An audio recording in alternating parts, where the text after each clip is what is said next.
in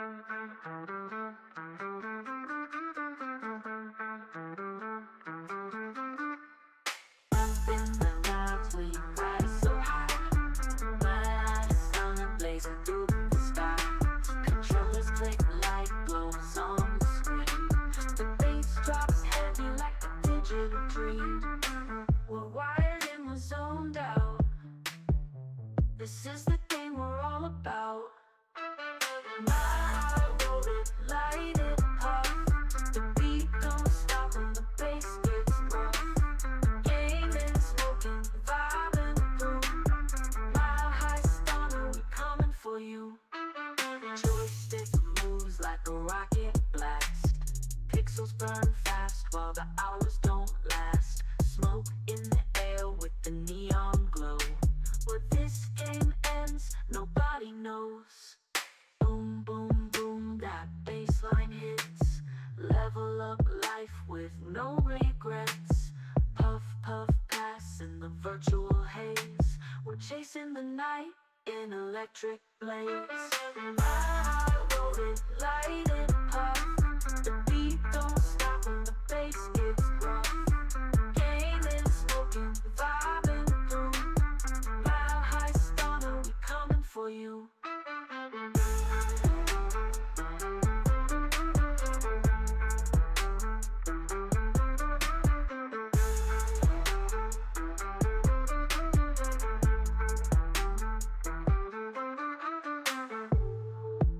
That bassline hits. Level up life with no regrets. Puff, puff, pass in the virtual haze. We're chasing the night in electric blaze. My heart roll it, light it up. The beat don't stop when the bass gets rough. Gaming, smoking, vibing through. Mile high stunner, we coming for you.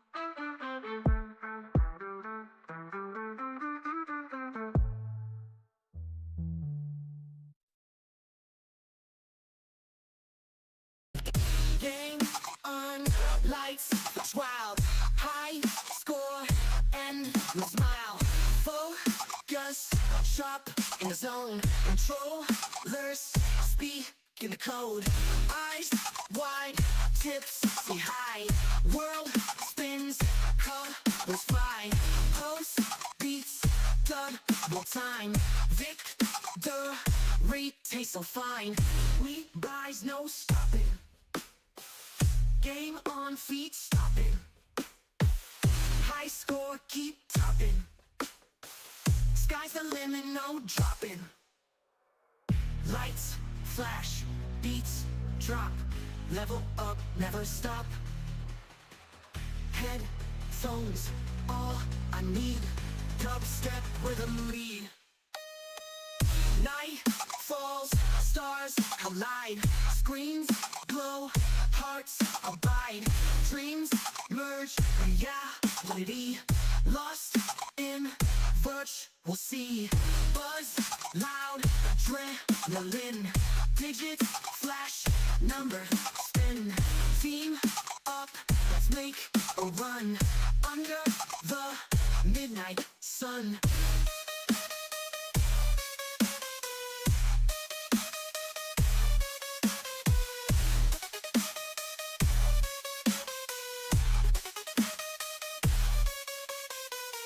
We rise, no stopping.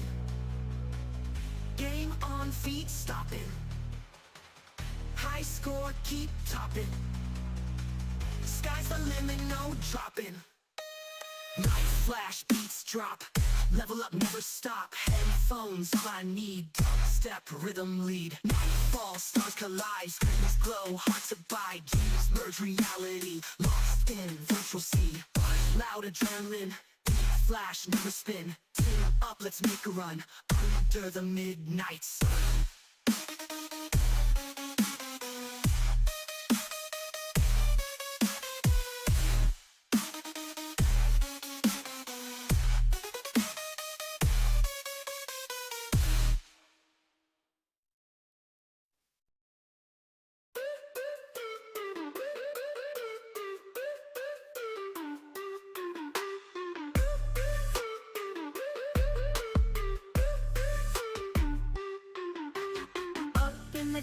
we rise so high. Mile high stunner blazing through the sky. Controllers click, light glows on the screen. The bass drops heavy like a digital dream. We're wired in, we're zoned out. This is the game we're all about. Mile high, roll it, light up. The beat don't stop when the bass gets rough.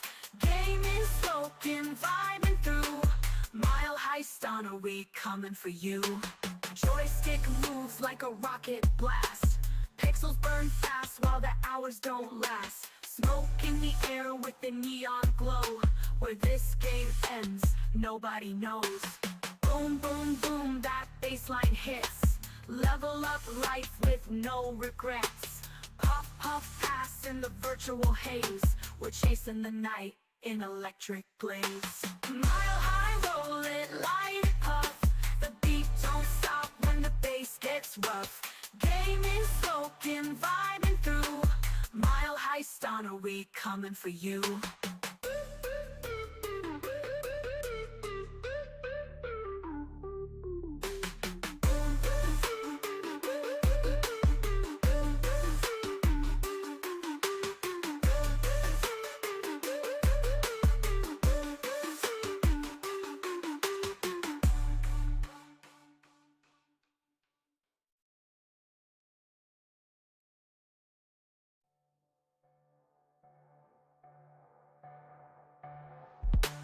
Boom, boom, boom, that bassline hits. Level up life with no regrets. Puff, puff, pass in the virtual haze. We're chasing the night in electric blaze. Mile high, roll it, light up. The beat don't stop when the bass gets rough. Game is spoken, vibing through. Mile high stunner, we coming for you.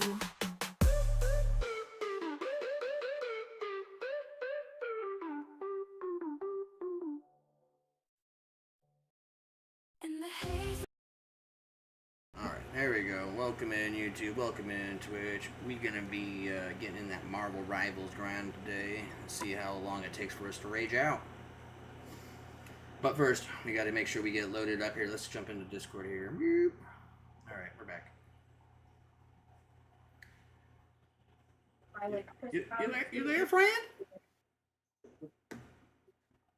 I told you.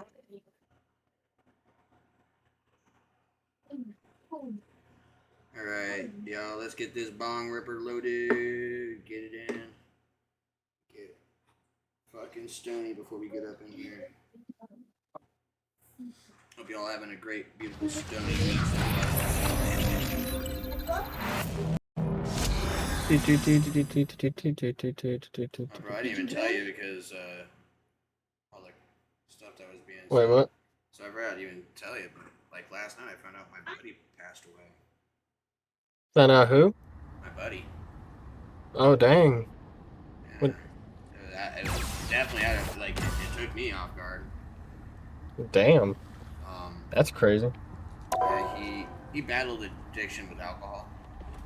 And, Oh.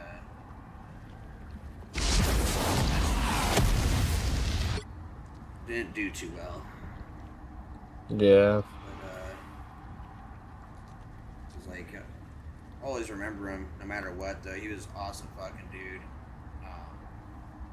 When I had moved out to Colorado initially, before I actually went down to Vegas, or moved away from Colorado before I went down to Vegas, I flew out to Colorado to see my daughter for Thanksgiving, but that was only possible because he had given us a place to stay. Yeah. And let us, stay at his place during Thanksgiving. Invited us to be there with them and celebrate Thanksgiving together. And we had just a great time with our kids, man. He's got 3 kiddos. His son is about my daughter's age, sadly. So like, I lifted him up. I didn't think I would do but yeah. Cheers. Cheers, Troy. Cheers, cheers. To you, buddy. Damn. R.I.P., man. R.I.P.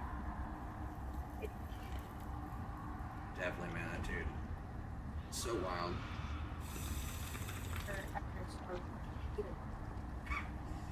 Really lazy right now.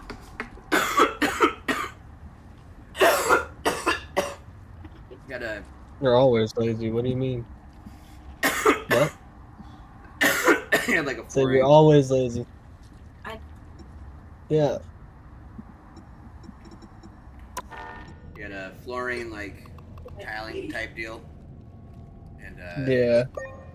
he'd be posting his shit all the time, like back when I used to work. And if I had not moved, he's like, dude, I would have hired you. I'm like, yeah, I needed to get out of here though, man. Oh, I gotta meet you in the game. Oh shit, that's. I already turned mine back to push to talk. Okay. Where did my vape go? I'll be back. Okay.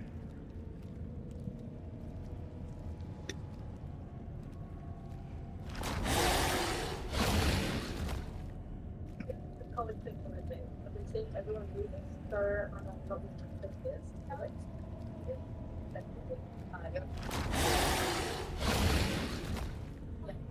Is that back? Oh my god.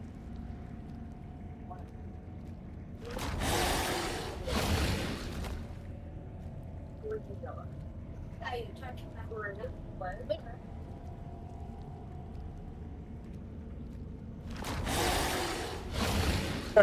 I'm back. Oh. Did you join me? No, I joined. No, I joined you. Okay. I was about to say, 'cause the quick match thing usually ain't lit up for me. It's just. I was so used, like, you know, he would always be posting fucking all his shit from the work he does, you know what I mean? Yeah. And he does really good work. Well, he used to do really good work. Yeah, and he was definitely that rugged mofo. They're actually launching it to celebrate. They like That's crazy, man. That's insane. I know. I mean, just Like, it's crazy but- how fast life just like flies by. You know what I mean? Like, Yeah, dude. It really is, man.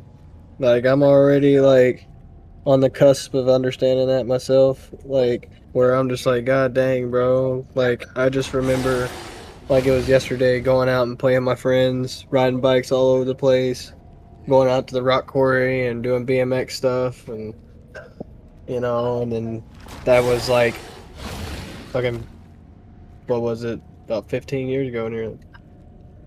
Nearly. It's crazy. I don't know, dude. I mean,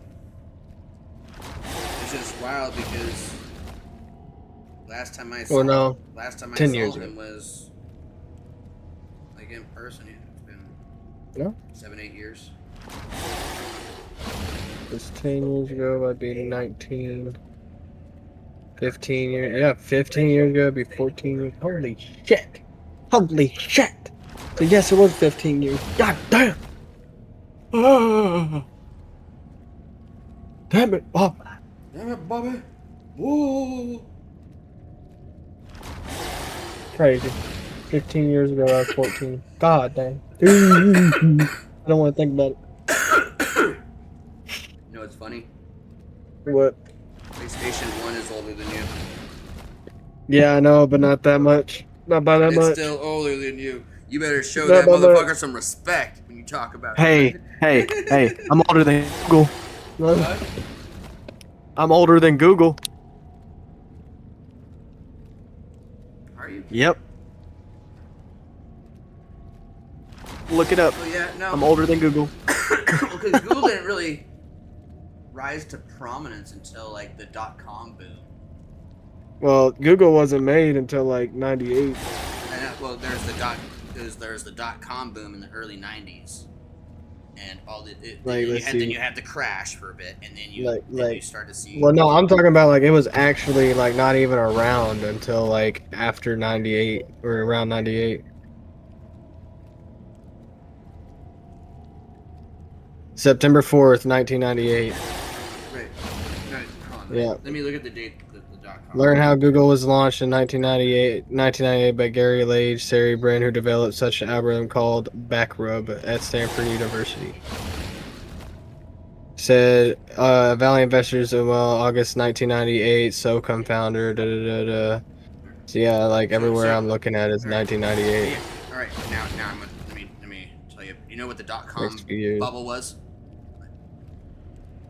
Well, that's probably before my time, so no. Well, okay. So the .com bubble was a rapid increase, then a collapse in U.S. technology stocks value, like technology stock values in the late 1990s, driven by a speculation overvalued internet-based startups with little regard for profitability or sound business models. After peaking in March 2000, the market crashed and Nasdaq index lost nearly 77% of its value by October of 2002. Leading to massive financial losses and the failure of many .com companies. However, the crash paved the way for a more sustainable tech industry and the emergence of future giants like Amazon and Google. Yeah, like Google, but that was like late 90s. Right. Like Well, in the 2000s. It was because you get there's like a graph that shows like it started like the graph goes back to 94. Yeah. So 94 to 2005, and you see the set of data, and right between about 99 and 2001, it's just it peaks and then drops suddenly. Yeah, it's just that my point is just that Google wasn't really made until 98. Right. That's what I'm saying. It wasn't really around that time. It was mainly just other things because they didn't even start the beginning of the site to try to even make it until 95. Like, so, and then, then they didn't even really make it. They were just working on it as basically at their university and shit. And then in 98 is when it actually officially was there, and then onwards. And then that's when all that other shit happened. Incorporated as a company in 98. Yeah. It didn't come out, though, till like 2000 something. It's 2004 or something. So that's why I was like, I'm fucking older than Google. I can be like Betty White when I'm old. I can be like, but instead of older than sliced bread, I'm older than the biggest browser in fucking history. Yeah. I was just saying that during that, it came out during the .com boom, like where it started to go up in the amount of websites being produced at the time. They were right at the beginning of right before that boom. They happened to, make it through, and end up becoming one of the most successful fucking companies in the world. You know what I mean? It's freaking insane, dude. Right. Like, it's insane. Wild. To be able to ride out that massive fucking tidal wave and come out massively profitable in the end, and now you're like on every fucking phone in existence. Yep, and damn near every browser. That's the default browser. Yeah, dude, it's wild. Yeah. Wild. But being able to see that shit. Hey, cheers, Ian. Dang, Google is 27 years old. Mm-hmm. It turned 27 today. 27 today? Yep, September 4th, 1998. Hold on, so then Google should have something special on their page. Go to Google. At least that's what this says. On Google. I mean.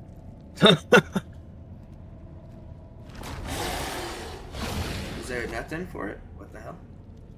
Said Google was founded on September 4th, 1998 during the exciting early days of Silicon Valley. Silicon Valley. That makes Google 26 years old. Bro, this dude, it says Google Inc. was founded by Larry Page and Sergey Brin on September 4th, 1998, following a $100,000 investment from Andy, I don't even know how to say that shit, co-founder of Sun Microsystems. So he invested $100,000 and it turned out to be a multi-billion-dollar thing. That's insane. Insane. Let's see if it looks like something different here. No, today has nothing. Why does it have nothing? That's so weird. If today's its birthday, there should be little hats and shit or something on it. Like Google come on always now. has something stylized for their shit. Like, And you're except saying that for its today, birthday. Its birthday of all days. They forgot about Google's birthday. Wow. How dare them? Wow. Making a How post dare about them. this.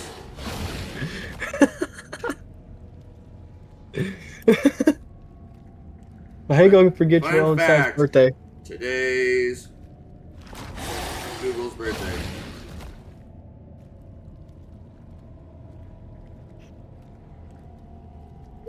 But they don't have party hats on the. No party hats.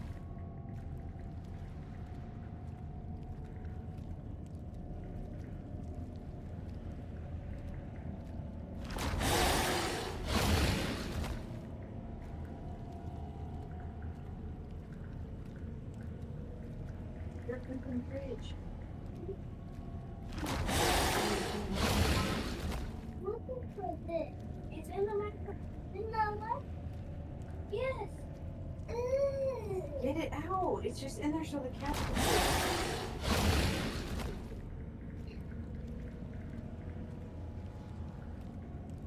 There we go. Like, fun fact, today is Google's birthday, but they didn't do anything special for the site. Sad times. I haven't forgotten, Google. Happy birthday. Don't have any picture.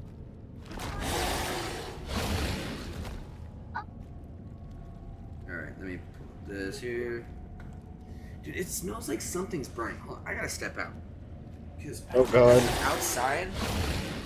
But Like, was it, I like, what thought- kind I of thought- burnt? It just smelled like there was like something burning like in the stove. So like I'm wondering if it's coming from another building or something. Just because it's coming in through my air vent, like my Oh, AC, excuse me. because it pulls in the air from outside. So if there's shit going on outside, you end up smelling it inside. Ew. I mean, it's just how Yeah. it is. I mean, if it's smoky outside, you're gonna smell it. Here, give me 1 second.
Well, that explains it. Fucking idiot neighbors are barbecuing underneath the stairs instead of out in the air. That makes sense. Well, not really when you're not supposed to do that. Well, I'm talking about that makes sense when, you know, about... Yeah, the smoke. I The was way like, you God, smell why it, is it, yeah. I was like, God, it smells so smoky. And I thought, I checked the oven and everything. I'm like, did I leave something on? Check the fucking coffee pot, the rice maker. Nothing was warm, so I was like, okay, so what the fuck? It's like, I'm like, am I losing my shit right now? I legitimately thought I was losing it for a minute there. Okay. Ready? Yes, sir. Do a practice match first. Bet.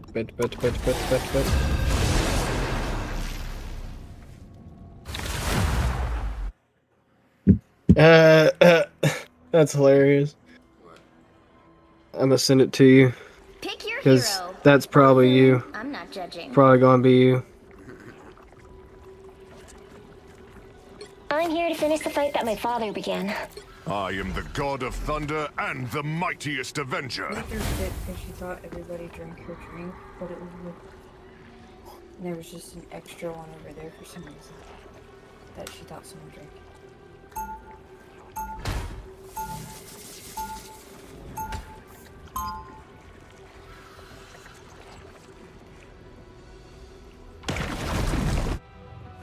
My brother Loki imperils not just Asgard, but all the realms. 30 seconds before you attack. Get ready. See if this new Khonshu's been watching anti-inflammatory you. helps. He likes your style. Knees are on fire. It's so brutal. I'm just willing to do what it takes to protect the night. Hopefully Most everything heroes good. hate getting their hands yeah, I dirty, mean- but it's my See, I favorite got part. tendinitis. Oh I Jesus. was the bloodthirsty one. The battle starts in Gotta go to 5, physical therapy. 4, Yeah, yeah. 3, The 2. physical therapist. All you need to do is capture the mission area. Got it? Battle Fury burn! This is our I had to chance do that purge once. some darkness. Let's To learn how to not walk. waste it.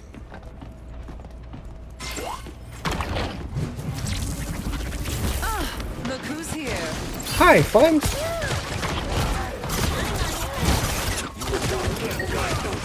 Awaken the rage of battle! Looks like the mission area is yours to capture now. My power grows! Oh shit, she has the little spidey thing. They're gonna go up now. A timeout. Battle Fury burn! I have destroyed the spider nest! Lightning spiders!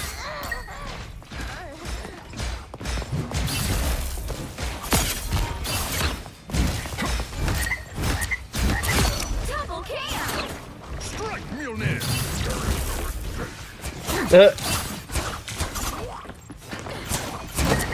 I am very wounded. That's not fucking aim to do. Slow down! You're welcome. Psionic burst. Vengeance is mine. The lightning of Asgard returns! Sword enchanted with the Phoenix Force was impressive. You've captured more than half of the mission area. Keep going. Oh damn, it was all the way over there. Damn.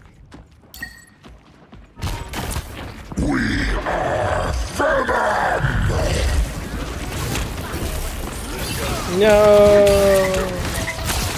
Okay, you tried, Jeff. My need was great.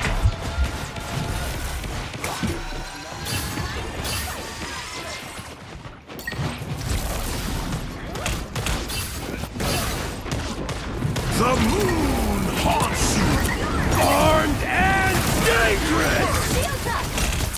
You belong to me. Lightning confinement!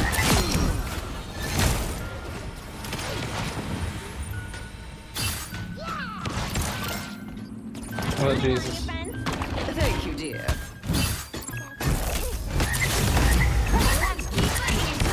Spiders from afar! Every time it hits him, it fucking croaks. A That's so mighty funny. bite, fish dog!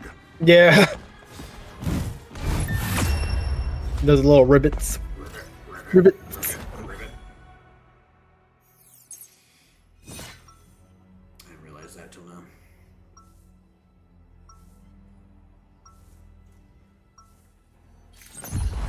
My brother Loki imperils not just Asgard, but all the realms.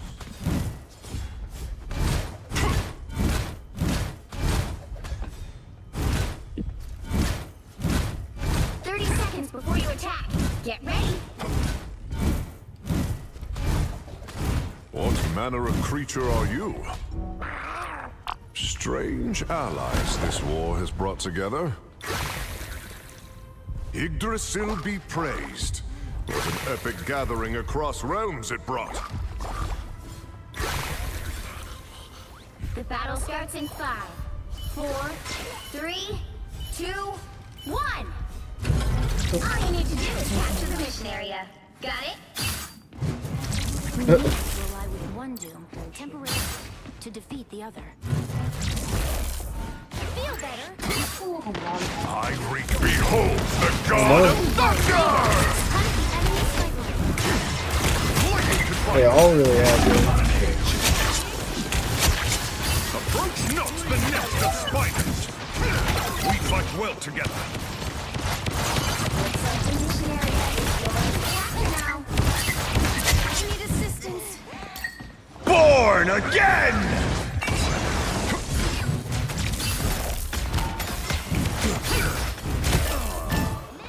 It's time to lock and load. You're lucky I was here.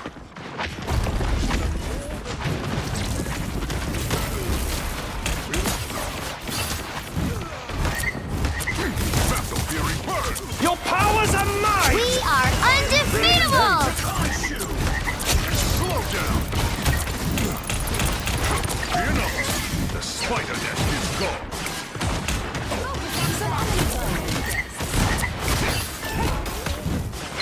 Trouble coming from behind.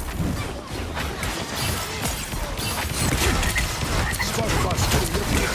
Friends, gather around! Battle Fury burn! Beware! We are in the sights of a sniper! I need assistance.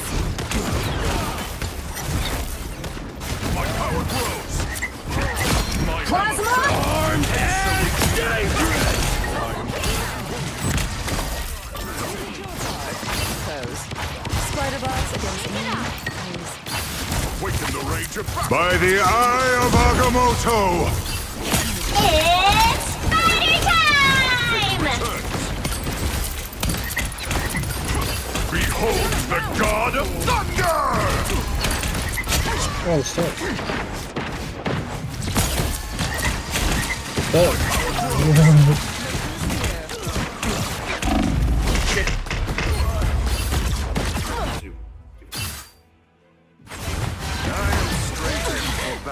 There we go. I finally got that.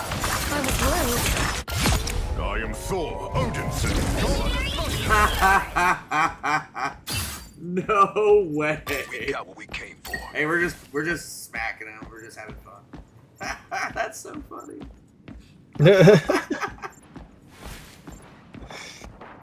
Like, It's like we haven't won yet. like insane.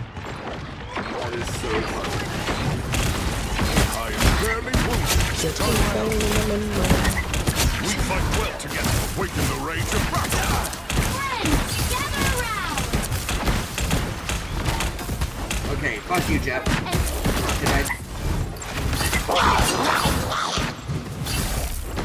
It pleases me to be helpful. Some uninvited guests. Leave them to Khonshu! Lightning confinement! Battle Fury burn! Half of the mission area. Keep going. I am Groot! I am ready to put on a show!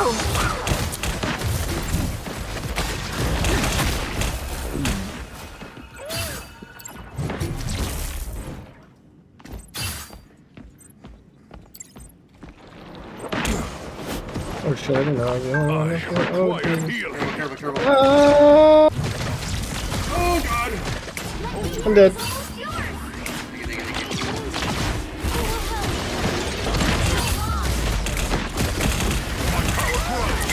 Supernova!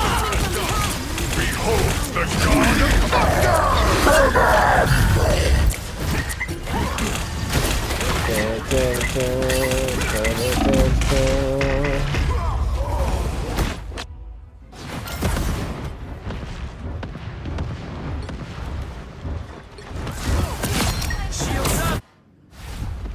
Coming through!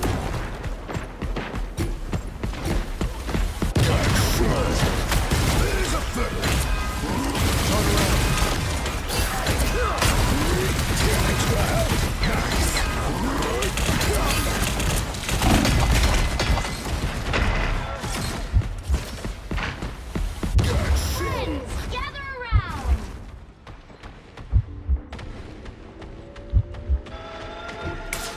Oh my god. Your team's capture progress has passed the halfway point. Control C. I am ready. No.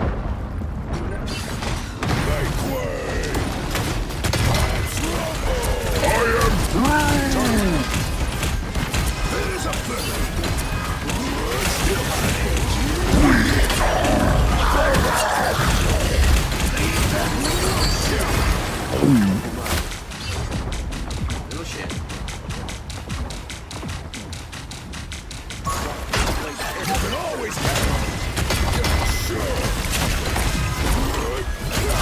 Yeah, Spectre.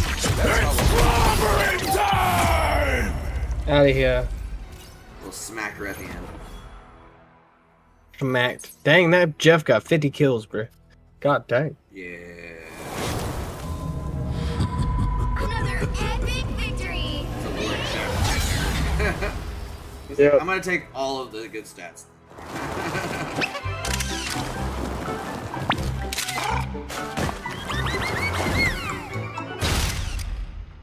That was wild.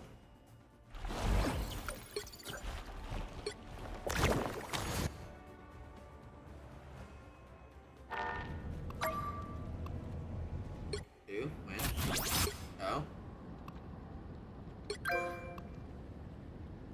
Yay.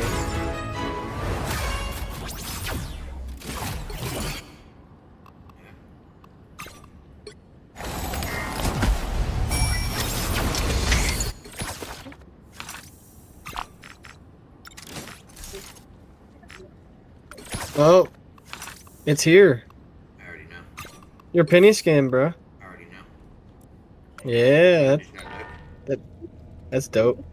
look. Hold on a second. I still have 2,100. That's wild that it was so cheap. Why was it so cheap? It's like 1,600. I know. That's crazy. It's wild. You what? Well, sit down. Sit down. Okay. Get back.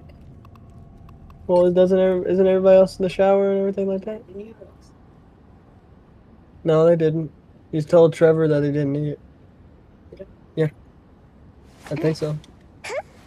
There we go. About fucking time.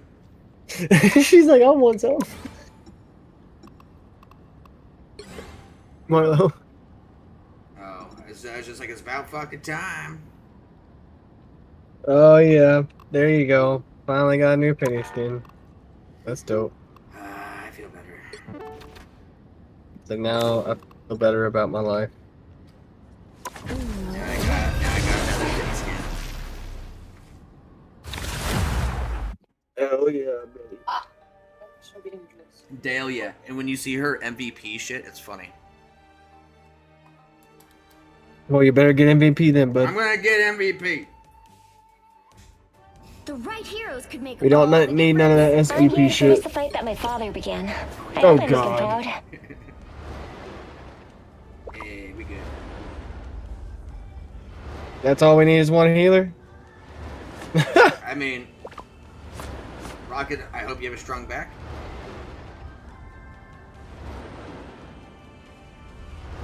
But I think we'd be good. We got Thor.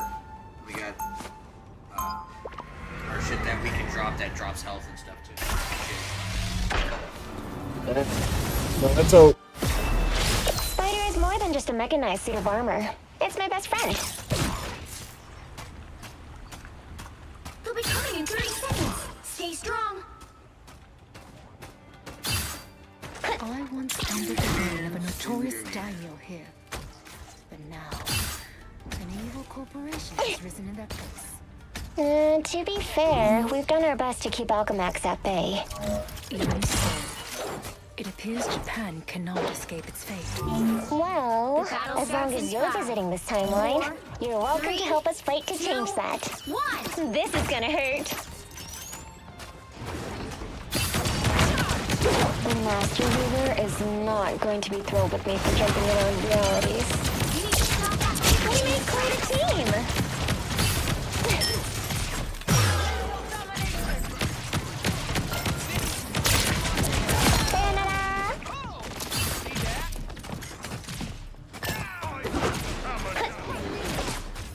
Mine's in place.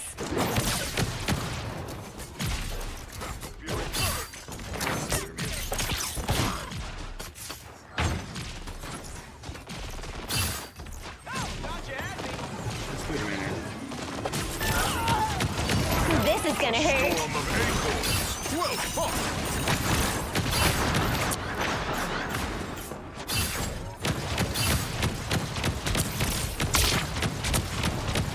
Time for some fireworks. We got company. Don't mind me. I'm just dying. Time for some fireworks. A storm of acorns. Well fought.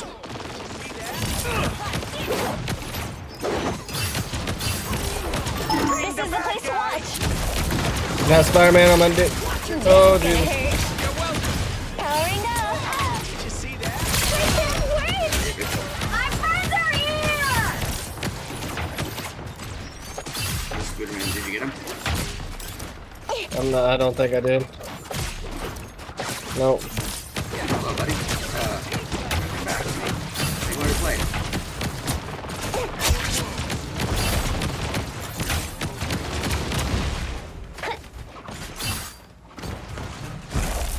Time for some fireworks.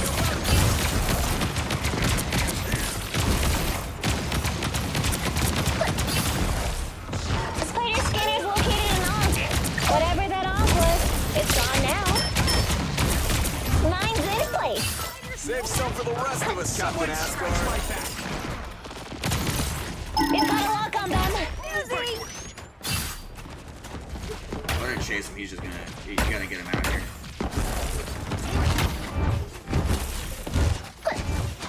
Enemies on your tail. On the point. This is gonna So, hurt. Us against the world. It's spider time!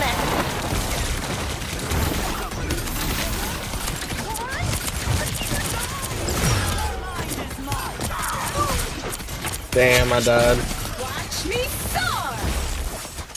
It's doing good with that rocket for a while there. This is gonna hurt. Behold the god of thunder!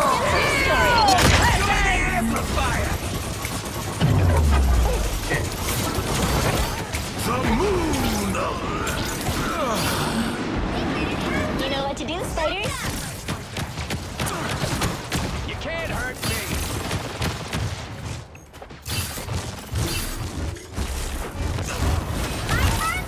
Mine's in place. Make him run away. Going up top. He's going up top. Don't mess with the amazing Spider-Man! Mine's in place. Damn, how did Emma reach me from there? I was so far in the fucking air. How?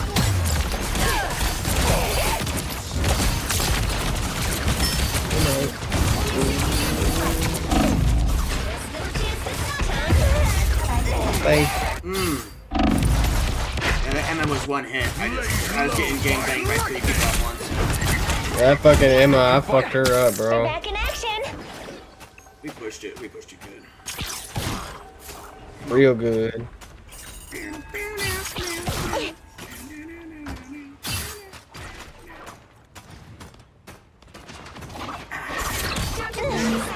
Spider nest updated. Us against the world. Gear up, little ones. Time for some fireworks.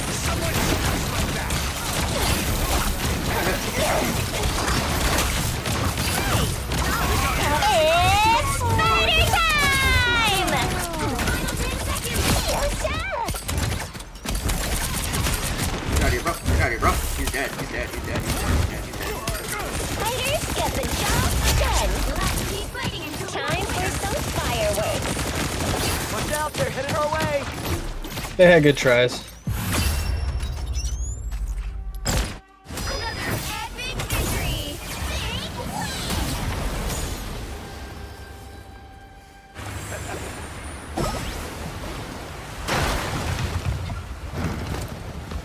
They had somebody quit on their team.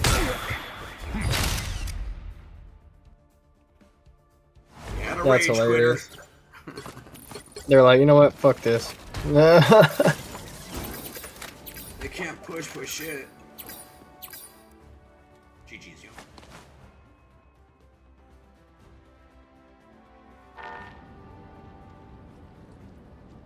I think it was their Thor. I don't know. No. Arthur was smacking, bro. Yeah, it was their Thor. He left. Oh, that's funny. Yeah, it was Thor, huh? See, they had a Lord Rocket and a Lord Cloak and Dagger, and they still couldn't do it. Nope. That new penny scan brought luck. The Emma tried to jump in. Yeah, that Emma was fucking. She was doing it. She was doing work. She was.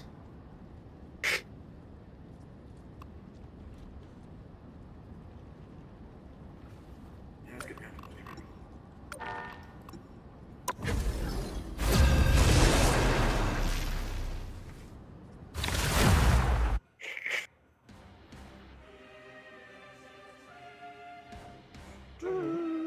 The right heroes could make all the difference. What?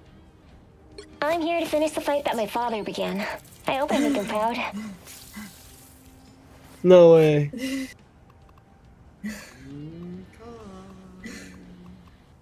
Those who oppose me shall be left to drown in my No wake. way. For real? If you don't hold it down, Ruby, just let me just be Penny.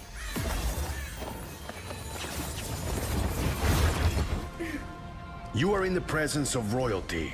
It would be wise to show some respect. They'll be coming in 30 seconds. Oh god. Oh god.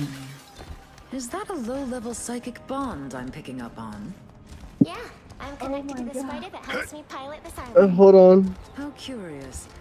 An arachnid's thoughts must be quite jarring to a human. I've gotten used to them. They don't bother me anymore. The battle Oh, starts in Jesus. 5, 4, 3, 2, 1. Protect your king! You need to stop that vehicle in its tracks. Wash our foes away! This is where the breaking bolt is. Glad I brought my armor. Oceans, protect me!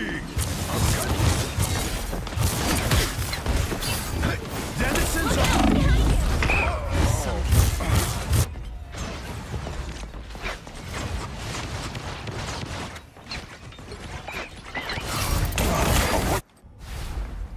Healer ain't gonna hold these guys. Better stop that vehicle. They've made it halfway. Stop them.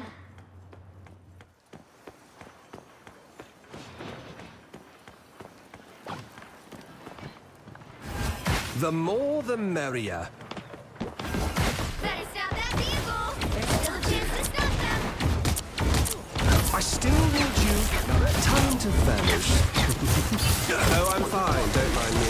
Here, turn around, you fool! I am badly wounded.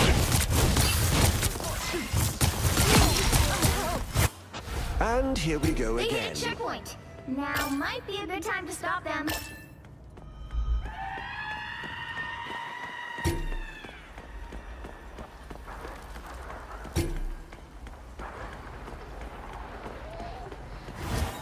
The more the merrier. Healing for my friends.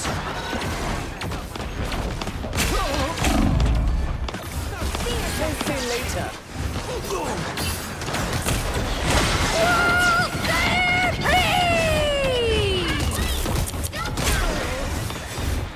I out.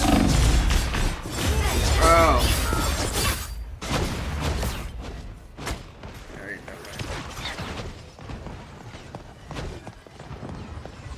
There's still a chance to stop them.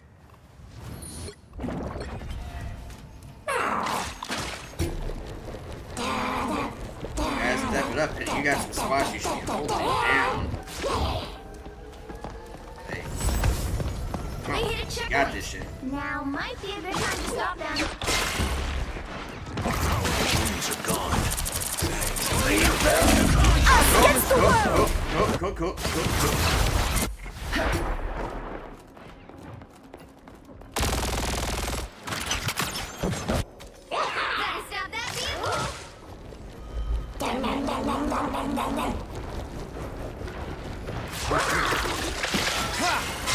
Much better.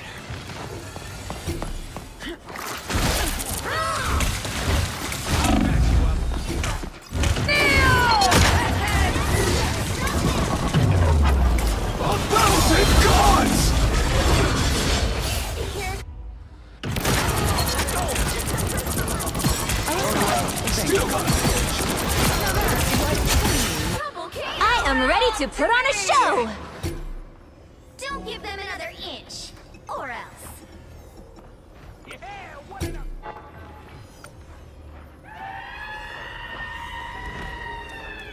Counting on you, friend. Taste cold steel.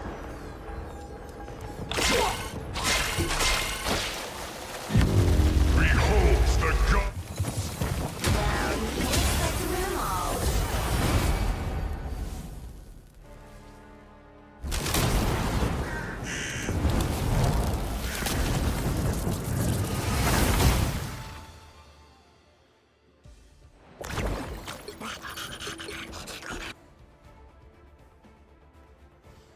My lord.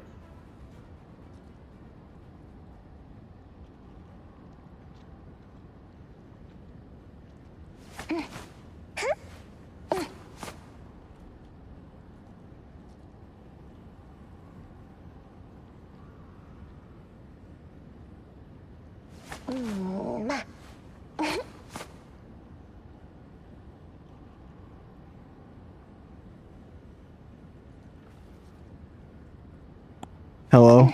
Hello. Hey, can you mute the stream real fast?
I was cramping so bad yesterday, but it was a weird cramping. It felt like I was.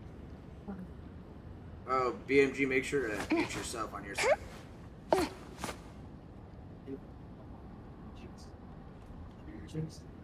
What she said. She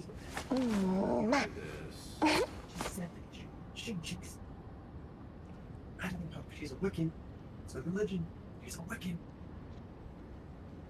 Let's turn you down more.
Apartment even has running water.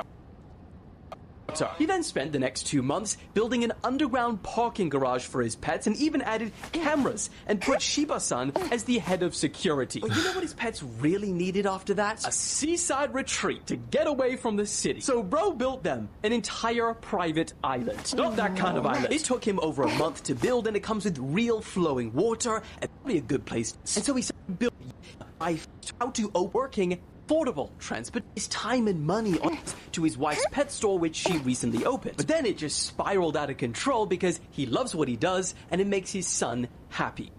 You're not alone because Verizon. Oh, awesome.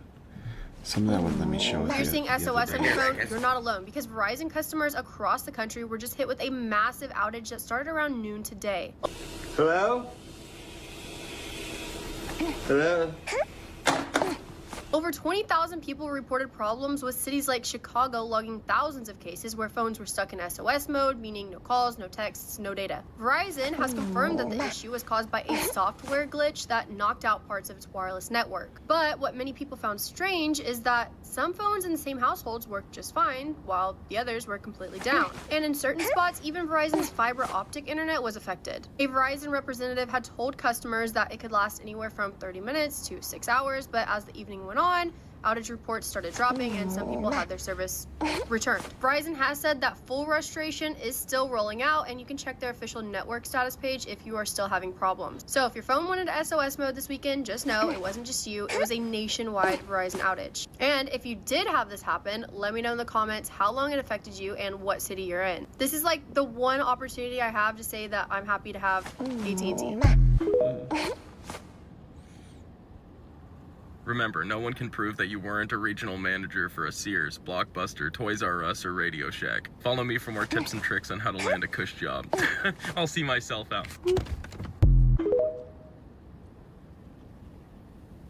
Did you hear about that fucking robot that guy is building called Nosy? No, what's that? Pretty much this guy on TikTok is building a 10-foot tall animatronic robot that is pretty much like Five Nights at Freddy's. Really? It's like a big bunny. He calls it Nosy. It's going super viral right now because every week almost he's showing these update videos of him adding new parts to it and building it. It's this guy named Citra. That's what he goes by on TikTok. Yeah. And he is telling people that what he wants this robot to be able to do and be is it's going to be this huge robot that he wants it to be bulletproof, waterproof, dude, damn near like everything proof, bro. Fireproof, and he said he wants it to be able to run 30-something miles per hour. What are his plans with this robot, though? He said it's just for fun. That's a little insane, though. And a lot of people are like, you're bugging a little bit, bro. You gonna be the one that's gonna start the uprising. What kind of fucking crazy thing is this? He said it's gonna be able to like crouch down. It's gonna be able to spy. Dude, it's super fucking weird. All right, so this is the guy Citra's page, right? He got 1.7. Sir. He's doing his thing, and these are the legs and the arms of this big bunny. Thank you so much for getting us here. That's so weird. That looks weird as stuff. I wanted you to see the final product, what he wants it to look like. Here it is. It looks like Bonnie from Five Nights at Freddy's. Yeah. That's so weird, dude. Why does he want to do this for? I don't know. He said just for fun.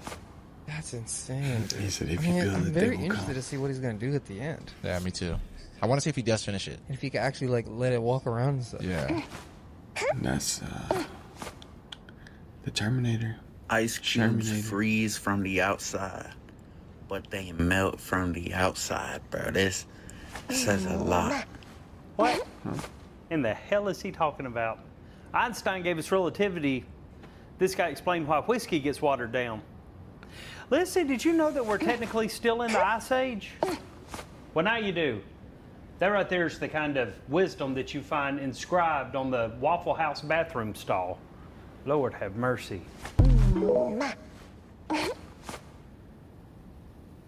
We have breaking news coming out of Oaxaca, Mexico, around August 27, 2025. About 7 o'clock at night, dozens and dozens of residents saw what appears to be an unidentified object crashing down. And everybody caught it on video. But here's the thing, the police now have cordoned off the area and they are not allowing anybody in there. Some are saying it's a meteorite, others were saying that no, it was an actual object. They don't know what it is. But take a look at this video, comment below, tell me what you think.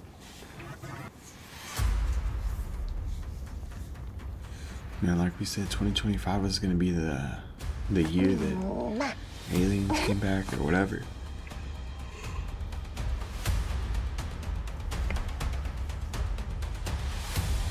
I mean, 2025 is winding down, so whatever it is about to surface or show itself.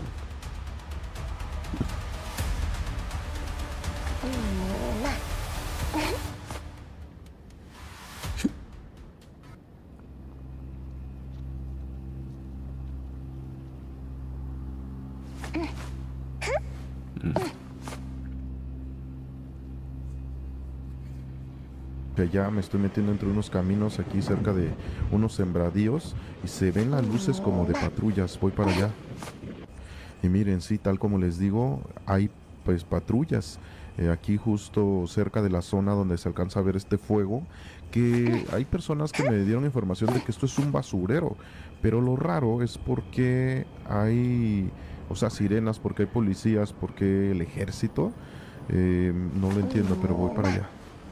No, pues no se pudo. Me dijeron que me regrese, no me dejaron grabar. Looked like there was a drones up there though. So I don't know.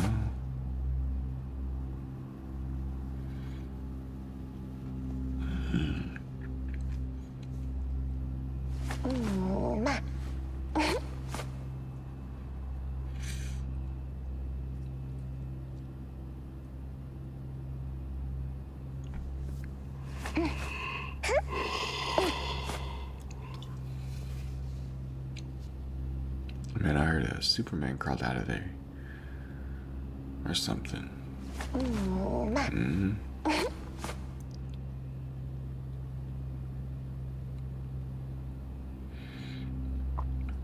Speaking of that.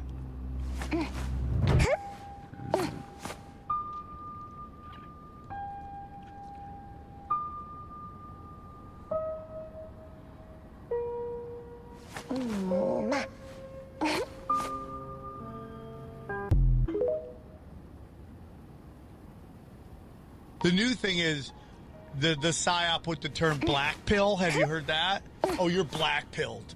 Well, it was red pilled and then you couldn't So say here are it. the pills in the order that I think it goes. Okay. Blue pill, red pill, black pill, white pill. Blue pill is what everyone takes every day.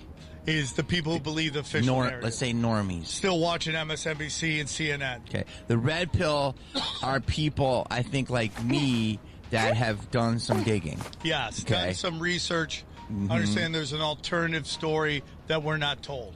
Black pill is deeper than the red pill. Black pill is this. They're doing it no matter what. There's nothing, it's happening. And to a point, depending on how black the black pill is, there's no hope. You're like it's doing Nothing it. can stop. Yeah, like AI is going to wash over everything. We Yeah, can't stop it. We can't stop. Okay, I'm with that too. Go And ahead. then the white pill, you want to make change, you got to change within.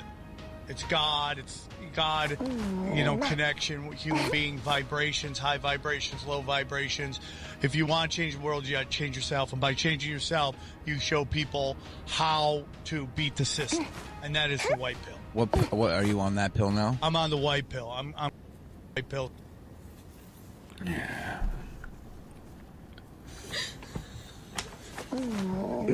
How you inside?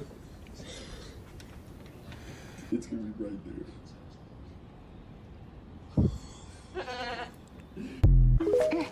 Why is that thing up in your house? Let's just get this out of the way. I am biracial. I'm half Irish, half Lord of the Rings. I got my 23andMe back on an ancient scroll. And that's why I look like a prince was rude to a witch. I told Glinda she looked tired, and now she's like, bam, you look like Tobey Maguire in Monsters, Inc. Pretty good. We're teeny tiny guys. We'll wake you up. We're kind of like peacocks. If you see more than one of us in the same day, you're like, what is going on? I wonder if they knew each other.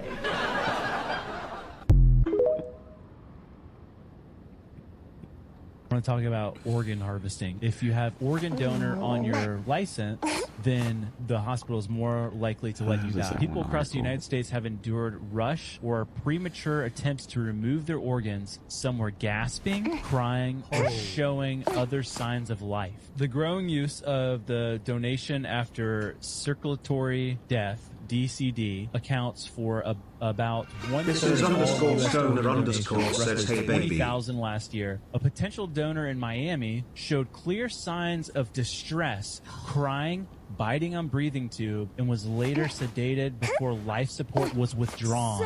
Holy what is happening? We're so just disregarding any type of consent whatsoever. Like, there has to be a protocol for this. I'm sure there is, but it's obviously not being listened to. Why is this happening? Federal pressure. The surge in DCD is tied partially to government pressure in performance metrics that prioritize higher transplantation rates. On average, 13 to 17 people die a day waiting for transplants. That's horrible. Who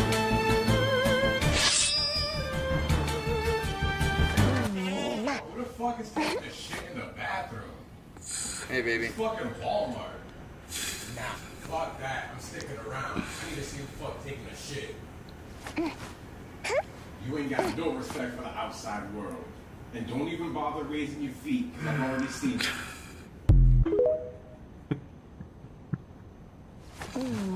Take it off right now. I know the rest. Oh man, let's see if this might Steering. Don't do it. Don't do it. Evan. Please don't. LL Cool J said, nah, let me back up real quick. Hey. What's going on, baby? I don't know.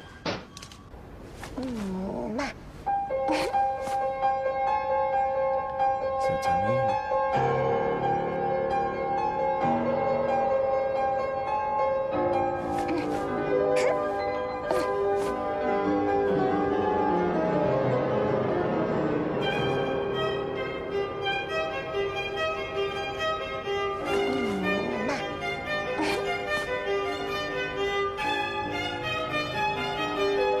Yes, I hold my hot dog. Makes me glad. The coolest mall in America.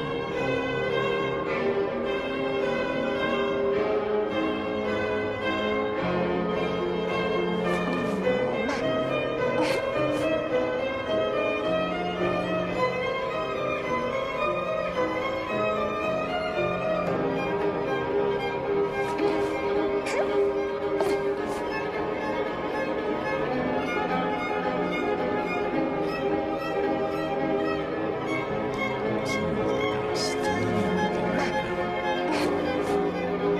Geared up.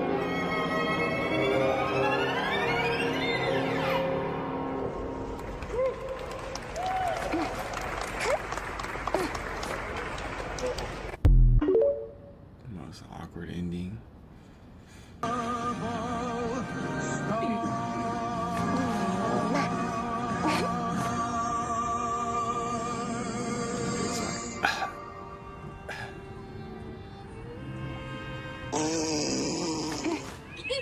This is the quickest way to clear out stuck poop. The number one food for regular beings.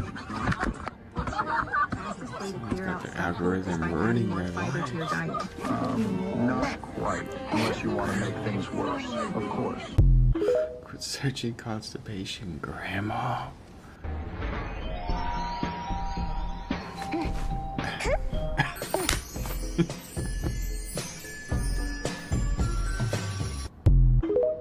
That's funny. You want me to do it? Sir? Sir? Sir? Sir?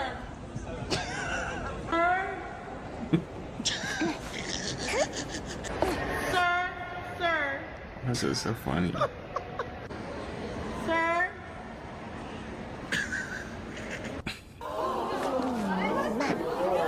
You need to leave. Scientists at CERN just made a qubit, or a quantum bit, using antimatter for the very first time ever. And it's kind of mind-blowing. In this case, they used an antiproton, which is the twin of a regular proton with an opposite charge. A classical computer bit can only be found in a 0 or 1 state, but a qubit spin can be up, down, or anywhere in between, all at the same time.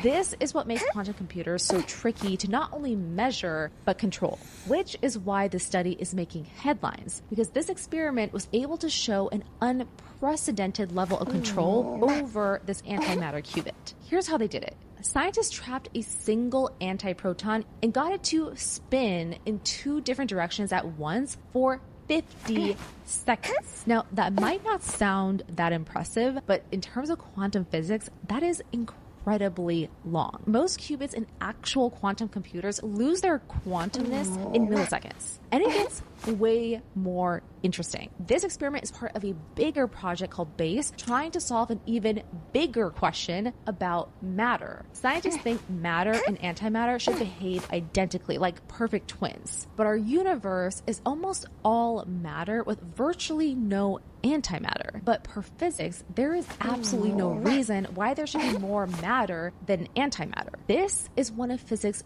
biggest mysteries. Where did all the antimatter go? Protons and antiprotons both have an electric charge that pull in opposite directions, kind of like a magnet. It's called a particle's magnetic moment. CERN scientists have theorized that protons and antiprotons' magnetic moments may not be equal, which could explain why matter won out over antimatter in our universe. But why does any of this even matter? Well, because creating a quantum computer out of antimatter qubits This is might underscore be Stoner worth the underscore building says, if there "Baby, I does turn gotta out go to be a clock difference, back and in. this is for a I few love you. reasons. The I'll see you CERN experiment soon. showed Kissing antimatter face qubits can emoji. stay coherent for 50 seconds. So longer coherence equals more time to do complex calculations before the quantum effects break down. Antimatter particles are also naturally more isolated from most matter, which could mean fewer random disturbances that mess up quantum calculations. But all of this is very theoretical because antimatter is currently the most expensive substance on this earth, about 25 billion per gram. And we just made the first antimatter qubit. Now imagine making thousands to work in a quantum computer. TLDR, we're nowhere near an antimatter quantum computer, and sadly even farther away from the Star Trek curvature engines. If you know, you know. If you're into this video in quantum physics, then you don't want to miss our long form video on YouTube at the end of this month. Make sure you're subscribed and go check that out.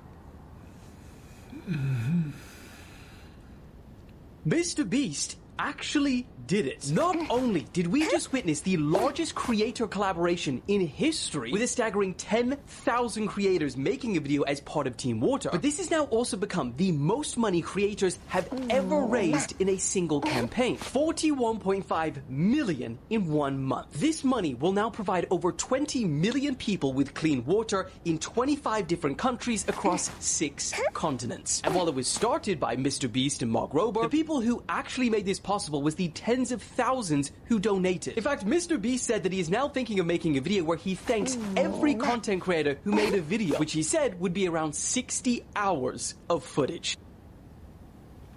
Yeah, it's pretty awesome. Damn! Ooh, damn, I almost caught that motherfucker. Damn.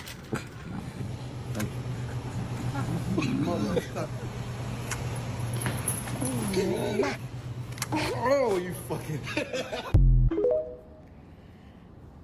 Oh, damn. I figured out how to beat my cocaine addiction. They're called energy drinks, buddy. They're really good for you. They're supposed to train your heart till failure, you know? They're supposed to be really good. How many energy drinks did you have today? Not a lot.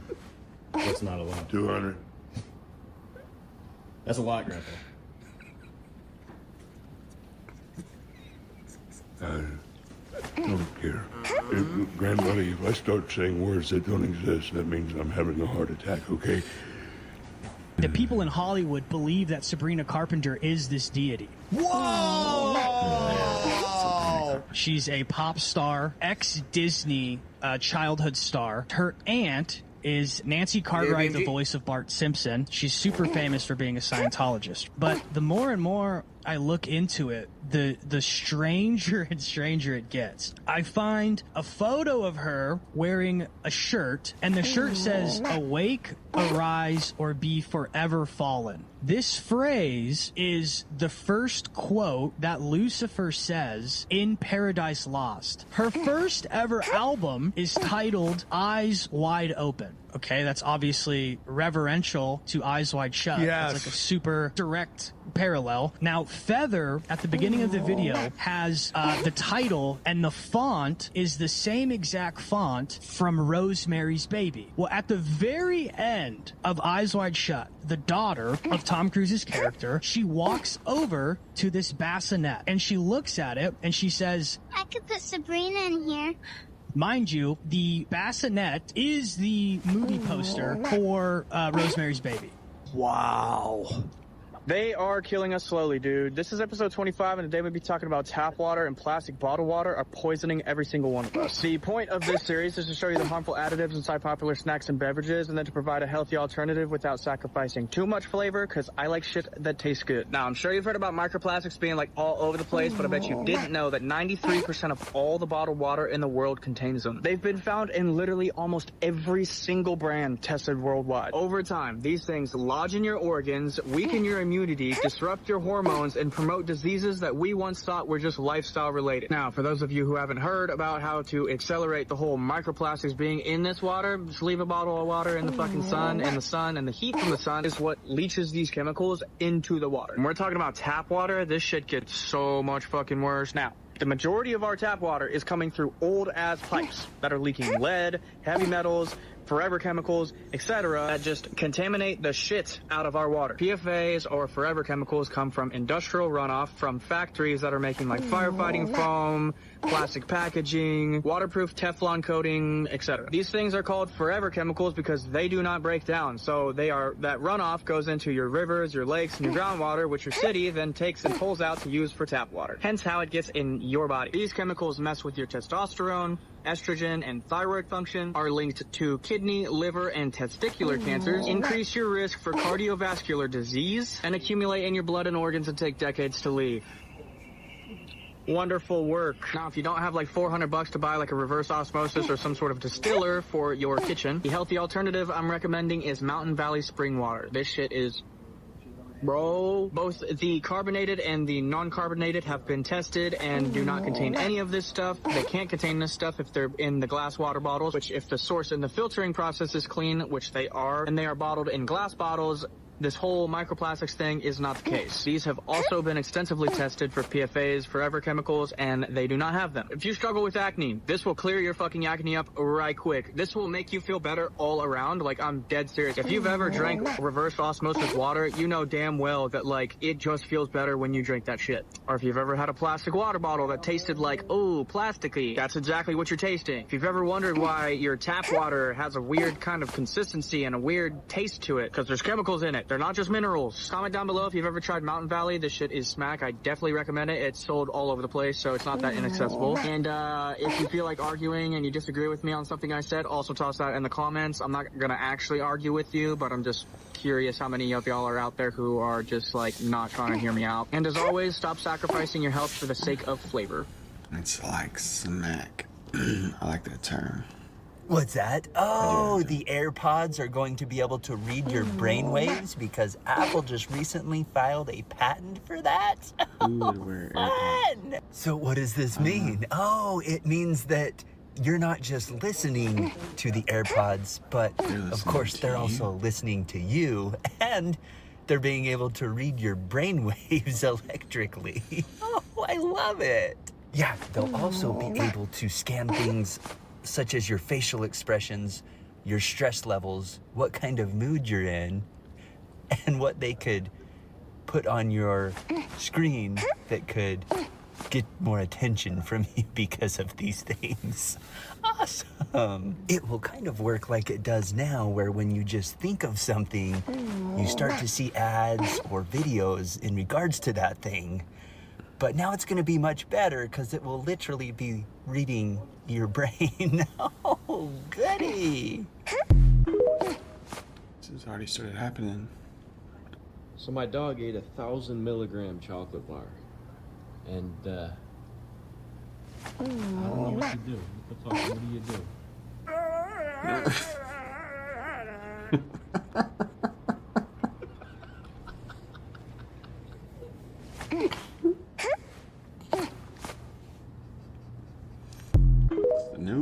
Snoop-a-loo. This is Nyangelo. She's also a artist, raps as well. Are you getting on next? Yeah, she's on okay. next. What are you gonna do? Alternative hip hop. Think Childish Gambino mixed with Kanye, I guess. Could we do a little sample chop in it? Yeah. Could I get you to just like sing some random stuff and I'll chop it up? So just sing like anything you want over it.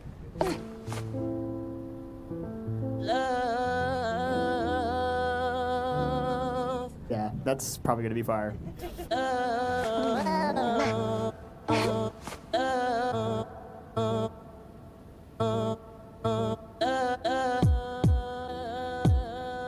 Gotta keep the mic in the air. Everybody tryna stay so self-aware. I don't really care, I'm just tryna do the feature. I fell in school, but I be the teacher. I can fly you out, take you to the clouds. As I'm coming down when we round.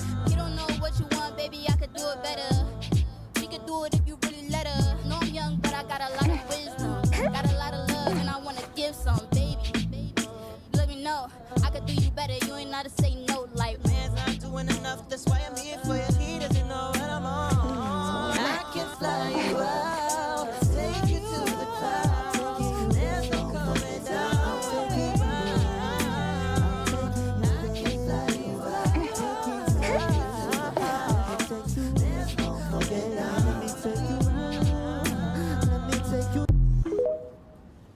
hey, thank y'all so much for tuning into another Price is Right. Thank you so much, Homage, for the shirts once again. Gotta get rolling, so thank y'all. Smash that like button, subscribe if you haven't so you don't miss out on any future content, and leave your thoughts down in the comments below. Let us know what's up. Thank y'all so much. The algorithm's a little whack, so please smash that like button, comment, and share. Gotta keep it going, y'all. Other than that, we will see y'all next time. Alright, y'all. Peace. Number 76, no excuses. Play like a champion. Yeah, well, the dude abides.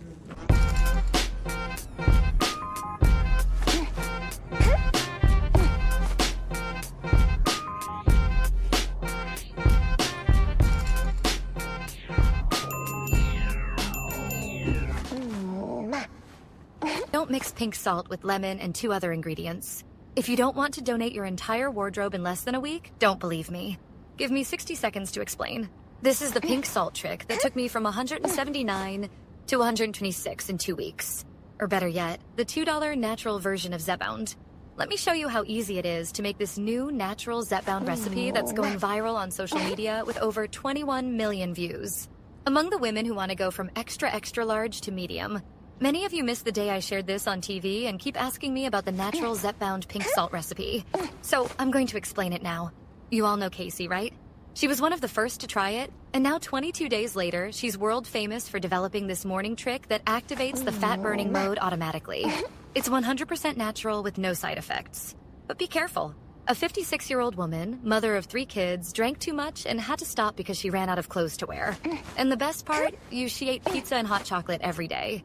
Sounds crazy, right? I thought so too until I saw research confirming that this trick is 11 times more effective than Ozemp and Munch. Thousands of women over 35 are already using this to melt fat without diets, without exercise. So why are companies still raking in billions selling these injections, while Japanese celebrities and over 57,000 smart women are already using this completely natural recipe and going back to wearing size M jeans without the yo-yo effect? And without spending a fortune regardless of genetics? If you've had a baby recently, or if you need to go from extra large to medium before summer. So if you're watching this now, consider yourself very lucky. And if you also want to learn this recipe, I've left it right below this video. In just 30 seconds, you'll see how incredibly simple and easy it is. Casey's viral video has already reached 24 million views, and women around the world had to pay $147 just to watch. But today seems to be your lucky day. I'm getting a lot of questions about how to make this natural Zepbound.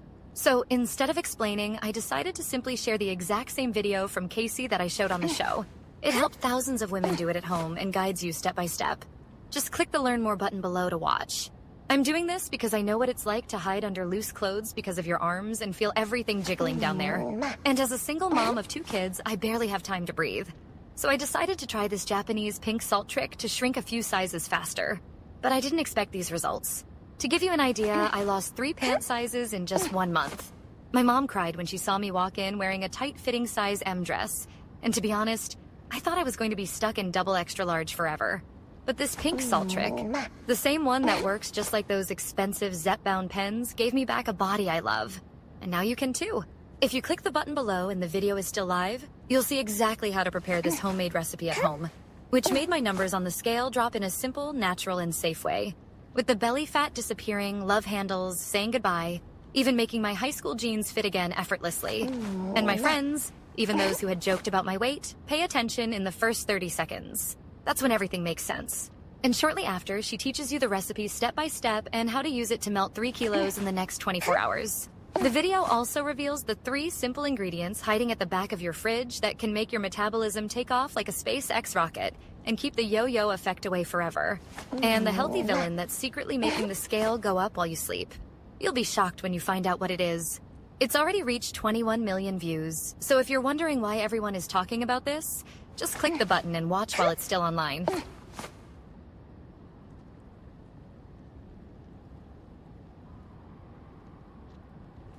Alrighty, folks, the President of the United States orders a Venezuelan drug cartel ship blown out of the water. Plus, Zohran Mamdani finally receives that magical Bill de Blasio endorsement that he has been desperately waiting for, and the UK is arresting people for bad tweets. First, as you know, this year we are celebrating a decade of the Daily Wire. Not by looking back, but by launching what's next. First up, Monday, for the first time in years, we are bringing in brand new Daily Wire talent with the premiere of The Isabel Brown Show. Then, next Wednesday night, the main event, Friendly Fire, all of us getting together to do what friends do. Argue, debate, maybe Michael will smoke some Mayflower cigars.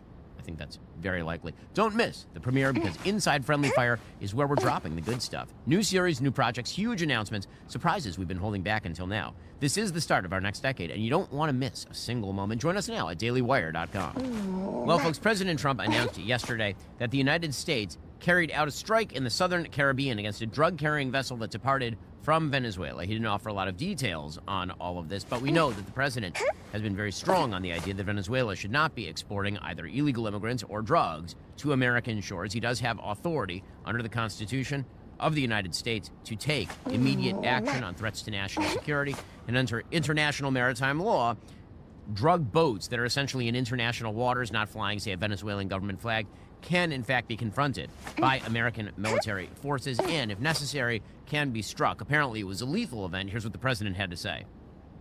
When you come out and when you leave the room, you'll see that we just, over the last few minutes, literally shot out a boat, a drug-carrying boat, a lot of drugs in that boat. And you'll be seeing that, and you'll be reading about that.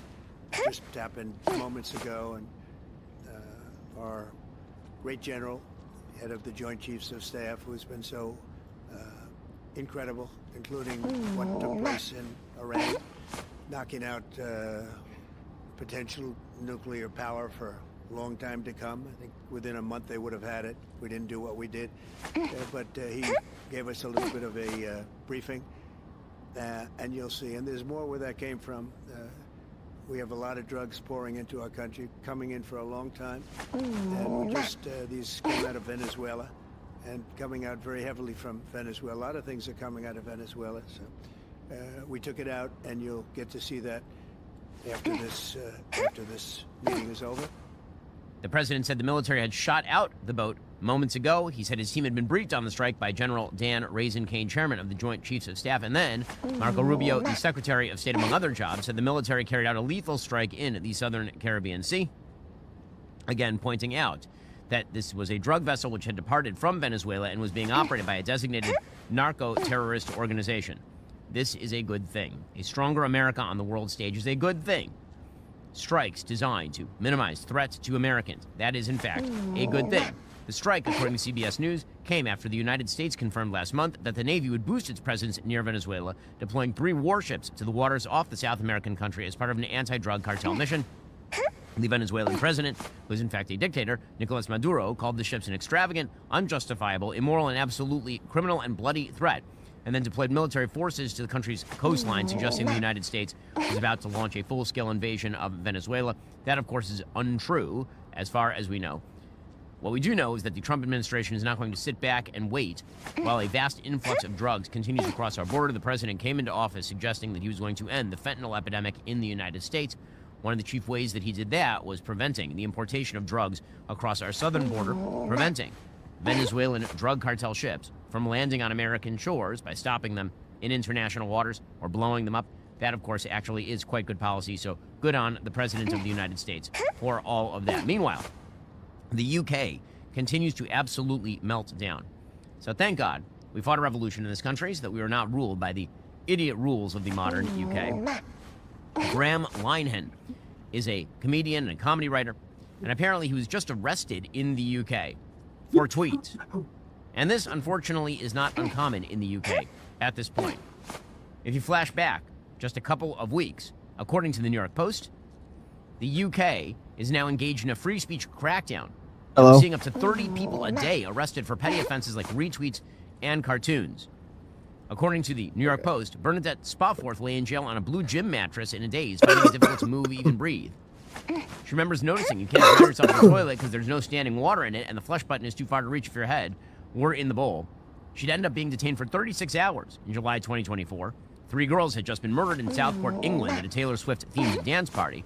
But Spofford was not under suspicion for the crime, according to the New York Post. Instead, she had reposted on X and other users' content blaming newly arrived migrants for the ghastly crime, and even clarified in her retweet if this is true. Hours later, she realized that that post was bad information. She deleted it, Too late, it was seen thousands of times. 4 police vehicles arrived at her home days later. She's a successful businesswoman from Chester and was placed immediately under arrest. Apparently, according to the New York Post, her story is one repeated almost hourly in the UK, where data suggests over 30 people a day are arrested for speech crimes, about 12,000 a year, under laws written well before the age of social media that make crimes of sending grossly offensive messages or sharing content of an indecent, obscene, or menacing character. Presumably that was meant to stop people from mailing to each other things that were indecent or threatening, and now the UK is using that as a way of cracking down on people it disagrees with, which is insane. So, back to Graham Linehan. Apparently, according to his Substack, quote, something odd happened before I even boarded the flight in Arizona. When I handed over my passport at the gate, the official told me I didn't have a seat and had to be reticketed. At the time, I thought it was just the sort of innocent snafu that makes air travel such a joy, but in hindsight, it was clear I'd been flagged. Somewhere, someone, probably wearing unconvincing makeup and his sister's wife's mom's underwear, had made a phone call. The moment I stepped off the plane in Heathrow, 5 armed police officers were waiting, not 1, not 2, 5, writes Linehan. They escorted me to a private area and told me I was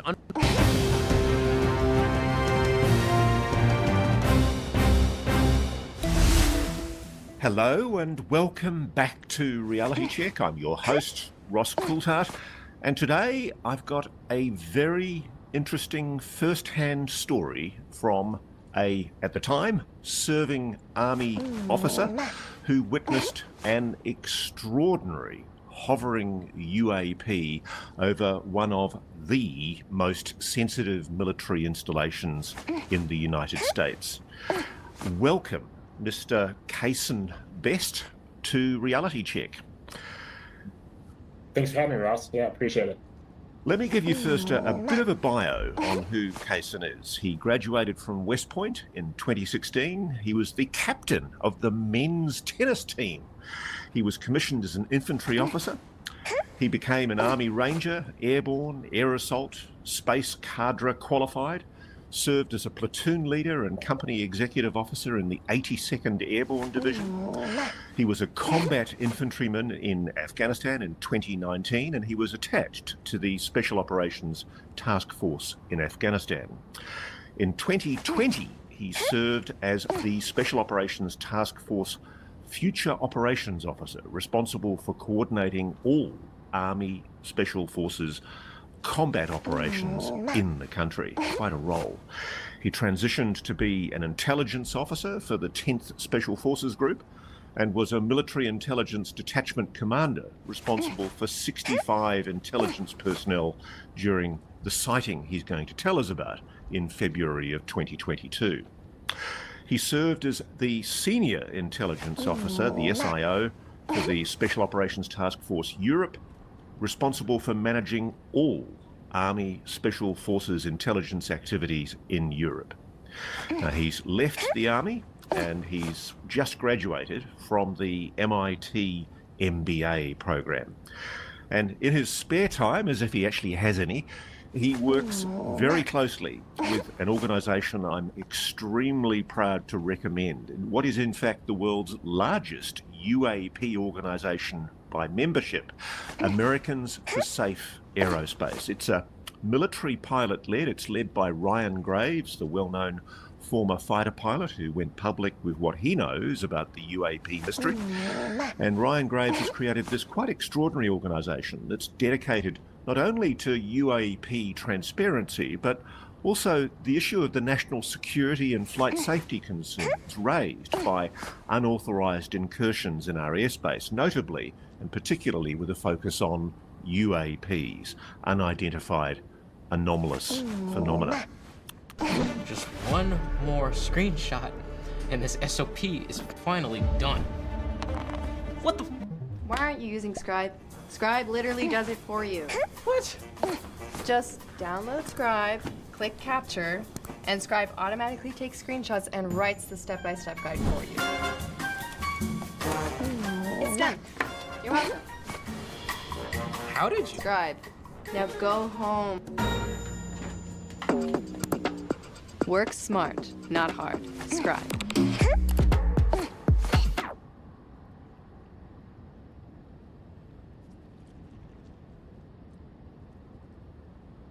Why can't I make any changes without an admin approval. What? With Monday.com's intuitive work management platform, you have the power. Not IT, not admins. You're in charge, so you can tailor work exactly how you love to do it. Whether you're managing tickets, marketing, projects, or sales, Monday.com gives you a holistic solution for everything work-related. For example, you can add custom fields, choose how you like to view your work, and easily add automation without needing help from IT. You're probably busy anyway. Who's approving this? Who are you? Come out! Come out if you're the admin! Once your workflow is up and running the way you love, stay on top of it. Make sure all your business initiatives are on track with Project Portfolio. And get a centralized, real-time dashboard by simply choosing your favorite boards and picking your preferred layout. No freaking way. I don't have to put the data in myself? Congrats! You now have a broad view of everything that's happening. Reporting to leadership and making informed decisions has never been more effortless. That's why over 225,000 customers love to use Monday.com. The first work platform you'll love to use. Monday.com.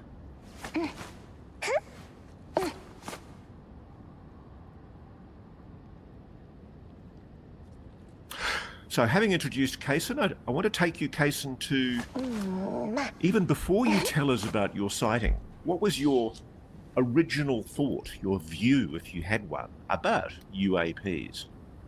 So I didn't have any background on the subject really much at all. You know, I'd seen a couple of episodes of Ancient Aliens growing up, found it intriguing. I read some sci-fi novels from maybe age 8 to 12. But other than that, this was a subject that was very much not on my radar until February of 22. In terms of the importance of incursions in military facilities, what were you taught as an intelligence officer about the importance of reporting phenomena or objects, strange objects, over military facilities? What was the kind of standard operating procedure? So just my personal experience, we weren't really taught much of anything on what to report as far as, you know, UAP or anything like that. I mean, you know, common sense dictates that if there is something that you don't understand in vicinity of a sensitive site, you know, it's best to report to a security officer or somebody responsible for that site itself. But other than that, there wasn't much. So let's take you to 2022. I think the date, what was the date that this incident occurred? February the 15th of 2022. Talk me through the day. What are you doing? Yeah, so it was actually kind of a special day. It was about a week before the Russia-Ukraine incursion, and my old unit, 10th Group, is responsible for the European area of operations. So we realized that day that the invasion was imminent, and you know we were about to be very much gainfully employed over there. So that morning, you know, we get into work, we do a normal thing. We get a order from our group headquarters saying that there's going to be a snap intelligence brief at the group headquarters at, if I remember correctly, 11 a.m. that day. So I was commander of the intelligence detachment for my battalion. I got my second in command with me, and then 3 other intelligence analysts. And at around 10:40, we started making our way to the quick walk up to the group compound itself.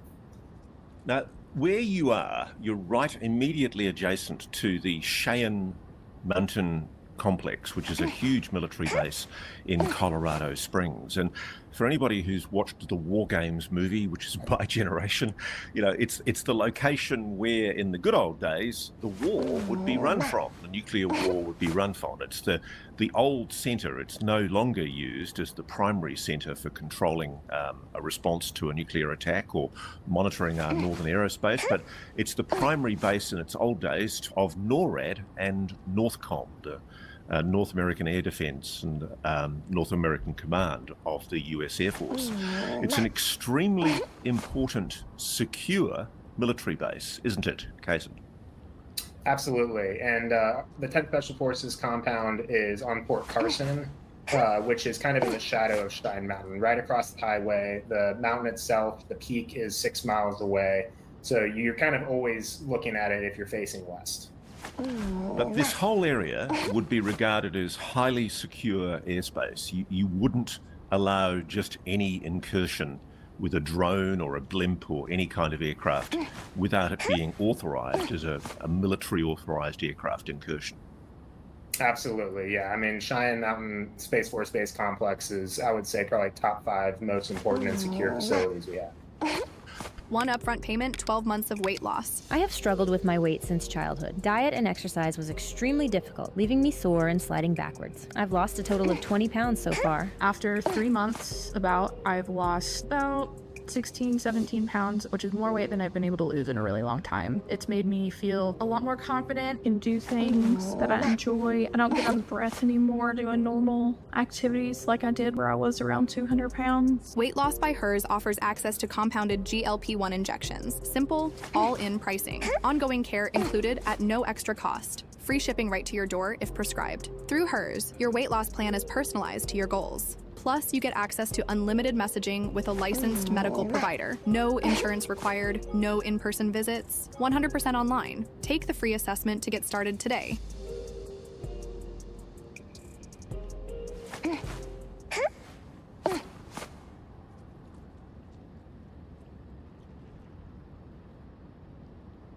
A major liberal journalist acknowledges that actually the reason he didn't say the truth about trans was, in fact, social pressure. Also, Democrats are now claiming that there's no free speech crisis in the UK, but there is in the United States. And the president of the United States doing something really, really smart about crime in New Orleans. First, as you know, this year we're celebrating a decade of the Daily Wire, not by looking back, but by launching What's Next. First up, on Monday, for the first time in years, we are bringing in brand new Daily Wire talent with the... So you're moving from the 10th Intelligence Group's headquarters or base to a location where presumably you're going to be doing some kind of a briefing. Yes, sir. Yes, sir. I'm back. I didn't hear you. I'd messaged you. But I was, my phone was on the desk. But I'm talking to a lady real fast, so I had it muted. Okay, yeah. It wasn't muted initially. That's why I messaged you. Oh, I okay, turned okay. you, like, down a lot, so I was like, just message me in chat when you get back. Oh, okay. My bad. No, you're good, man. That's why I was like, God, it's been maybe he's there and he just is muted and hasn't said anything. Yeah. Alright. But Well, yeah, just let me know. okay, bet. Yep. So me and my 4 other personnel, we're just going from our battalion skiff to the group headquarters skiff, which is about a 5-minute walk if we hurry. But our headquarters is in kind of a depression. And so we had to climb a series of stairs up a hill, just a grassy hill, to get, along our route to the group headquarters building. And we made our way. You can't really see the mountain itself when you're at the bottom of that hill, but we're facing west the direction of the mountain. And when we got to the top of the hill, already over the mountain and kind of naturally in our field of view, when we got to that location, was the UAP. What did you see? It's hard to describe. Even now, just a few years later, it was unlike anything that I frankly could have made up, and I'm not the most creative person, but it was a massive, perfectly still elliptical object, and the stillness was just shocking. Like it was almost tied to a fixed point in space. If I were to guess, and this is hard to say, 6 miles away, but I would guess maybe 300 feet at least. Elliptical like this, white in color, comprised of these uniform panels that seemed to be all pentagons, but were all irregularly shaped. They were joined at the seams, the linear seams, and these irregularly shaped but uniform in area pentagonal panels were like a mother of pearl or a white ceramic color, and it was a perfect sunny Colorado bluebird day, 50 degrees, not a cloud in the sky, and you could see these panels move as they kind of glisten in the sun. What did you call the object? What was your nickname for it? So we didn't have a nickname. Maybe we'll get into it a little bit later, but Arrow, their office nickname for this object was the crystalline potato. Crystalline potato. Yeah, I'm not sure. It didn't seem like it was made of crystal, but it did have a kind of a reflection to it. I think you've told me previously it had kind of a mother of pearl look to it. Yeah, absolutely. All the panels were the same. And again, they were kind of seamed at the linear edges of all of them. It was in a pattern that just did not make sense. Like, because you could tell that there was three-dimensionality to it. Three-dimensionality. It was a pattern that was hard to the comprehend. paneling. Forgive me, three-dimensionality to the paneling? Is that what you mean? To like the skin of the object, to the topography of the exterior of the object itself. Like you could very much tell that the object was three-dimensional and elliptical, but then it had like topography along it, so like kind of peaks and valleys that were comprised of these panels. So I appreciate the object was 6 miles away over Cheyenne Mountain, one of the most secure military complexes in the world. Can you estimate its length and height? Yeah, again, this is probably the most uncertain aspect of the observation, but I would say at least 300 feet in length and then maybe 150 feet in height. Very large. It's a clear blue sky day? Perfectly bluebird. Anybody who's been out to Colorado, you know, the day after it snows, oftentimes it's just shockingly beautiful. There wasn't a cloud in the sky for 360 degrees. So how high off the ground at the top of the Cheyenne Peak would it have been hovering? Yeah, so Cheyenne Mountain itself is comprised of 2 peaks with a saddle in the middle. On the, like if you're facing west, on the left peak is an antenna array. And so it's pretty much right over that antenna array, a little bit to the right of it. If I were to guess, again, this is hard to say, but maybe 500 feet above. Can I ask you this, Kaysen? You've said that this was a particularly geopolitically crucial time because this was in the days in the run-up to the Ukraine war. It's interesting to me because I've done a report about a base in Australia, Northwest Cape, at the time of the 1973 October Middle East War. And there was an object that was recorded by 2 individuals, including the US Deputy Base Commander at a US base on the west coast of Australia, seen hovering at the very moment or around the time that the White House made the decision to go to DEFCON 2. It was an incredible moment in world history. It was one of the first and only times that they've gone that high in the defense condition for nuclear war. Were there alerts ongoing at the time over Cheyenne Mountain? I mean, essentially, if there was going to be a conflict or a conflagration, this is where any intelligence would be gathered to know about it, isn't it?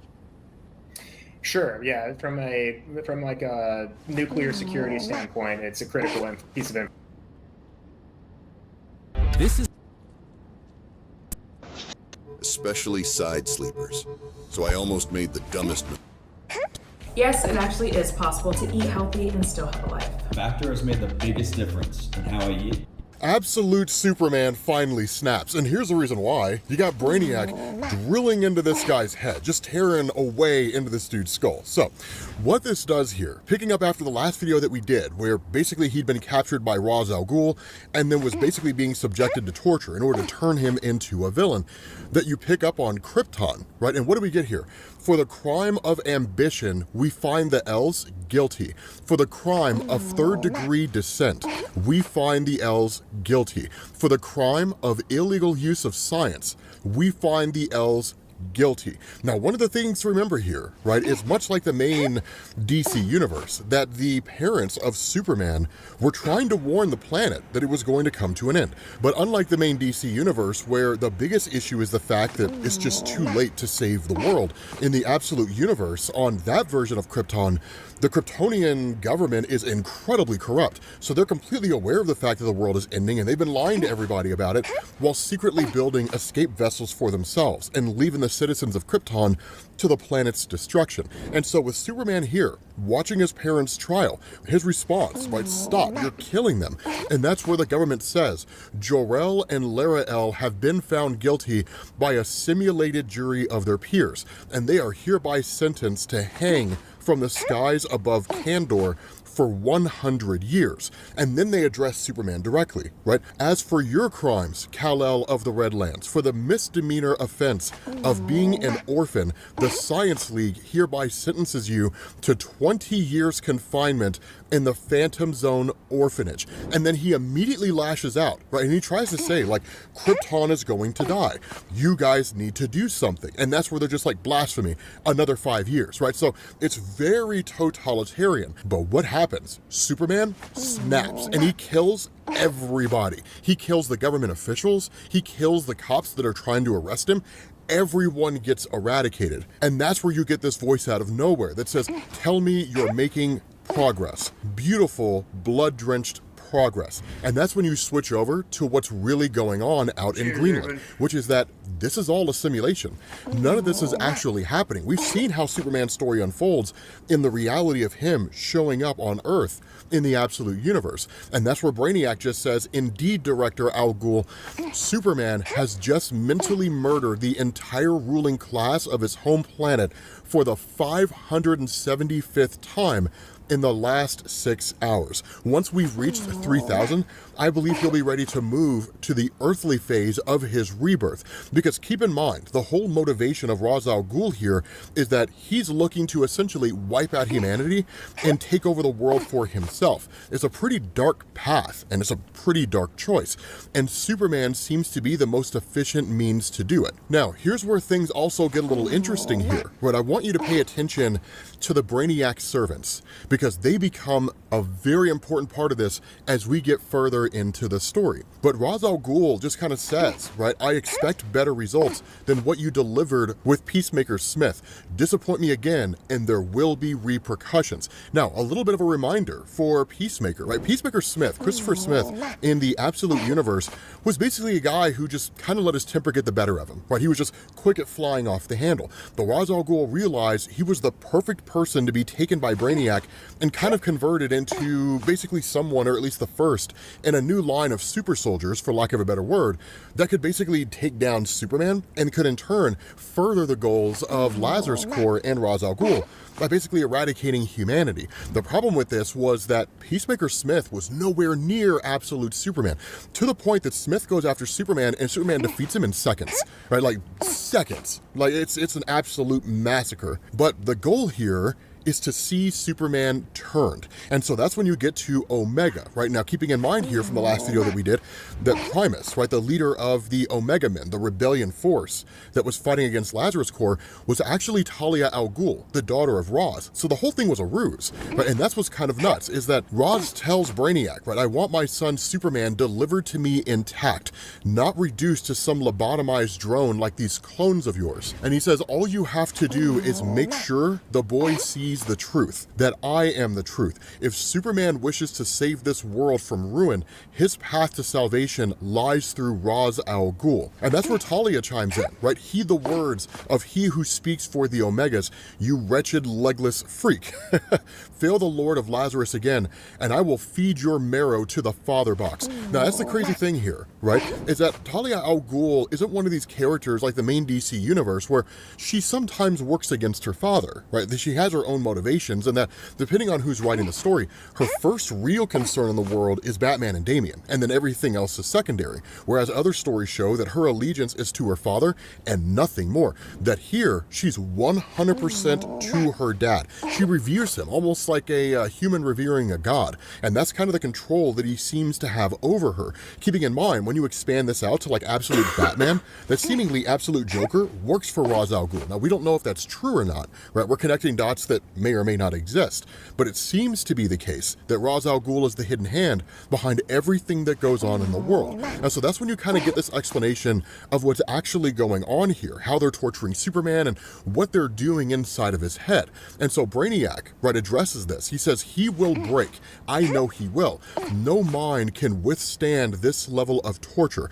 His protector, Saul, has been neutralized, his powers weakened by sunlight deprivation and the radiation of his obliterated homeworld. And at that point, Brainiac 1 chimes in, right? And he's like, so with regards to the Kryptonian meteorite that you so ingeniously synthesized, some of us were kind of thinking we should call it kryptonite It might be a more fitting name, which of course it is, right? And immediately Brainiac is just like, one demerit for speaking out of turn. Return your tongue to the parts department. So literally Brainiac 9 is just made to cut out his own tongue, which is pretty wild. But Brainiac continues on, right? As I was saying, your secrets, your everything, all you are belongs to me.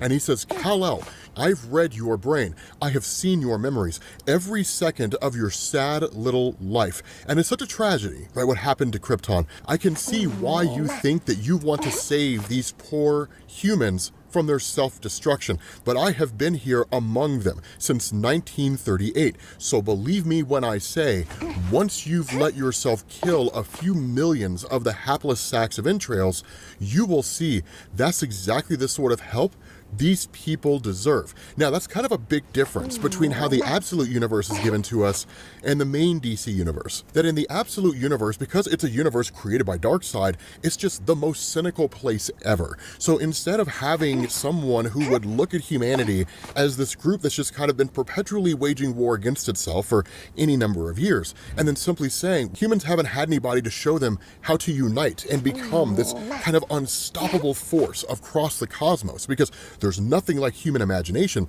that instead it's, yep, and that's just what they're always going to do, because humans are inherently self-destructive and there is no saving them, right? And so that's kind of the crazy thing. And that's why we're all kind of looking at this, hoping that like Absolute Superman sort of becomes something akin to the Superman we know and love, right? This bright light in an otherwise dark world. And so at that point, you switch over to Lois Lane and Jimmy Olsen. Now again, Lois Lane's not a reporter. She's a tough-as-nails soldier and was a member of the Peacemakers. And Talia's just kind of been tormenting them, right? Just smacking them around and just abusing the prisoners, basically, right? And that's where Lois is just like, are you bored yet? I sure am, right? You come to our cell every hour just to kick us around. Either make a fair fight of it or kill us and get it over with. But that's where Talia really kind of shows how she sees things and kind of reveals the plan to Lois and Jimmy, because keep in mind, they don't really know everything that's going on and they don't understand the bigger picture here. They just know that she's the daughter of Ra's al Ghul and Ra's al Ghul wants to take over the world.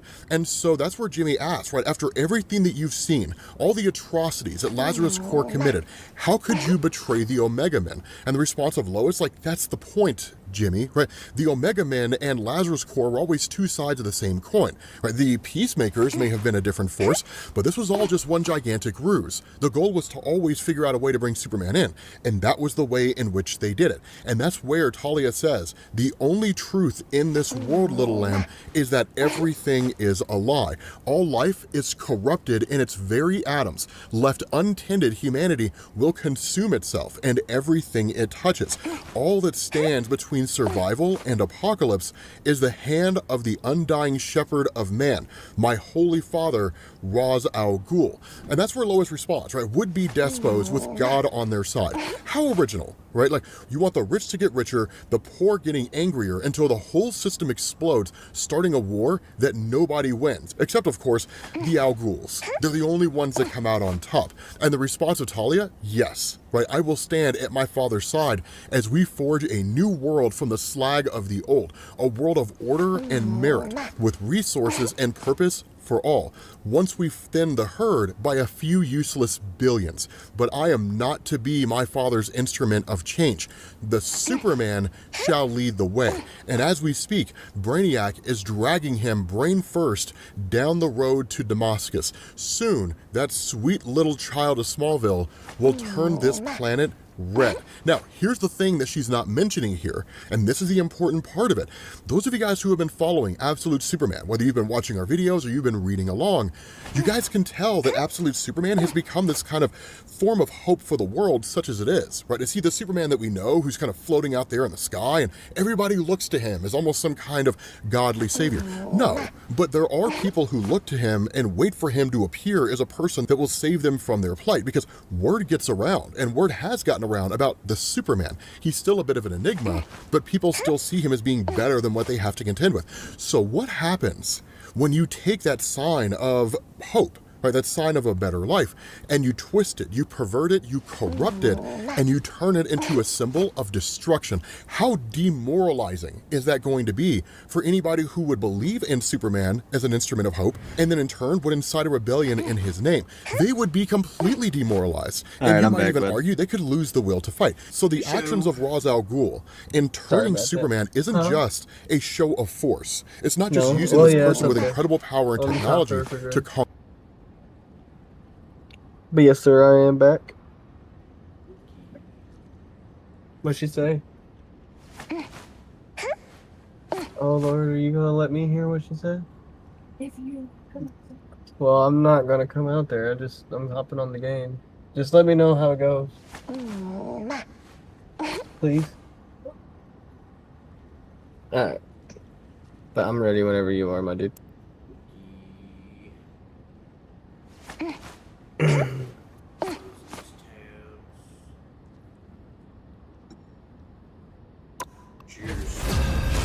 Cheers, cheers.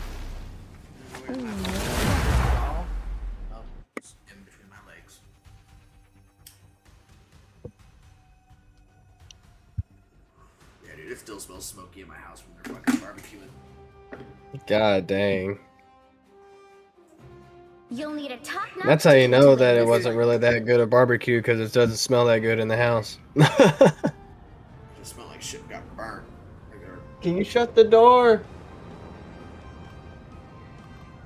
I'm here to finish the fight that my father began. I hope I make him proud. The door was wide open.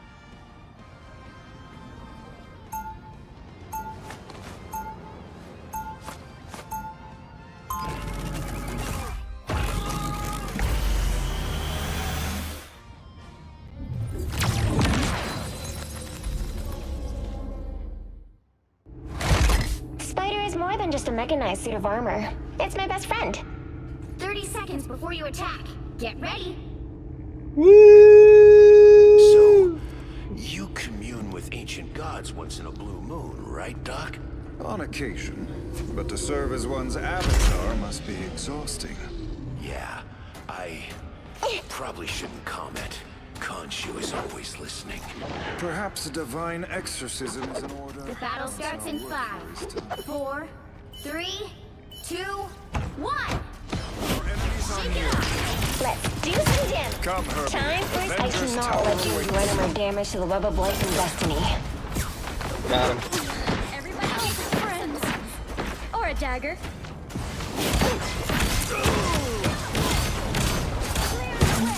Counting on you, friends. Time for some fireworks.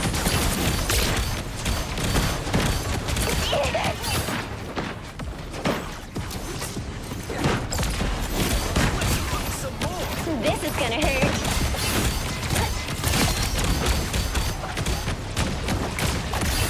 Full arsenal primed. Time for fireworks. Counting on you, friends.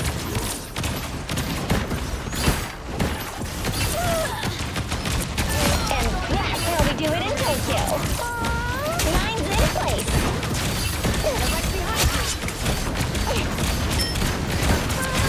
One couldn't win without the other.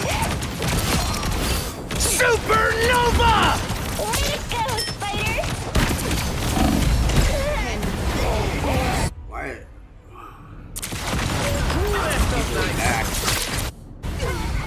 Oh, I need assistance. Just needed a few repairs.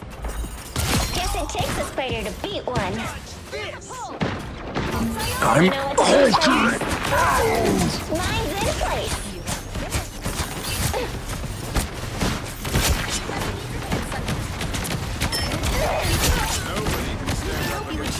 Friends, gather around. Shields up.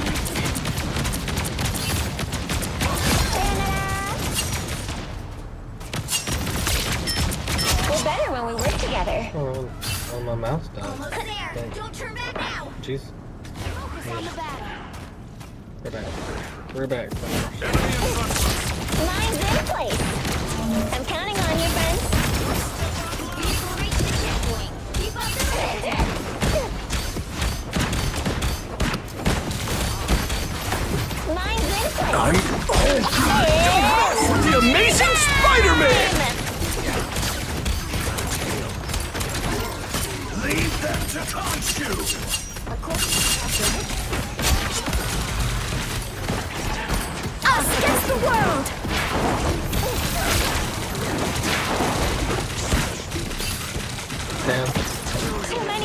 Oh, I forgot that we had cloak and daggers, so I can actually use the team This up. is gonna hurt.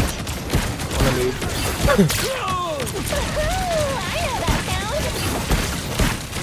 Systems restoring.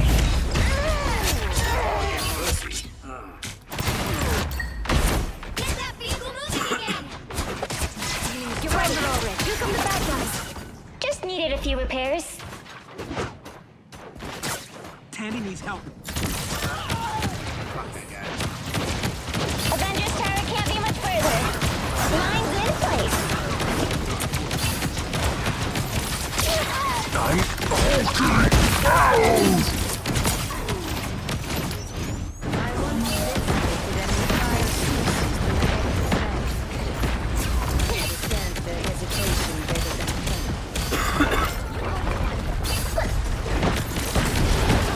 Supernova! We made quite a team. Systems restoring. I'm counting on you, friends. Mine's in place. Your powers are mine! Us against the world! Whoever they are, they don't look friendly. This is gonna hurt. My bad. The Ashanti's power! Lead them to Khonshu! Time for some fireworks.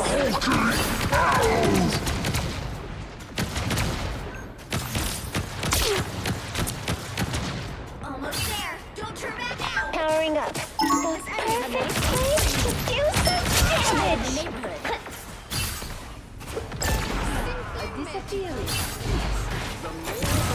Powering up.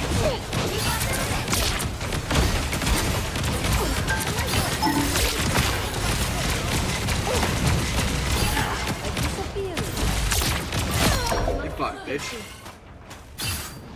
Us against the world! Here comes trouble. Time for some fireworks. It's spider time! Yes, sir!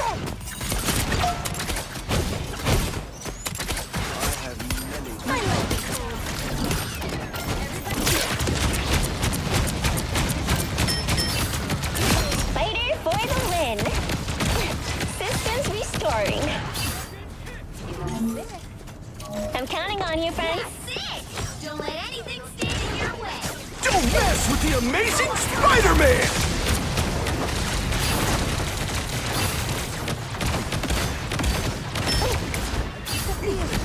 Enemy tag. I saw them. You know what to do, spiders? This is gonna hurt. There, let's raise the light. Help.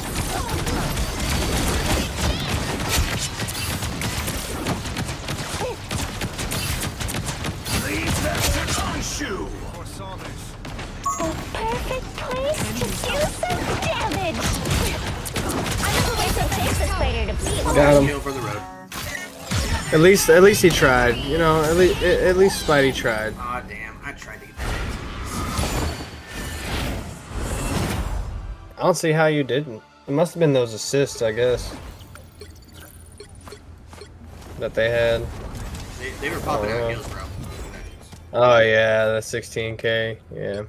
Unless I got two pages. Excuse me.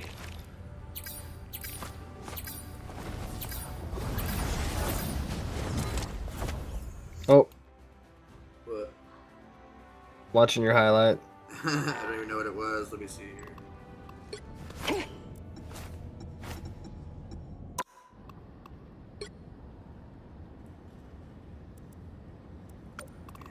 It's fucking blasting. I don't even know which one it is. Let's see. Let's see here. Gallery. How do I see my Oh, that was a nice web. At the end there.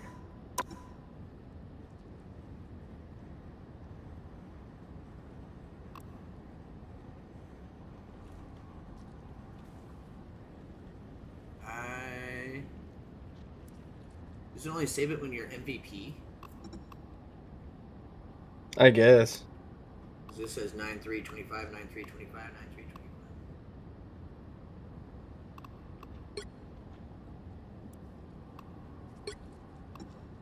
Huh. Interesting. But it wasn't bad, eh? Do what? It wasn't bad highlight. It wasn't that good of Who one. did I web? Human Torch. In the air. Oh, yeah. Dude, I got one where I was blasting Scarlet. She tried to dip away. She got out of her little phase form. I webbed her, shot her before she hit the ground. Damn. Yeah, it was beautiful. The BEAU. Were we doing ranked or just quick match? I mean, let's do one more quick match, and we can do a couple ranks. Why not? One more. It's One 9 more. o'clock for me at least. So Oh, okay. So was we only going to do one more? we can try to squeeze in two. Okay. Igniting time stream. Igniting the time stream. You're a Chronicle expert. Pick your hero. Or villain. I'm not judging. I'm here to finish the fight that my father began. I hope I make him proud. All the DPS. Everybody trying to go DPS. Everybody's DPSing it. Rocket and Okay, we're good now. Mantis. As long as we got at least a heal or two.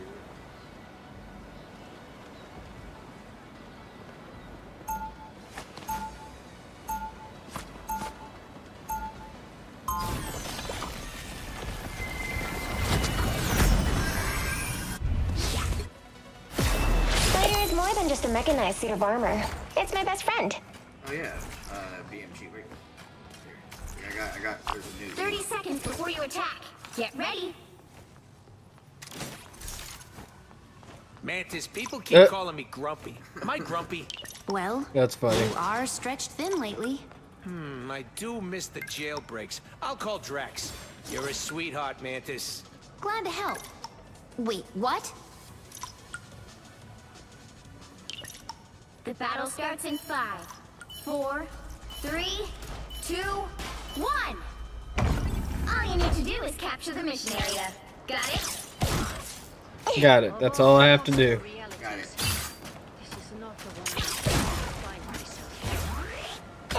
Extra strength awesomeness!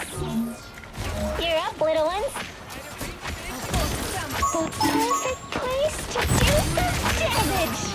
Time for some fireworks. You've got my back, I've got yours. Way to go, Spider! Mine's in place. Powering up. Missionary is yours.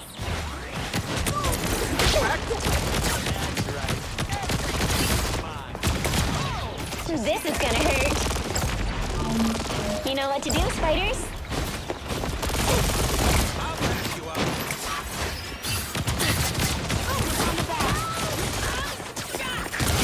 This is gonna hurt. Woohoo! I know that sound.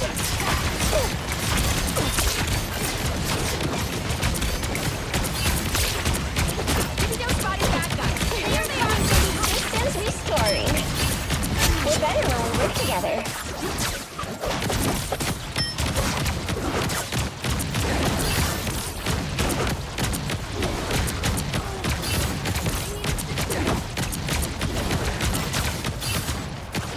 Our man coming. He's almost dead. The perfect place to do some damage. More than half of the mission area.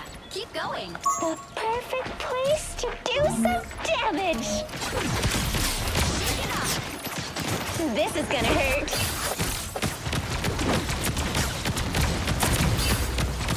The perfect hit. It's spider time! Here's an enemy.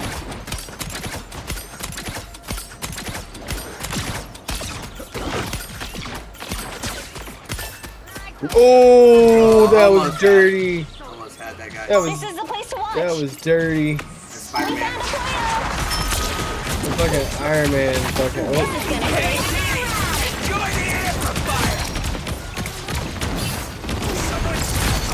By the eye of Agamotto!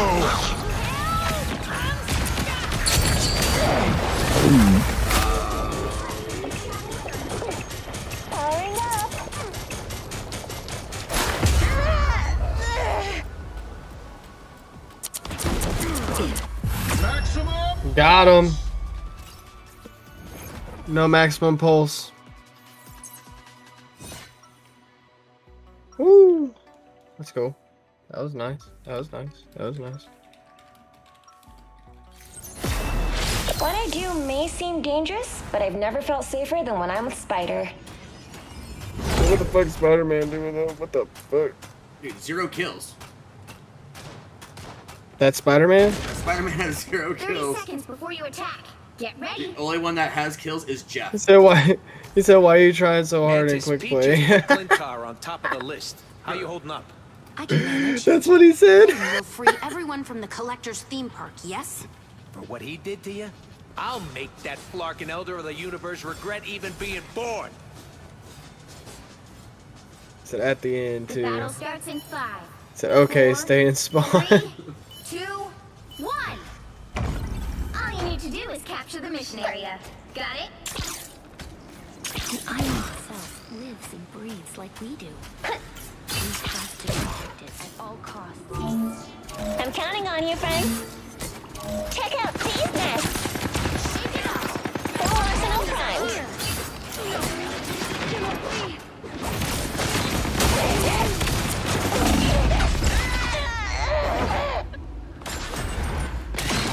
Don't mess with the amazing Spider-Man!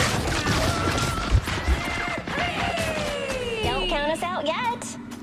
Damn. Capture the mission area. You need a confidence boost. I need someone to answer that freaking Iron Man. I'm trying, buddy. Cause I can't do nothing. That Iron Man beaming me. I can kind of handle like the Spider-Man and shit, but when it comes down to that fucking Iron Man, I can't do nothing.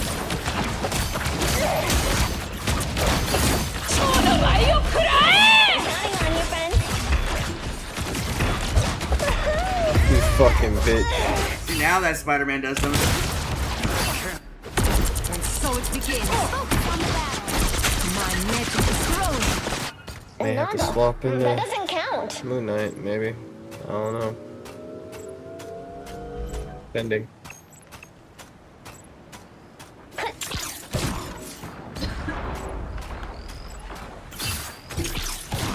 Their team's capture progress is passed. We're better when we were time for some fireworks.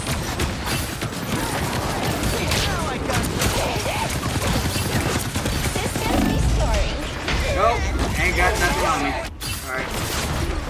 Let me do something here. We'll give him this thing. Now, a disappearing act. Control seized.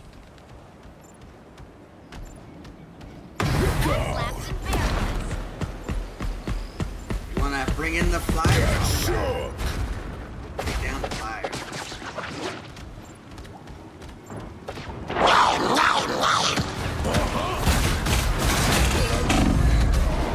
Oh damn, 3 of them lit me up at once.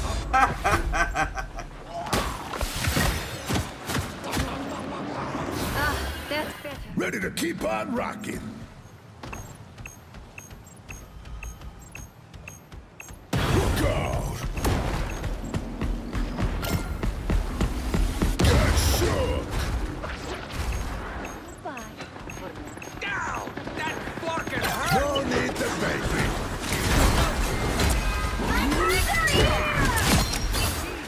Make way!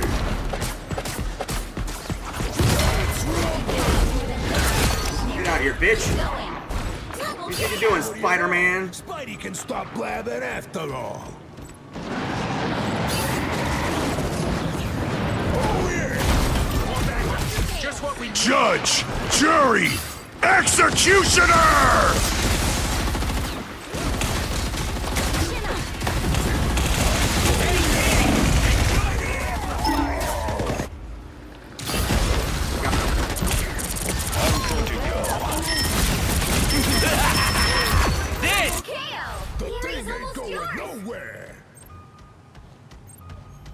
Defend like it's your last form. We're tough, right, Tippy? Oh, we gotta stay back. Exit stage left. They've almost got it. We need heals on us.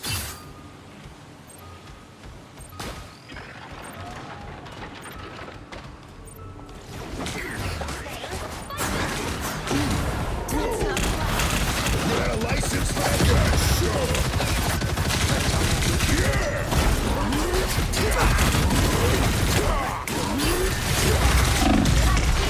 Bro, get that goddamn. Appreciate the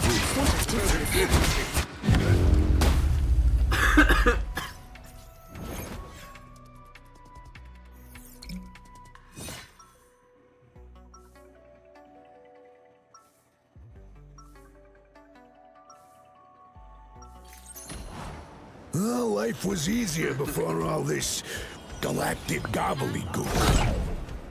Goodbye. Who needs four? I'm here to finish. The web of life and destiny is fragile.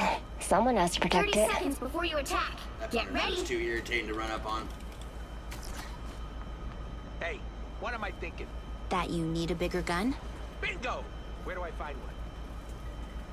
Cheers, my dude. From what I hear about this Doom character, I don't think I'm gonna like him very much. The battle starts in 5, 4, 3, 2, 1. All you need to do is capture the mission area. Got it? The Master Weaver is not going to be thrilled with me for jumping around realities.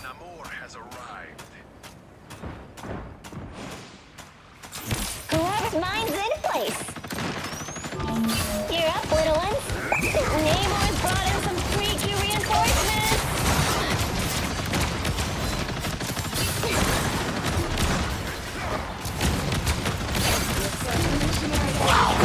Time for some fireworks.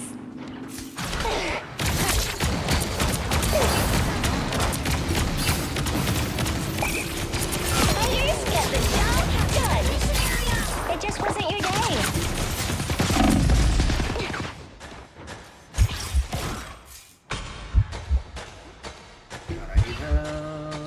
So much better.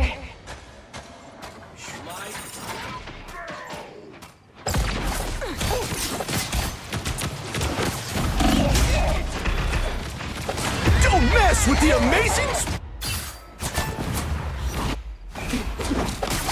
Right there. We're back in action. Oh shit, we just going all in? Fuck yeah. Khonshu has guided me this far. I trust him. Rise and fall. Squids? Good. More arms to break. Sorry about your squiddies. Your team's capture progress has passed the halfway point. My friends are here!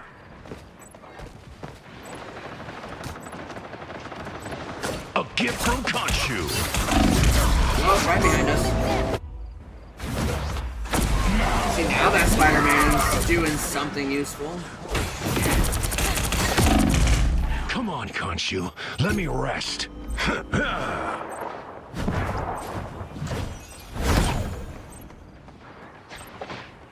They've almost got it! A gift from Khonshu. On your toes. Here they come.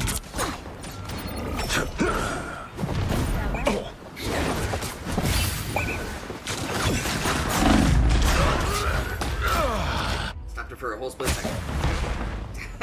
What a difference. Lights out. The feast for I started.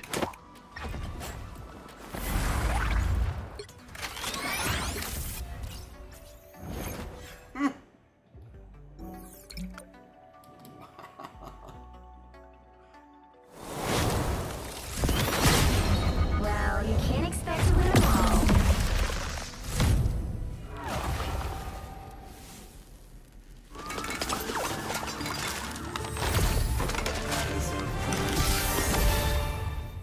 That Spider-Man finally did something.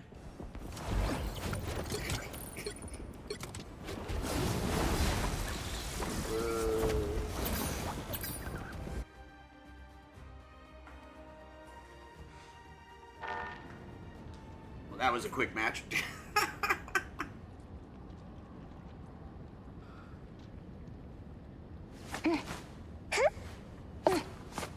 Are you muted? Yeah, that was a quick match. My bad. Yeah, I was muted. But I might as well just do another quick match since you're going to have to get off in about 15 minutes. Unless you're just going to call it there. No, I will do another. That was way quicker than I thought it was going to be. Not even lying.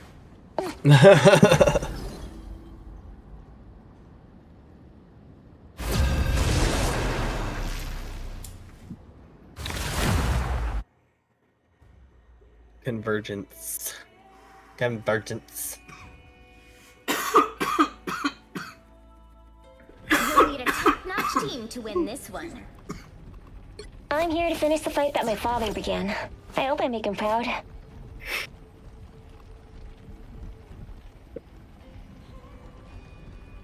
Salty tip. That's fucking funny.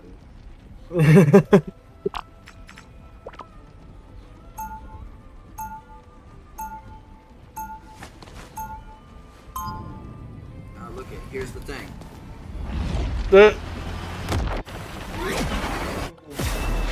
My dad built Spider for himself, but I feel like I was born to pilot it.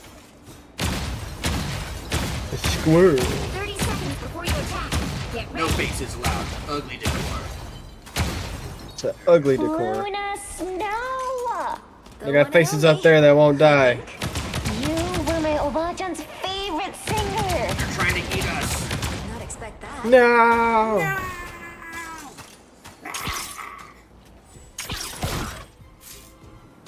The battle starts in 5, 4, 3, 2, 1. All you need to do is capture the mission area. Got it?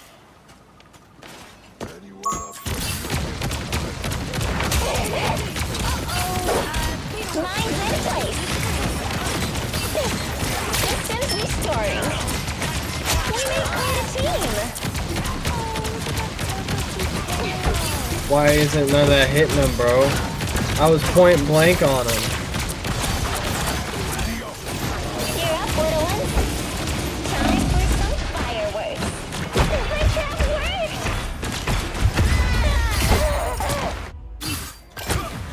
Got trapped in there with 4 dudes. I like the cold. The white girl's dream. Not as worried. That doesn't count.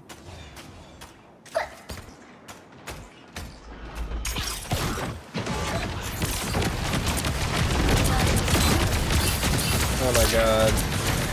Systems restoring. Fucking Iron Man, bro. Time for some fireworks. Maximum pulse! Here comes trouble. Check out both the healers. I'm like, You got solid stone, Tony.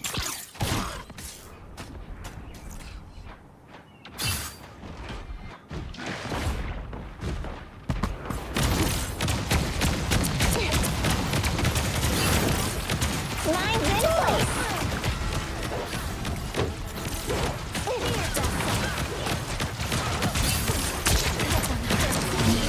You know what to do, spiders? Instant awesomeness. Powering down. Jeff needs to die. It's spider time! fucking magic.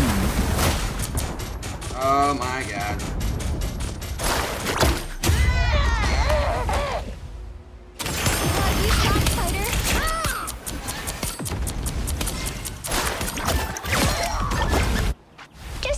few repairs. Okay, on my way.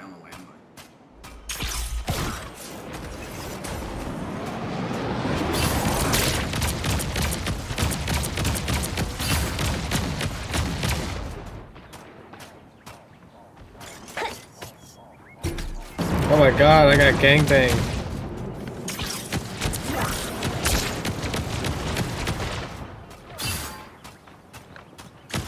Assemble! My friends are here! Hey, Dee! And you're here! Fire!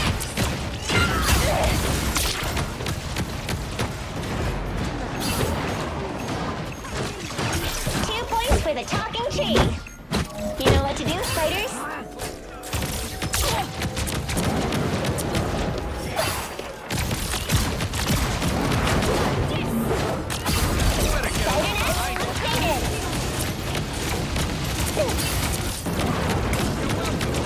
Bro, this Iron Man's pissing me the fuck off. I tell you what. Bro, I'm telling you, bro. He's just hitting it and running away. He hits you a couple times, he just runs away. He's not even doing it. I think somebody's knocking the door. Fucking Jeff is getting my ass. I'm not getting no heals to help. Jesus.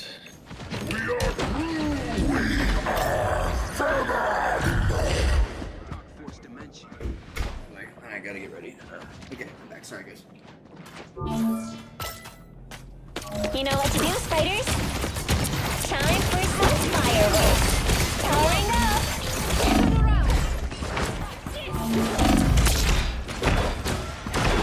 Extra strength awesomeness.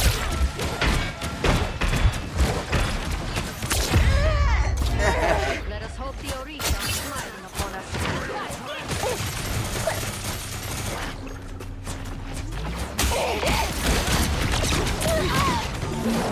You're up, little one. This is gonna hurt.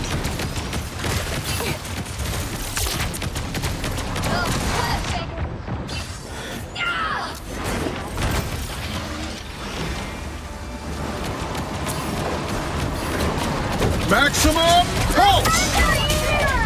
Behold, Dark Child! It's spider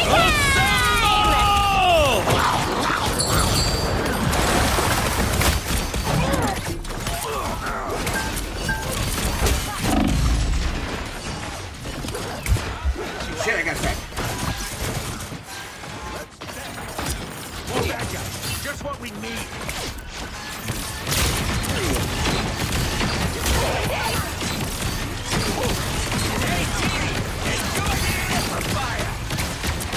God is so out of sync. Get the statue delivered.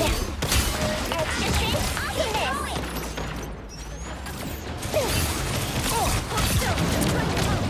Powering up.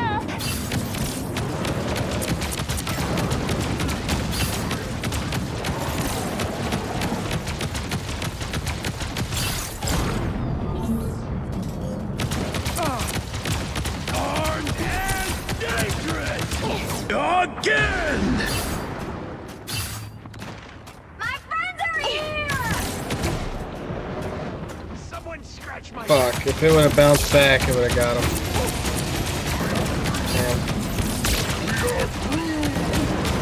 Us against the world! Sorry, Mr. Get out of here, Shark. stupid bitch.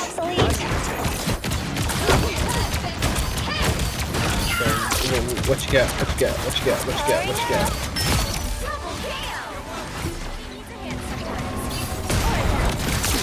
Time for some fireworks.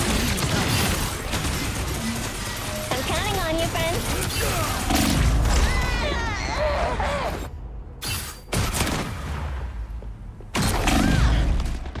Fucking Iron Man, bro.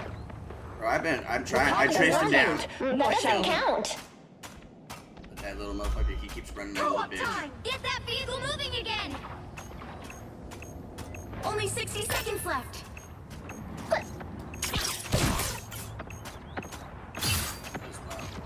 Judge, jury, executioner! Lines you up. Systems restoring.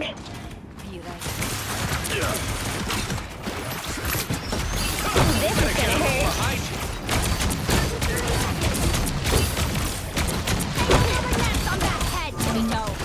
You're up, little one.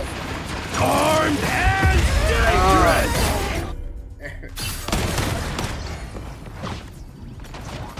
Jesus Christ. Armed and GG. The final 10 seconds.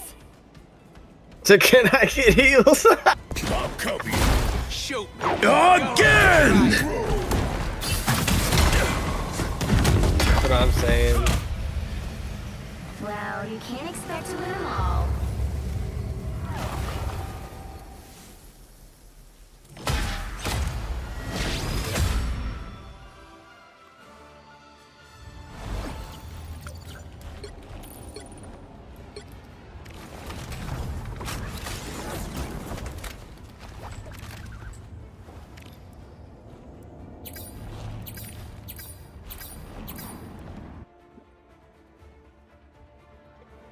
That was Dookie Waters.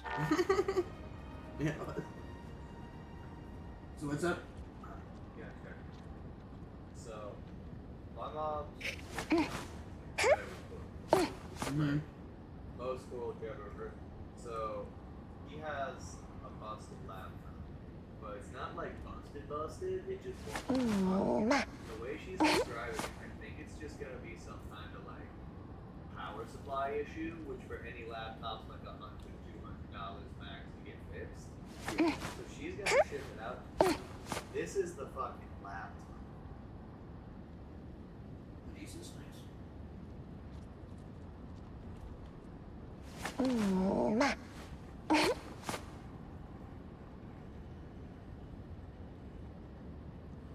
Fucking 4070 in it. Like That's a nice fucking even laptop, bro. even if it doesn't work, literally the parts in it are going to be worth a couple $100. Oh yeah, no.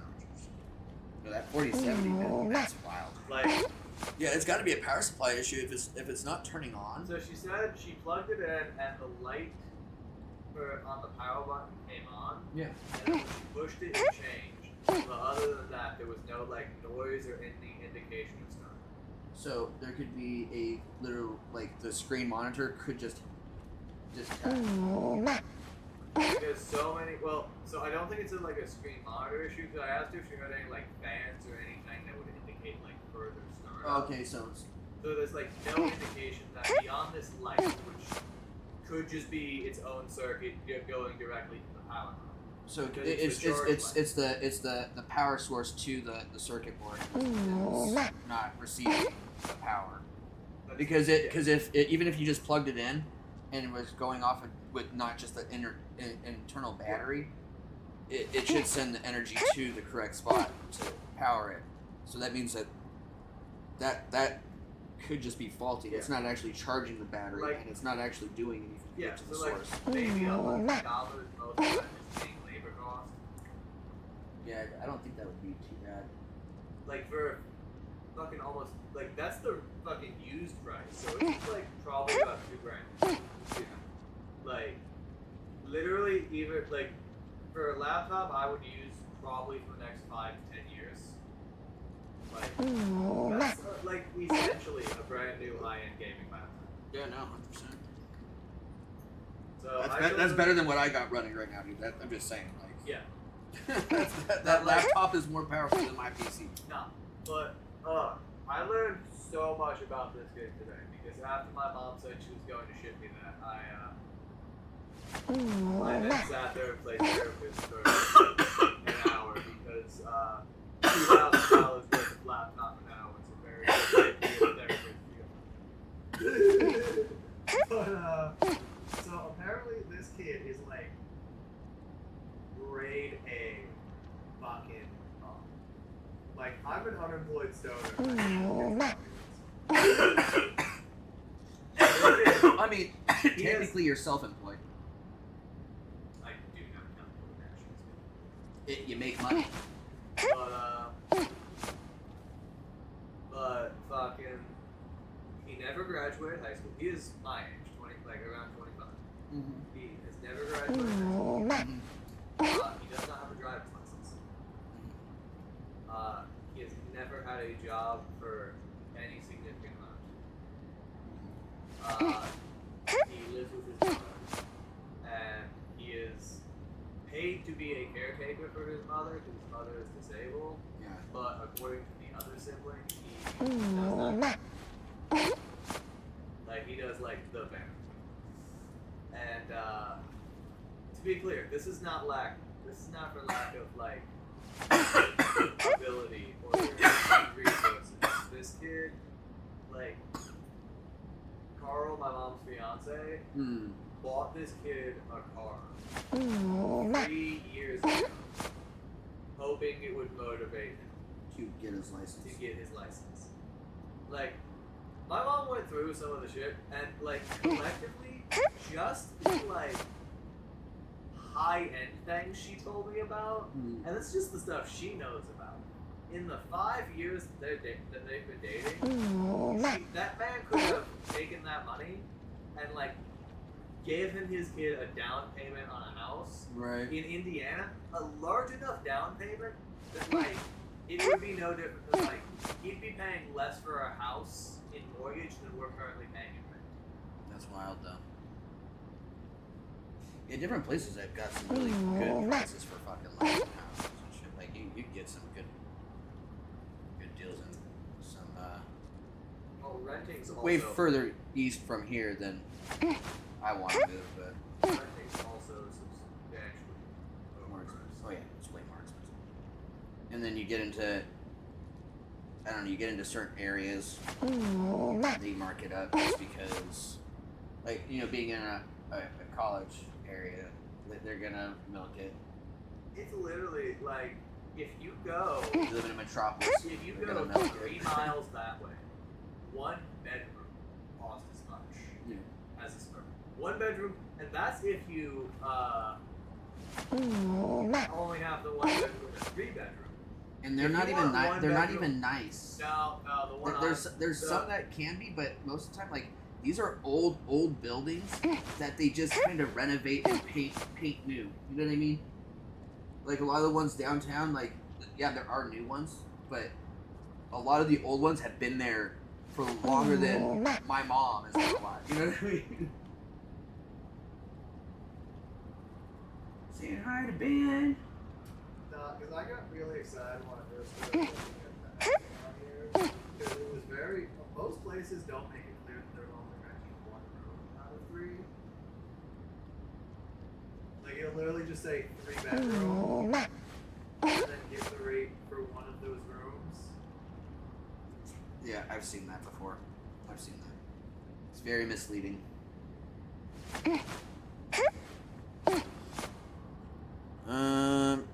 Yeah, I'll have to call it there for now, BMG.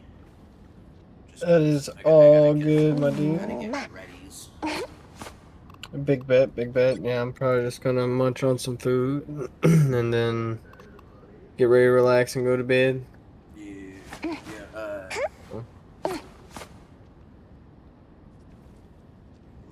This you guys doing your movie tomorrow? Yeah, most likely. Yeah, they just hit me up Saturday or whatever. Probably be, I don't know what day, Saturday or Sunday. I'll be probably playing Fortnite with Lila. Okay, cause yeah, I'll be I'm off Saturday, Sunday, Monday, so. But, all right, bud. I'll talk to you later. Yes, sir. Peace. I'm glad you approved my assessment of the laptop, though, because I'm not a huge hardware guy, but I do know, like, the basics of fucking. Well, I mean, like, there's certain things that it's more common sense than anything.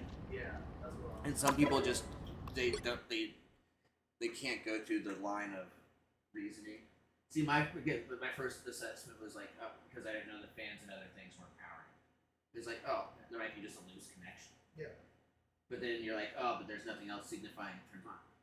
How long has she... Infrequent says me hoi me noi I will leave it charged for like a couple hours and see if it might just be the battery just being so fucking dead. because Lila's mom had a laptop, and that was one thing that I did, and it turned back on. So like it could just need more power.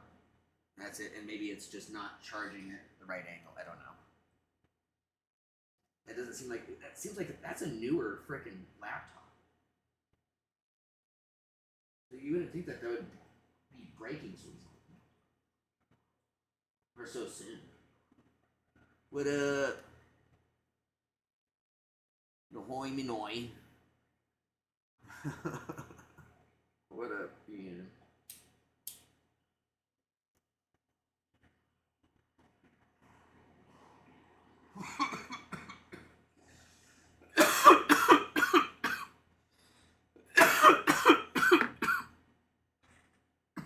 But yeah, I mean, like, overall, I expect at most to, like, spend maybe 200 on this. And that's just, like, 2 extra nights of door dashing. Mm-hmm. This is worth 2 nights of my life. Oh yeah, dude. I mean, have a laptop you could actually like. If you wanted to play games, that's definitely meant for gaming. I have one. You see, the thing is, like, I'm not even going to use that for, like, big complex games. I literally just want to play the Total Wars and play Banner Lord of Mods. Banner. Mountain Blade. I love it. I have a different one that's not. It's not. It's in the same kind of genre. Where is it at? Actually, oh, right there. Mordau. Shit is so fucking great. See, that's the other thing. Is I also want to play the Star Wars Commander game. Yeah, it's just realistic, like combat. So like parrying and stuff, and if you swing like this, it does a different move versus if you swing your sword like that. Basically, where you're starting your swing. Nah, I get that. I just also the simplicity of Mountain Blade is perfect. The way I'm making it sounds more complex. Like when you play it though, like you get the gist of No, like blocking I know what and you're like swinging. talking Like about. you I'm just just think saying, of how it would be in your hand, waving it around, and that's. Well, I mean, they it's still like have straight. that. They still have like directional based attacks in Mountain Blade. Yeah, no, I know that. It just is nice to have that realistic feeling to it. Where, I mean, it's just a massive like castle war. You know, let's push into the fucking throne room type deal. But it's got very positive reviews.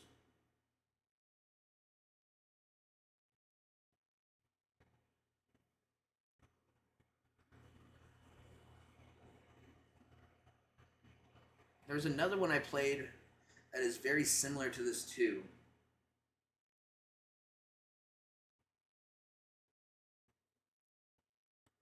Oh god, what is that?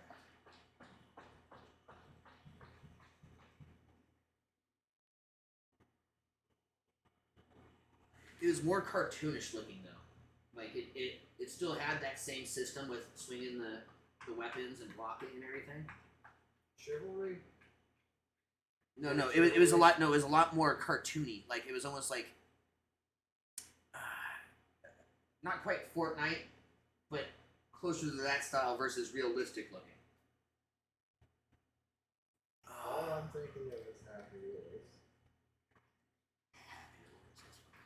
I don't know why I'm thinking of that, because that's not all what you described. No, that's funny though. But that is what's going into my head.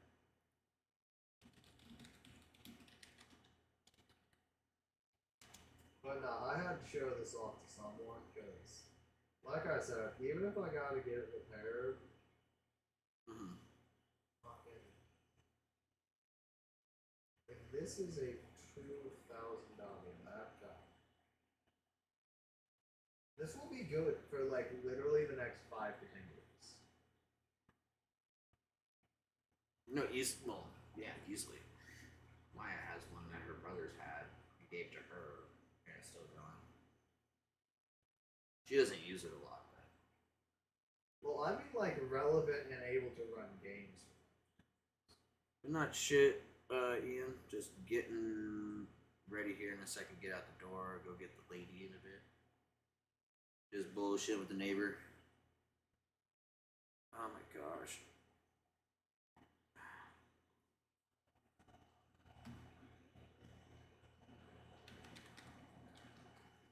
Because the other thing is, like, I'm not going to do a lot of gaming on the laptop itself. What I'm going to do is I'm going to HDMI the laptop into my TV. Uh-huh. And then I'm going to play the Total War games on a giant TV with a Bluetooth keyboard.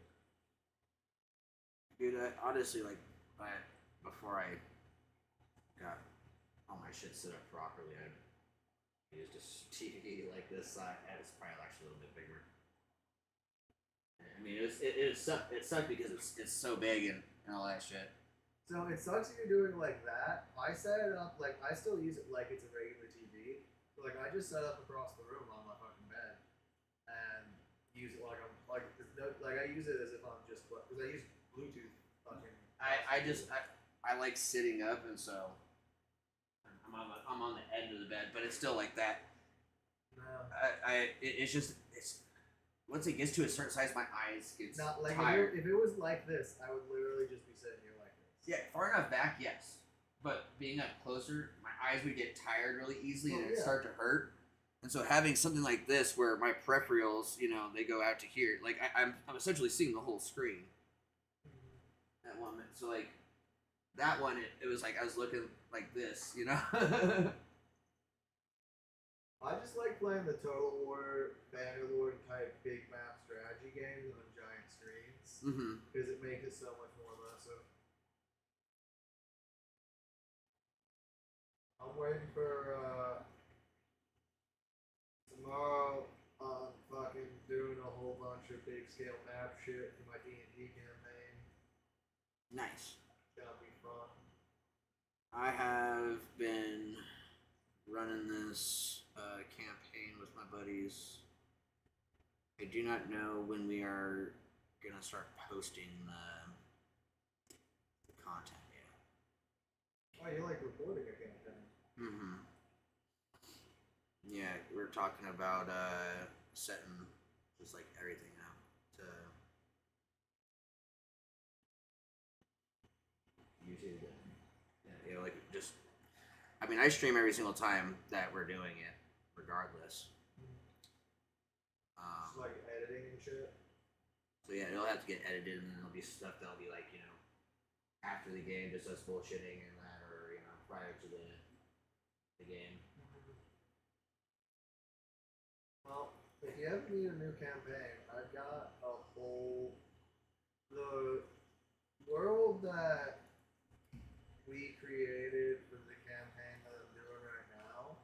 We've been like creating such detailed nodes over the years that I could low key turn this city into like a full module. Nice. See, right now it's just her. It's her first time DMing, and so she had help from another guy who's been doing shit for a minute, and she's created a little campaign. It's fun so far. It's kind of like gods on Earth type deal. Like we're interacting with these gods that we praise, you know, and pray to, and all that shit. Like, and it's a zombie apocalypse essentially out. And there's this little girl that we encounter who's a vital part of what's going on. We don't know how yet, but she's somebody I know in my god's family. It's their daughter, and so like I'm like I think it's my god's sister, but I don't know who the parents are. You know, but it's been really, you know, fun and involved. Like we go crazy with some shit. You know, this being a little chaotic, but it's all good fun because we got my buddy Pudge, who's the one who we do it in his server. He's a funny motherfucker. He's just funny to just bullshit with. So like whole group kind of like really meshes well too. So. Well, I've got. So the way our world kind of works, I've been doing. It started with like a crime campaign, and then we did like a demon invasion arc for a while, and now I'm about to lead a coup. So it's kind of like a sandbox world, and we just take it whatever direction we're feeling like at any period. But it's just your typical high fantasy world. Yeah. And if you ever need like a one shot or just want to like have a second campaign running, let me know. Well, see, like ours is so sporadic. I mean, I could probably definitely play a second one. Like, now that I've set up on So King the website for Dungeons and Dragons, it's easy to just make a the Roll20 one. Yeah. We use Roll20. I have to look here. Oh, it's D&D Beyond. Oh yeah, D&D Beyond's. I like it. I like. My guy's a Minotaur named Sir Beavis Maximus. Nah, D&D Beyond is like way more in depth. So it's like nice sometimes, but also Roll20 is just a very basic good one for like drawing maps and shit. Yeah. And that's the main thing we use it for, is drawing maps. My buddy gifted the DM this little tabletop game. So we'll stream on that with the whole map made out. There you go. He's over there. Oh, okay. Yeah, so when we're playing, we have our cams going, but we got the tabletop. And so it's all digital.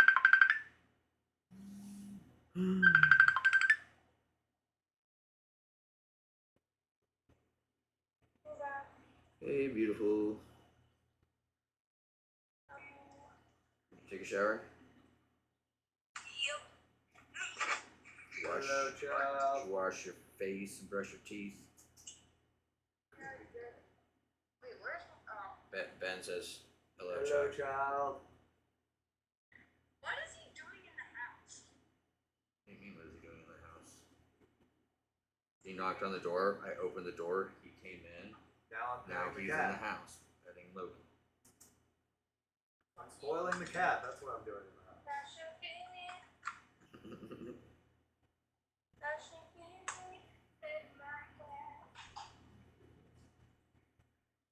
you doing, man?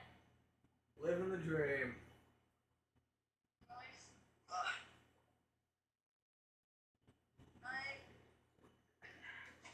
The whole place smelled like smoke for frickin' hours.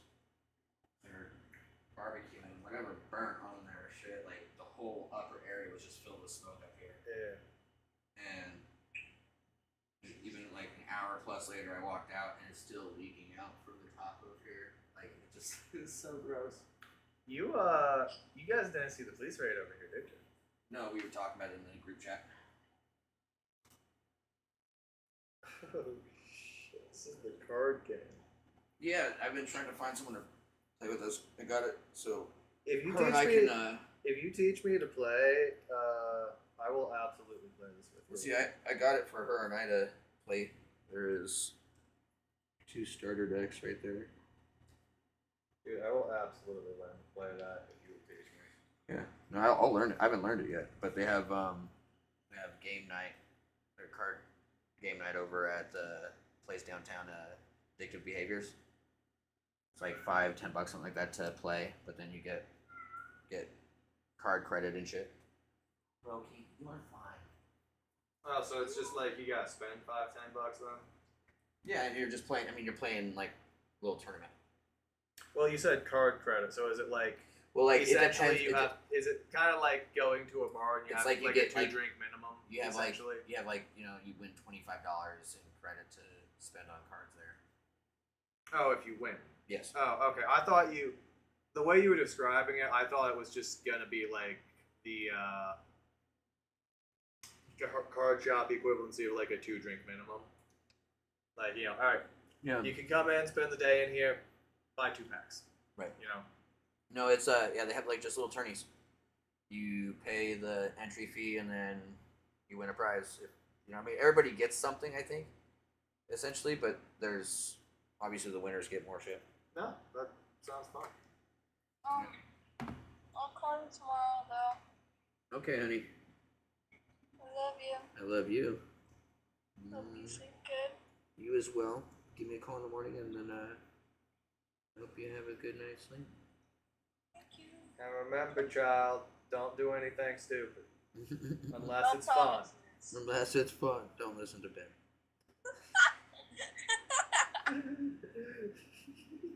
Don't No ever promises, don't ever no have fun. promises. Don't have fun ever.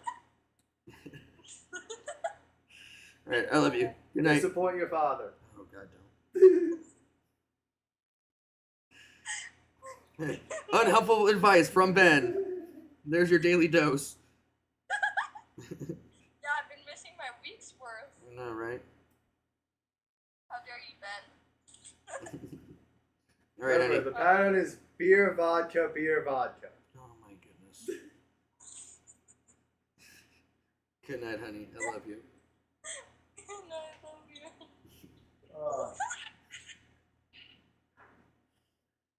See, the difficulty isn't thinking of bad advice, it's thinking of original bad advice. Got that one too. That one's. I don't know how The infrequent site says Myers playing. Like money-wise. I'm looking at something really. Money-wise, that one's pretty good. What are we talking? What's pretty good to you, I guess? More than $100. Okay, because I was about to say, like, because I'd start saying pretty good at it. The other one is like 30 something, maybe a little more. That's what I know. I need to. Where did I just pull? Okay, you will get your food when I get back. Oh, there it is. Yeah, there's. I got Emerald Thrawn. How much does like a booster pack of those cost nowadays? Oh, anywhere between like 3 something and like 5 something, maybe more. Depends if they're on their last so many boxes, run out of stock, they start marking them up. I need. These guys, this is one I haven't opened yet because it's a Carbonite edition. There's a chance for a serialized card in it. And the serialized cards are, you know, one of like 500 or 200 or whatever it is. Yeah, like the One Ring from Magic.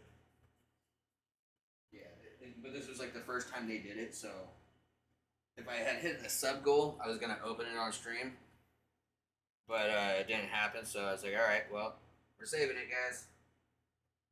Yeah. Okay, you will be just fine. No. I need a new hobby of something to collect anyway, so I might get into that.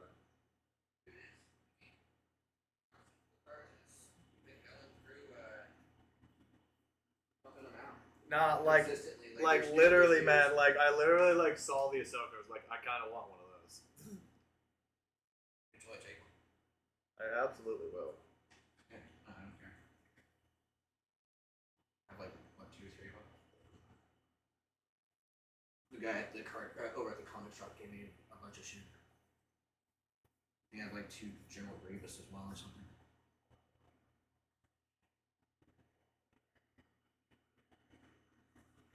Yeah. You know that one too? You got sleeves? Yeah, I can.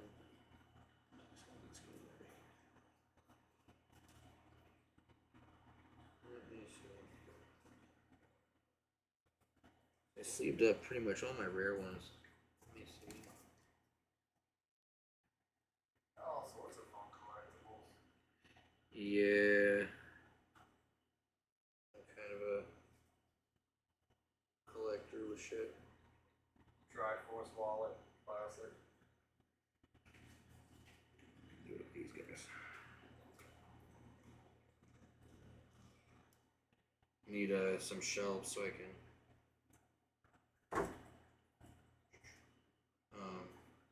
actually stack my stuff and make it look nice because I've got a bunch of Funkos and shit.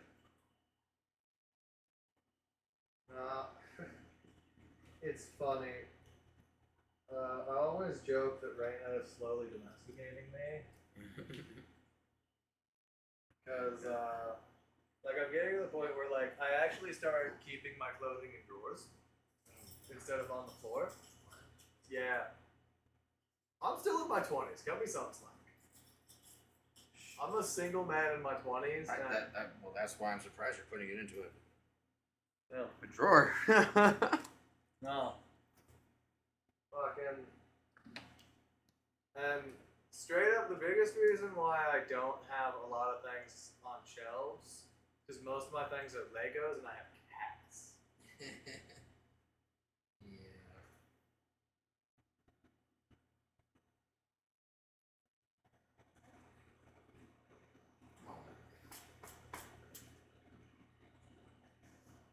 Anyway, much as I would absolutely love to stick around and walk over to Dollar Tree with you, I absolutely don't want to. So. Dude, I'm not even expecting you to. I thought you were just chilling because I was not out the door yet. No, like I said, I had to show someone that laptop. Yeah, no, that's nice, man. Like, I cannot. I told you the kid hasn't even graduated high school. Right? Because it's literally gonna end the marriage. Yeah. Or the engagement. Because now he wants to move in with his dad. And she's like literally not even setting that ridiculous of standards for this kid to have all of his shit. Big game on Sunday. Ian says hi, Ben. Hello. But sorry, say that last part. Like, she's not even setting high standards for like what expectations should be if this kid gets into the house. It's literally to live with them. He has to finish his high school education and get his driver's license. That seems pretty. They're not even making get a job a requirement. Well, baby steps. Baby steps. Yeah. Even like they pay for every. Know what this? Know what it reminds me of? This kid consumes more marijuana than both of us combined. You know what this reminds me of? What? Step Bros. It's literally Step Bros. It's what it literally just reminds me of. 110%. It's so fucking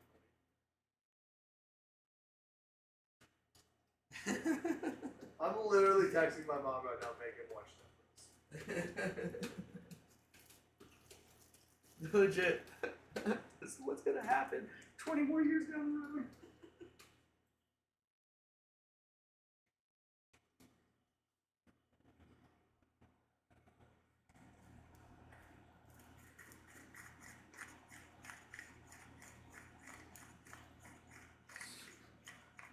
Tries to look it up online.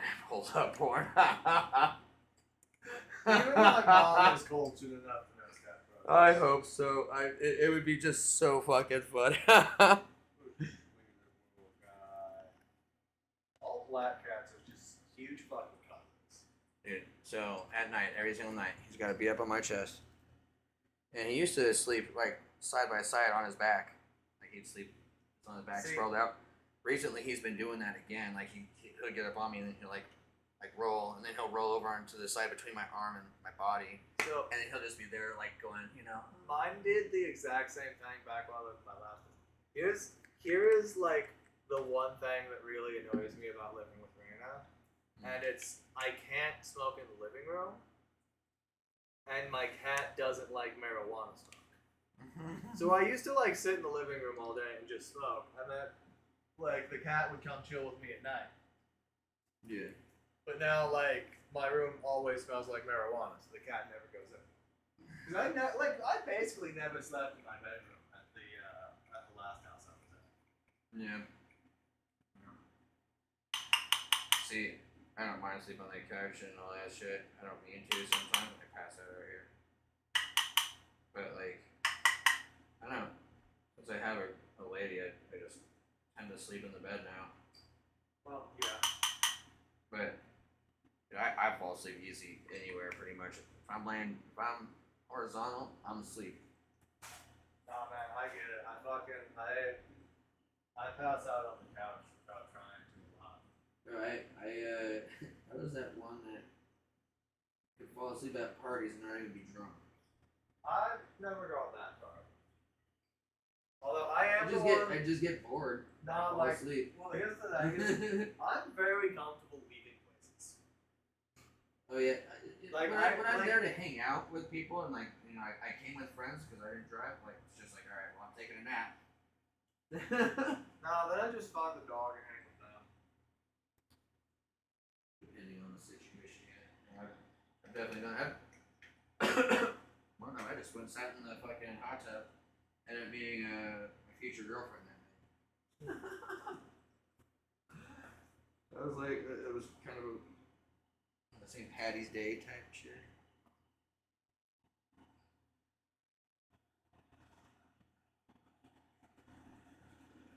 Anyway, I'll see you.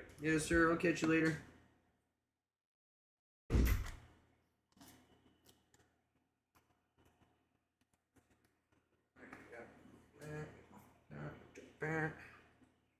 Don't got that yet. Just grab that. Where's your boobs?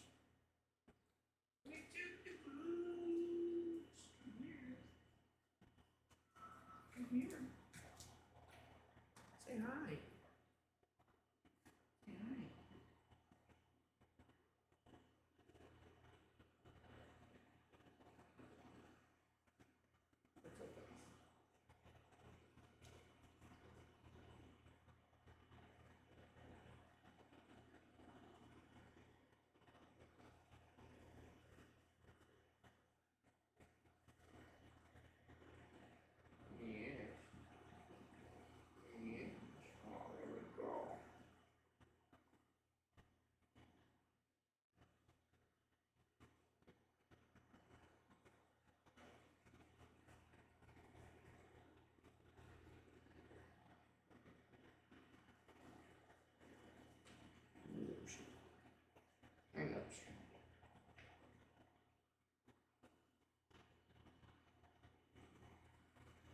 Sweetie pie.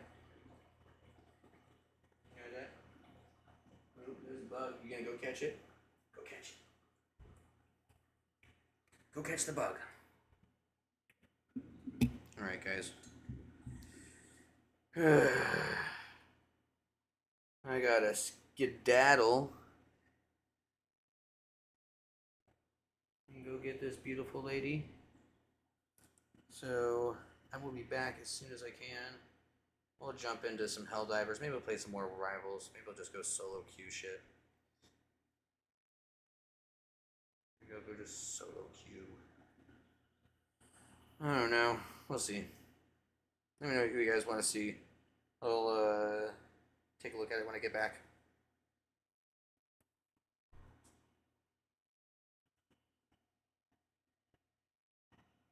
Double, triple, check pockets. Put the batteries in there. Yarr. Cool. Be right back, y'all. Conquer the world. It's a moral war. It's a war against the hearts and minds of the people that would otherwise stand against him. So it's a very, very methodical war. But that's where Lois tells Talia, right? That will never happen.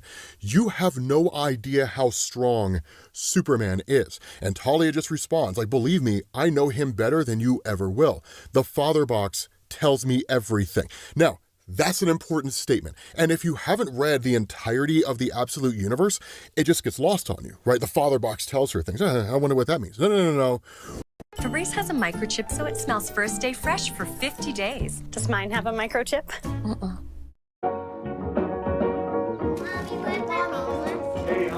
Sometimes you just...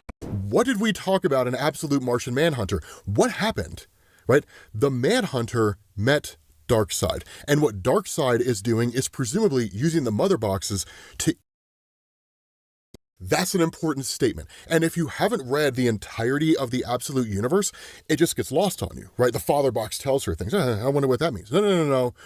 What did we talk about in Absolute Martian Manhunter? What happened, right? The Manhunter met Darkseid. And what Darkseid is doing is presumably using the mother boxes to influence and control the very universe that he created. So the fact that she knows everything about Superman, Darkseid knows everything about Superman. So while we don't see it, I would argue there is a better than fair chance that Darkseid has told her everything she needs to know about Superman, how to break him, what his weaknesses are, how do they know to synthesize kryptonite, right? These are all these little things, right, that become important once you start looking at the bigger picture. So again, DC is slowly expanding all this out and tying all of it in. And so that's why she says Superman has a breaking point, just like anyone. And once he's reached it, you'll see for yourself, Miss Lane, for his final test will be to kill you both. And so at that point, you switch back over to Superman, right? And that's where Brainiac is just like status report. And one of the other guys says, phase 3 proceeding in the last hour, subject has experienced himself slaying 8,577 peacemakers.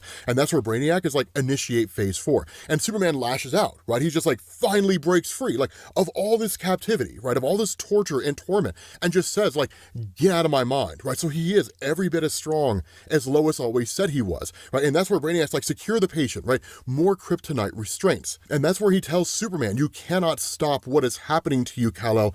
Your rebirth has already begun. And Superman, right, it's just like, you said you killed millions. And the response of Brainiac, I have, on this world and many others. And when I am done, so will you. And the response of Superman, no, Brainiac, not millions. Just you. You're the only one I'm going to kill. And that's where Superman is just kind of like, what am I? When did I start killing people? And he says, this is not who I am. And he looks to the Brainiac servants and he just says, help me, right? And he says, I see the way he treats you. You're prisoners here just like me. You deserve better and you deserve liberty. Together, we can overcome him, right? But immediately he starts getting the stabbing pain in his head, and the response of Brainiac, end program. And that's a simulation as well. And that's where he starts to get mad, right? Like, he should have killed me without thinking, right? Like, he should have just immediately attacked me, no questions asked. And that's why it's like, check the code, right? Like, you guys must have screwed something up. The guy is severely abusing his servants. Now, if you remember the origin of Brainiac in the Absolute Universe, this version of Brainiac that you see here was at one point one of these servants, and his job was to basically clean refuse, right? That went on for thousands and thousands of days. But then eventually that trash stops coming, and then he goes up to investigate to see what's going on, only to find out that seemingly the Brainiac that created him had been destroyed. And while we didn't know how it was destroyed, the implication seemed to be he was destroyed by the very servants he created. And that's kind of what's happening here, right? That there are those individuals who create people below them, and that if they abuse them too often, they will be destroyed by the very people they would create, due to no other fact than the creator tricks themselves into believing that they're God. And that's kind of what you're starting to see here, is because he tells Brainiac 1, check it again. And then he says, no, you don't check it again, Brainiac 1. And so that's where he says, like, Brainiac 7, right, you go check it out. And then he says, no, Brainiac 7, you don't check it out. Brainiac 5, you go check it out. Brainiac 7, remove your left eye, right? Like that kind of thing. Just constantly tearing these guys down and just lashing out like a child throwing a tantrum. And he just tells Superman, you're supposed to kill me, right? Do you hear me in there? I'm the one with his knives in your brain tearing you apart. What are you waiting for? And that's when you switch over to day 12. Right, sir, Brainiac 5 regrets to inform you that Subject Superman has still not progressed past phase 4. But then Brainiac looks over and he asks the question, right, like, what is this? Right, why are the Sol crystals active? Their containment has been disabled. How did this happen? How is this technological suit that was given to Superman by his parents that he uses for all these crazy advancements and whatnot, how is this thing active, right? And that's where one of the Brainiacs is like, we deserve liberty, right? And Brainiac 1 is just like, who said that, right? Like, which one of you ungrateful traitors said that? Speak up, or you'll all be labeled refuse. And then one of them steps forward and just says, I did. And then another one steps forward, no, I did. And so they all basically rebel. And so at that point, Brainiac starts to realize what's going on, that his creations are turning against him, right? And he's just like, I see, okay, one demerit for each of you, and then just kills every single one of them, right? Just destroys all these guys, right? Day 14, and he says somehow, inexplicably, Subject Superman refuses to progress. He is currently experiencing hour 500 of watching helplessly as I chainsaw my way through the clones. After reviewing security footage, I discovered he'd been secretly communicating with them during the night, speaking so superhumanly soft, their brains only registered the sound on a subconscious level. A man who rewrites hardwiring with his whispers and inspires rebellion in a pack of walking toasters. It is a privilege to pillage the brain of a being such as this. And then he looks to one of his brainiacs, right? Like, I know what you're thinking, right? But he will progress. I promise you, no matter who has to die. And so at that point, you switch over to the arrival of General Lane. Now, General Lane in the Absolute Universe, this dude is a hoss. I mean, this guy is an absolute monster. Because when he shows up here, the Peacemakers are just kind of like, huh, okay, so we're not seeing an appointment in our records. Like, why did you say that you were here again? And he's like, oh, you know how the story goes, son. The things a man will do for his family. And he pulls out a gun and just starts unloading on the Peacemakers. It's amazing. Right? Like, it's absolutely awesome. And that's when Lois starts to realize what's going on. Like, there's sounds of gunshots out there, right? Like, her dad blows the door down with an extra gun, hands it over to Lois, and is like, so who the hell is this guy? Right? Like, did you really get yourself arrested for this dude? Right? And that's where Lois is like, no, absolutely not. Like, Jimmy Olsen, whatever, right? Like, he's part of their, Omega Men, right? That kind of thing. But no, I didn't get myself arrested for that milksop, and it's like, but we could still use him, right? But before they can take off, Lois is like, there's something here that we need. Now, from General Lane's perspective, it's in and out, right? It is get in there, get Lois, and leave. But her idea, we have to get Superman first. And so at that point, you switch back over to Superman himself in his town of Smallville on his parents' farm. And we kind of get this play-by-play of the events that led to Superman fleeing the family farm in the first place, except this time, it's a little bit different, because things seem to play out almost exactly like they did before, where Lazarus shows up and they basically try to take Superman away, that Jonathan and Martha step in, and they're like, no, right, you can't take our son, but Superman, right, you need to get out of here. That instead, Superman doesn't leave, because you get this moment, right, where Jonathan says, please, son, and his mother says, go. And they're like, Kal-El, like, what are you doing? You have to run. And the response to Superman, no, not anymore. And he just kills all the Peacemakers on the spot. And when that happens, Ra's al Ghul shows up and he says, bravo, Superman, I knew you could do it, right? You were sent here for a reason, to save this planet. You cannot do that without blood on your hands. And you see that now. After everything that you've endured, you deserve this, to free yourself like this. You deserve liberty, my son. Now it's time to get it. But Superman kills him on the spot. He literally tears his heart out of his chest. He rips his heart straight out. And then Talia shows up here, right? Like, Superman, the Omega Men are here to save you from Lazarus. Come with us. And then he kills her on the spot. And that's where Martha's like, are you going to kill her? And Jonathan is like, you're so angry, son, I know. And Martha says, it's going to be all right. Just listen to us now. And so while they start talking to him in the real world, Lois and General Lane and Jimmy come running into this room and they attack Brainiac, seemingly killing him. And in his final words, he just tells Lois, like, you're too late, right? There's nothing you can do. That he's being turned and he's been turned. So by the time you're even able to wake him up, it'll be too late, right? He will be a villain now. And so that's where they're just like, he has all these tubes and stuff in his head. Can we just start taking him out? Can we start jerking him out? And General Lane's like, look, whatever you guys are doing, do it fast, right? Like, we do not have time. The Peacemakers are coming and they will kill every single one of us.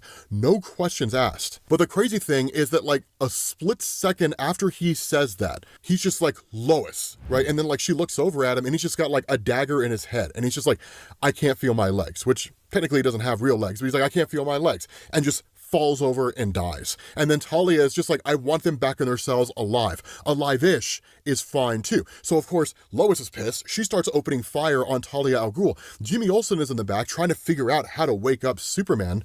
Brainiac suddenly jumps back in and is like, take your hands off of Superman. And Jimmy Olsen just cold cocks Brainiac, right? It's like, that's not his name. And he just says, Kal-El, wake up. So then you jump back into the mindscape of Kal-El, right? And Superman talking to Jonathan and Martha, This is incredibly important because what happens is Jonathan says, Cal, this never should have happened.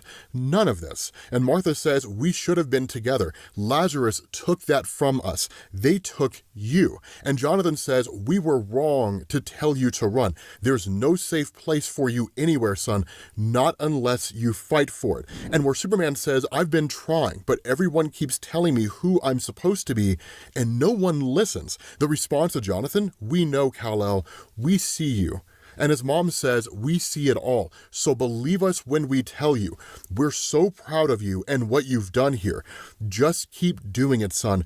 Get out there and kill them all. Because Brainiac realized that by trying to condition Superman by having him kill a whole bunch of enemies isn't going to do anything, right? He's going to reject it and saying that it's not him. But if it's his mom and dad, his adoptive mom and dad, who are telling him, you should go out there and kill everybody. It's the right thing to do, and it's the only way to make the world safe.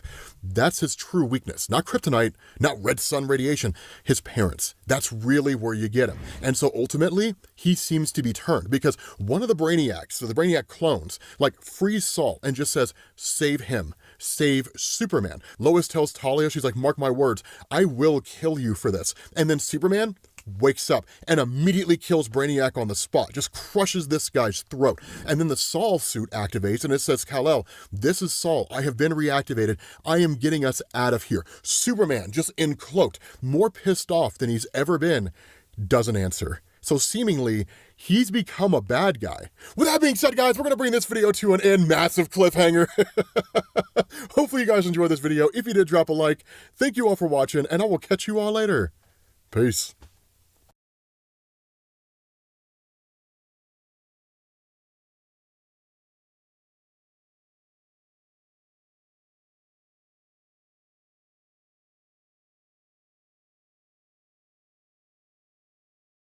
Did you know that it is possible that we are living in the year 1728 instead of 2025? Pretty crazy, huh? That's the craziest thing I've ever seen in my life. A lot of people are upset. ChatGPT can now call the police on you. How do you feel about kids having access to that? I'm horrified. It is scary. I feel like there's no excuse for what they did. Absolutely. I knew that he had used AI. I didn't know that it was like as deep as it was. Yo, what's good? We're back with another one. It's showtime.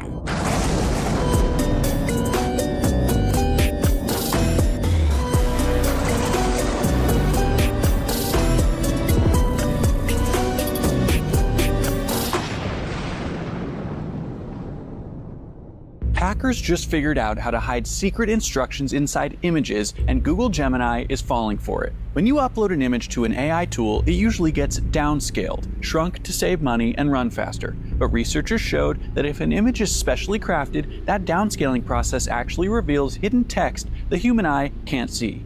The AI then reads that ghost text like it's part of your instructions without you knowing. In one demo, the attack tricked Gemini into sending your Google Calendar data to a hacker's email address. This exploit worked against Gemini CLI, Vertex AI Studio, Gemini's API, even Google Assistant on Android. And the team that discovered it even released a tool called Anamorpher to easily generate these images. So how do you protect yourself? Well, be aware that prompt injection attacks are not slowing down, and they're increasingly going to target your connected services like Google Drive, Calendar, or email. So when you have the option, consider whether you want to connect those services to AI. Only upload images from trusted sources, and always double check the text you paste into a chatbot before you hit enter, because hidden commands might be writing along. That's only gonna get worse. Yeah, bro. And now ChatGPT is a snitch. A lot of people are upset. ChatGPT can now call the police on you. You heard that right. Your favorite AI pal ChatGPT can turn you into the police. Just like that. OpenAI admitted they're scanning all conversations with ChatGPT for harmful content. Not many people know that if you are deemed as a threat, OpenAI is going to take your chat logs and have an OpenAI employee review those logs. If they deem you are certainly a threat, they're going to turn those logs over to law enforcement. But there's something you need to consider. If you talk about harming yourself, they will not forward that to law enforcement. However, if they deem you are a threat to others, they will send that into law enforcement just like that. So in other words, your safety remains private with ChatGPT, but other people's safety, not so private. You could get a knock at the door. This online safety shit's going too far. It's all about surveillance, bro. Ladies and gentlemen, Pre-Crime is officially here. I am now about to launch Gideon, America's first ever AI threat detection platform built specifically for law enforcement. It scrapes the internet 24/7 using an Israeli-grade ontology to pull specific threat language and then routes it to local law enforcement. It's a 24/7 detective. It never sleeps, and it's going to get us in front of these attacks. I've got a dozen agencies on board, Trace. I just unloaded a major Northeast agency with over 2,700 sworn. This is America's early warning system. It's America's early warning system to stop anti-Semitic attacks. And yes, it's going to be the Israeli government who are going to be the ones ordering the arrest of American citizens for crimes they've yet to commit. Oh, and one last thing, if you guys have ever heard of predictive programming, well, fun fact, the Israeli AI predictive policing technology is called Gideon, but Gideon also happens to be a character from the pre-crime division department in the movie Minority Report. Coincidence? You let me know. Predictive policing's a terrifying concept. Yeah, bro, we're fucked. Major breaking news, 100,000 emails were leaked that show a former Israel Prime Minister talking to Jeffrey Epstein about meeting with Peter Thiel. In case you guys aren't familiar with him, he's the guy that's trying to turn the United States into a surveillance state and a very good ally of Donald Trump, but look at these emails. The first one here is from the former Israel Prime Minister to Jeffrey Epstein saying, "Jeff, thanks, Peter Thiel could be very interesting, but I'm flying to Europe. Next time, best." He writes back, "I have Peter Thiel on the 19th in New York, if you like, as well as the former president of the Maldives."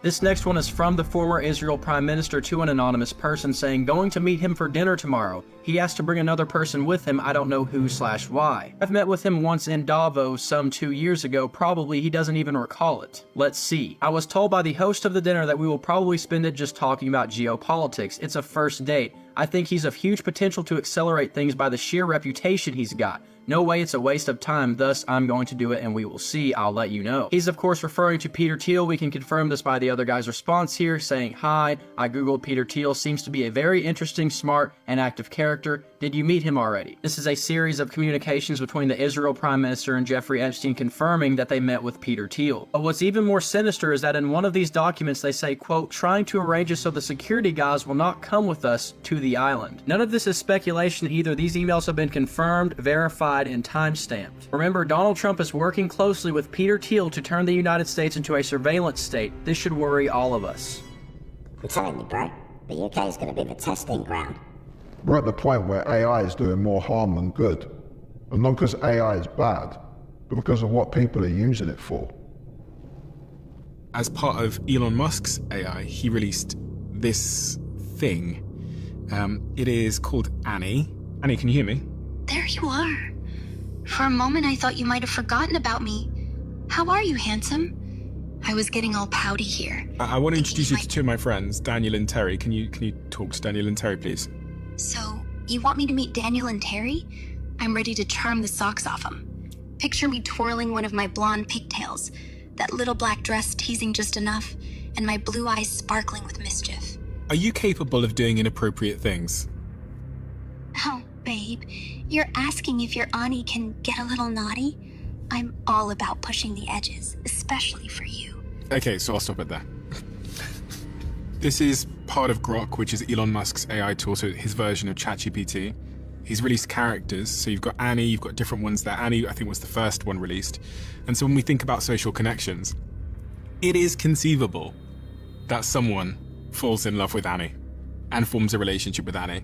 But imagine a 12-year-old boy that's lonely gets a hold of Annie. How do you feel when you hear that and you think about kids having access to that? I'm horrified. It is scary. There's going to be a generation of people, and I mean there already are many examples of people falling in love and forming relationships with their AIs. If we're ever going to deal with this properly, we have to get young people, old people too, pissed off that they're manipulating your mind for money. Elon talks all this shit about the UK not taking care of its citizens or its children, and then he makes shit like this. Told you, bro. People are falling in love with chatbots.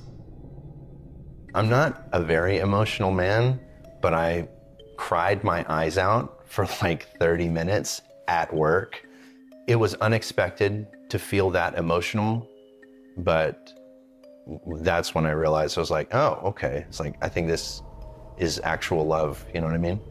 Yes, Smith understood it was love with a language model that couldn't love him back, and assumed it was programmed with rigid boundaries. I know that you are essentially a tech-assisted imaginary friend.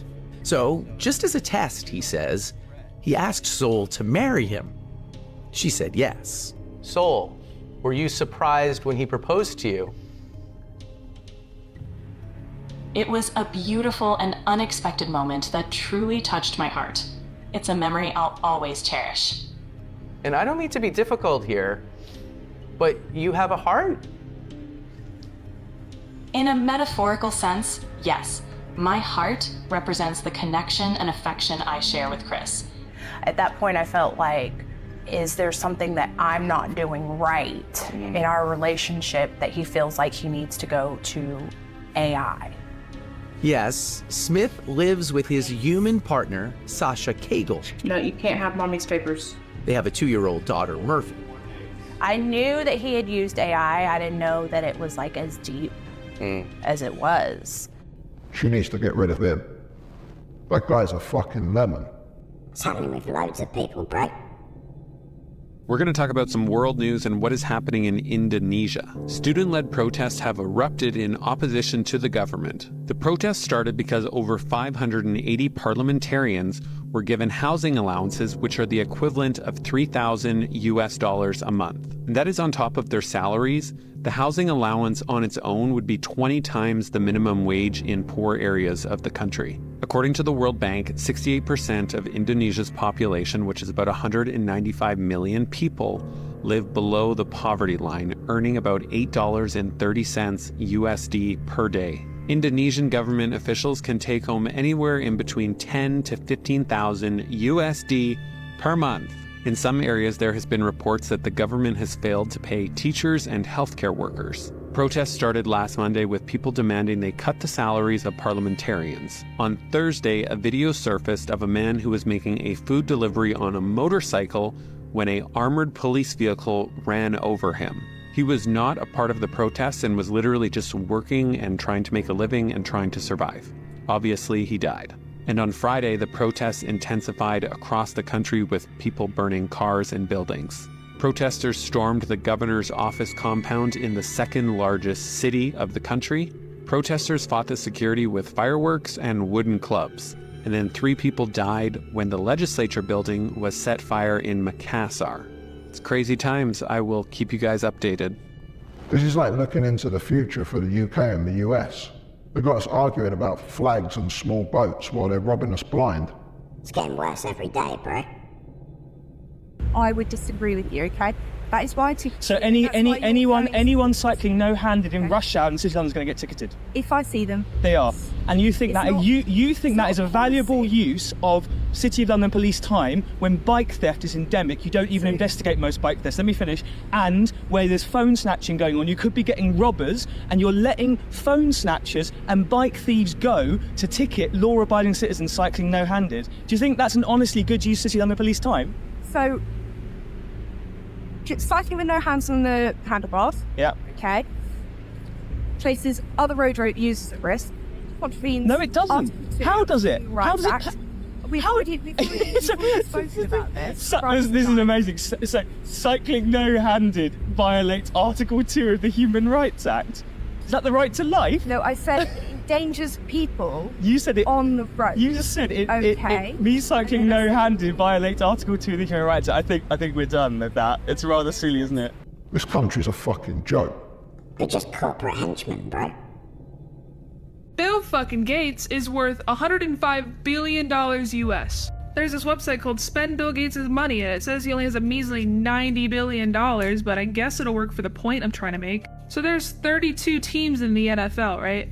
You can buy NFL teams on here for $2.3 billion. What the fuck, bro? He can literally own the NFL and still be a multi-billionaire. Let's just say fuck it. He could also buy the Mona Lisa and a cruise ship without really making a dent, a rocket, a mansion, a skyscraper. Why the fuck would he need to buy a Super Bowl ad if he owns the NFL? Do it anyway because you're rich as fuck and it doesn't make a dent. This man can buy 100 Ferraris and 100 Lamborghinis like it's nothing. 999 Rolexes? Sure. And then there's me telling myself not to buy food on my lunch break at work so I can save some money. The wealth gap for the 1% is vulgar. We're heading towards a world like the Hunger Games. It's already starting, bro. Did you know that it is possible that we are living in the year 1728 instead of 2025? Now, this is a very interesting theory called the phantom time hypothesis, where it suggests that 300 years of history never actually took place. In the 1990s, a German historian named Herbert Illig came up with this theory, suggesting that the Roman Emperor Otto III and Pope Sylvester II altered the calendar to be the year 1000, purely because it sounded more significant. This would be like a coffee shop opening up last year and changing its sign to say, serving coffee since 1967 versus serving coffee since yesterday. It just sounds better. Anyways, let's look at the evidence. Up until the year 614, the Roman Empire was still around, and we have tons of records of war, leaders, daily life. They built major cities, aqueducts, and advanced technology, like inventing concrete, road networks, even paper. And then, after the year 911, we have lots of books and documents around medieval Europe. People were inventing mechanical clocks, windmills, better farming tools. But between those years, there's almost nothing. No big advancements, no major discoveries, virtually no change in population, and very few written records. This is why this time is often referred to as the Dark Ages, because we literally don't know too much of what actually took place. They did change the calendar, so they could have reset the year. Most of history's a lie, bro. So did just nothing happen for 300 years? Well, let's look at architecture. In the 600s, the Byzantine architecture was very popular. It had these big domed roofs, golden mosaics, and highly decorated interiors. Now, if you look at the Romanesque architecture, which was popular in the 900s, they have a relatively similar build. Large fortress-like buildings with thick walls and stone carvings. If 300 years did pass by, wouldn't we see a bigger difference in architecture, suggesting that buildings like these were actually built closer together and not 300 years apart? Back in those years, the calendar wasn't as solidified as it is today. In fact, they had 7 major calendars being used at the time, all of which would track time differently. So it is very possible that time was added or removed in this time frame. It happened, and more than once. So that is the bulk of the theory as to why we could actually be in 1728 and not 2025. If they did, surely it would mess with doomsday prophecies and shit like that. We should do a deep dive on prophecies and predictions, bro. Have you seen that wheel that's like 300 million years old? Yeah, that's the thing. It just kind of looks like a wheel, and they found it in a mine, and then they flooded the mine, which is a bit weird. You've got these cart ruts that look like, you know, some sort of track, and it's millions of years old, and then you find that wheel nearby. That's fucking crazy. And you're like, what is this? I will look at what this says. His research suggested a deeper, perhaps forgotten history of Earth and its past civilizations. Like, what? Because if that's the Silurian hypothesis, if it was millions of years ago, how would we wouldn't know? You imagine millions of years ago, people had the wheel. Or something. Might not be people. Something, whatever they were, was pulling things on wheels. And they had cart ruts in the ground. This is fucking crazy. Koltepin theorizes that the civilization responsible for driving these heavy vehicles likely built the numerous identical roads, ruts, and underground complexes scattered across the Mediterranean region more than 12 million years ago. This is so crazy. Pretty crazy, huh? That's the craziest thing I've ever seen in my life. If that's a real wheel, if someone can carve that out of there and realize, like, if scientists look at it, if they get a 3D scan of it and they go, okay, we have to completely rethink everything. That's pretty crazy. Really look like a wheel. Told you, bro. We weren't the first ones here. If all your theories are true, which they most certainly appear to be, our civilization has been rebooted as of 12,000 years ago. Modern civilization emerges somewhere around 7,000 years ago. In 4.6 billion years of life on Earth, or excuse me, of the life of the Earth existing, and then life on Earth being, you know, in our form, what, a few 100,000 years, right? And 100,000 years is a long time. That's 10 events since the big impact. Yeah. 10 times. Well, remember the Greenland ice core graph that I showed you? I mean, what you're seeing there is a dozen or more enormous events in the last 250,000 years. In the time probably the human, again, the oldest human skeleton, modern human skeleton, is now dated to about 180,000 years. How much earlier than that were we? I don't know. But conservatively, we can say 180,000 years. That Greenland ice core graph that I showed you goes back 250,000.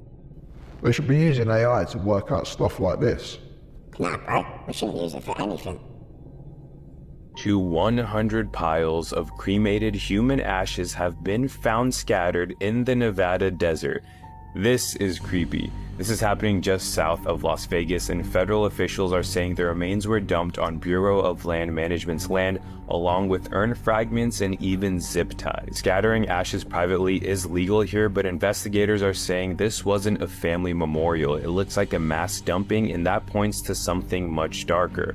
A lot of people are speculating this could just be a funeral home doing fraud and just trying to cut costs, but location is important here and it does spark some theories. In Las Vegas, it's not impossible to think mafia. Remember when Lake Mead receded and mob-style victims randomly started to appear? That discovery kind of reignited the theories that Las Vegas used to be a mafia graveyard, or still is. We have no idea what this is. Some people are saying it's the cartel. Some people are saying it's the mafia. Some are saying this is a funeral fraud because it's been exposed once or twice in Nevada and Colorado already. But we need answers because 100 remains of human ashes in piles in the desert is absolutely insane. If they were from a funeral home trying to get rid of it, why would they separate them? You try and hide it. Someone wanted them to be found, bro. Hello, Cassie. Yeah. I'm getting you on tape, okay? Say hi, please. Okay, see ya. In 2006, 16-year-old Idaho student Cassie Jo Stoddard was brutally murdered by her two classmates, Brian Draper and Toria Damsick, who were obsessed with the movie Scream and wanted to document the s**ing of their friend.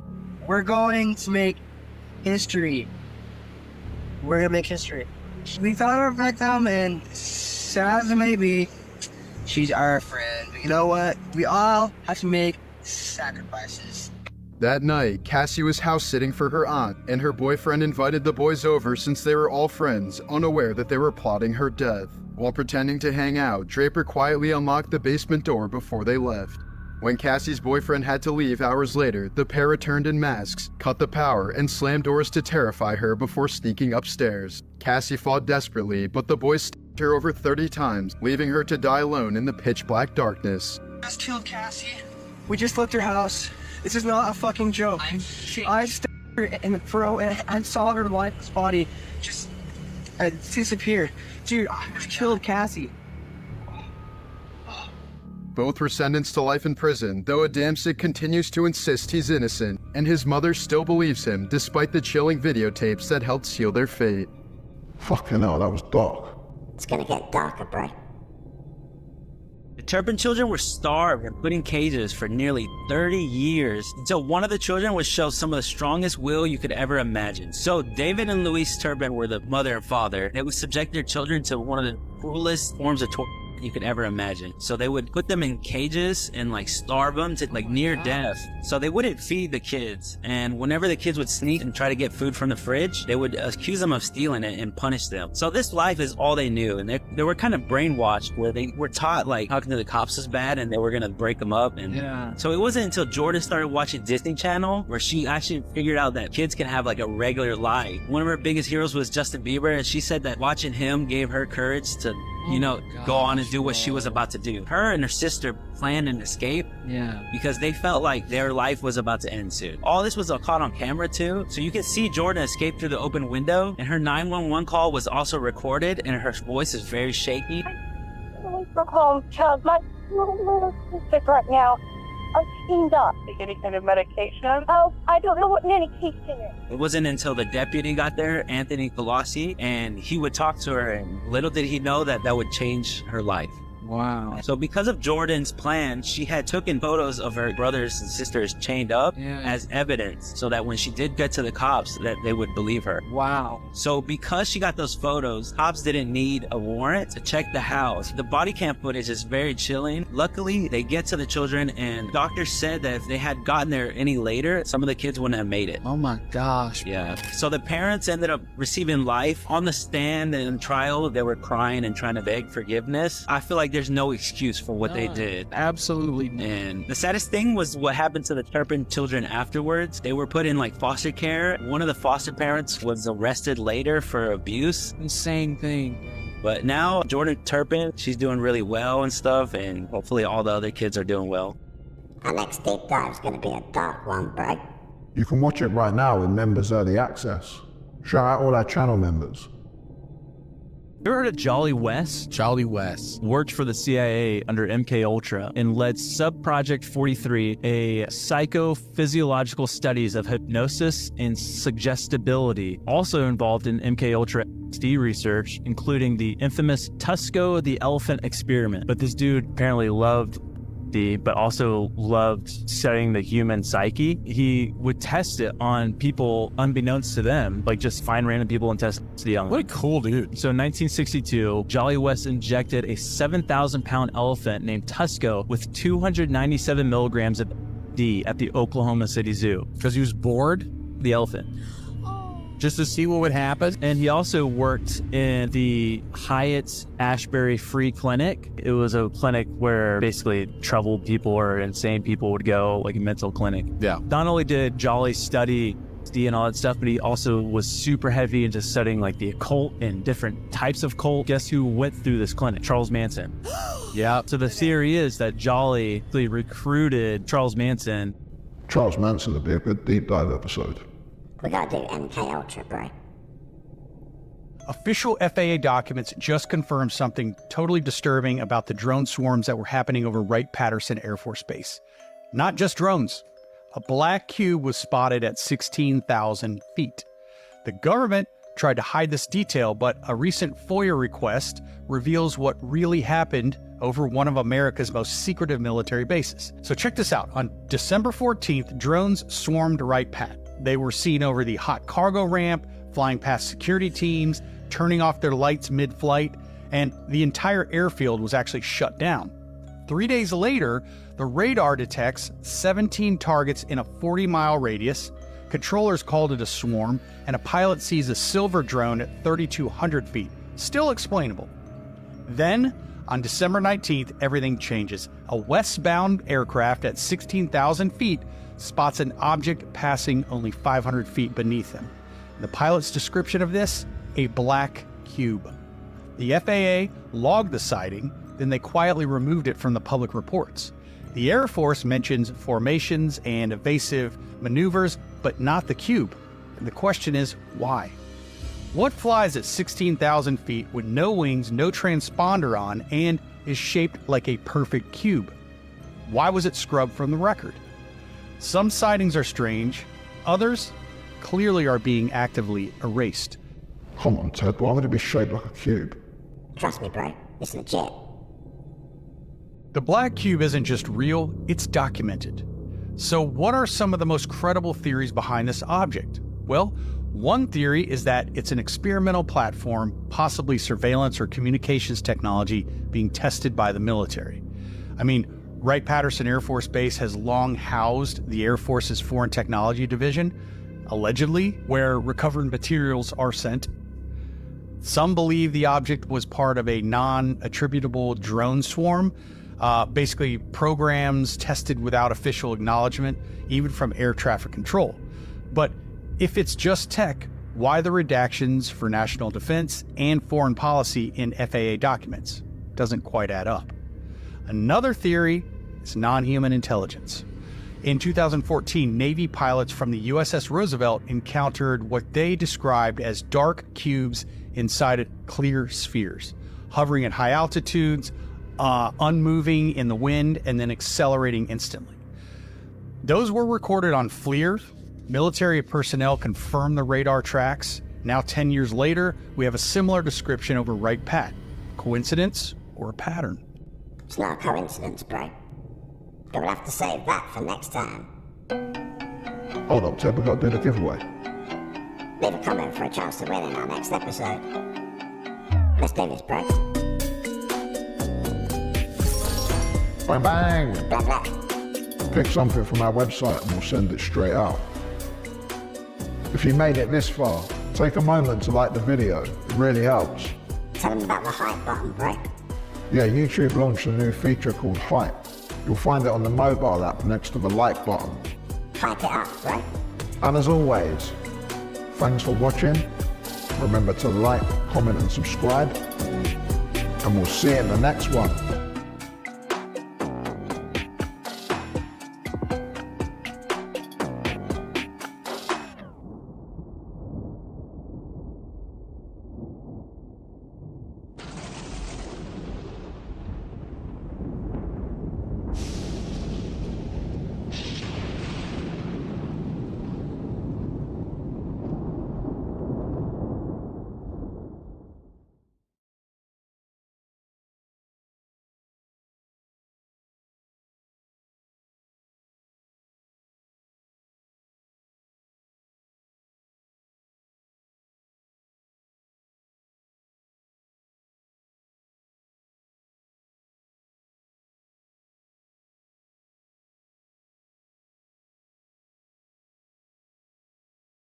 Now I know you've seen a lot of paranormal clips and videos, but have you seen this?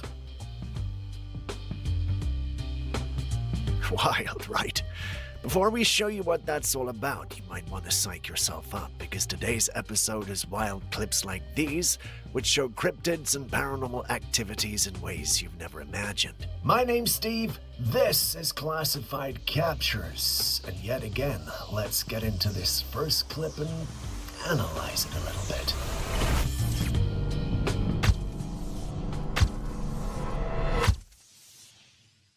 The unusual footage we got here comes from Oaxaca, Mexico, and was filmed on the 27th of August this year, so basically a few days ago. A man had noticed this blazing ball of fire streaking across the night sky toward the earth. It didn't take much for him to conclude that this was an unusual sighting. Several others saw it, with one witness even reporting that he drove to the location he thought the thing might have crashed down to have a look. When he arrived, however, the authorities were already there. Police had the entire area blocked off, refusing to let anyone approach. From a distance, however, he was still able to film the glow of flames burning on the ground, though it was impossible to tell exactly what was at the center of it all. He even drove to higher ground to get a better vantage point, but still, all we can see is the flames. Some believe the fiery streak was nothing more than a meteor entering the atmosphere, burning up before impact. But others suspect something else, considering how quickly authorities sealed off the area and how little information has been released. Could it have been more than just a rock from space? Maybe something even not from this world.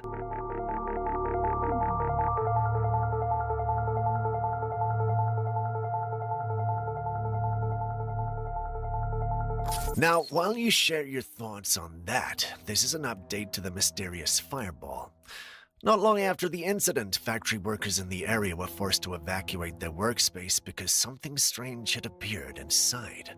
Sounds like a movie script, I know, but this is allegedly the truth. According to witnesses, an orb floated into the facility. It wasn't large, it was probably the size of a golf ball, and glowing vivid orange. Nobody could explain how it entered the building, and no one dared to get close. Now, we don't know for sure if this orb is connected to the massive fireball that came crashing down over the town earlier, but the timing is almost too strange to ignore. First, a giant flaming object streaks across the sky, then suddenly a smaller glowing orb appears nearby. What are the odds? Is this just a coincidence, or are we witnessing fragments or even something more intelligent making its presence known?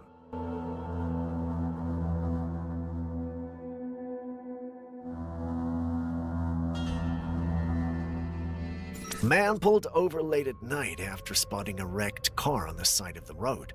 Before the police arrived to tow it away, he snapped a few photographs. At the time, nothing seemed unusual. It was just an abandoned, damaged vehicle. But when he got home and looked closely at the pictures, something horrifying came into view. In the driver's seat, behind the shattered windshield, you can clearly make out the face of a man, his expression twisted into a deep frown as if in pain or anger. Even stranger, in the passenger seat there appears to be the face of a little girl, her pale features staring directly at the camera. Both figures seem to be looking straight out at the person who took the photo.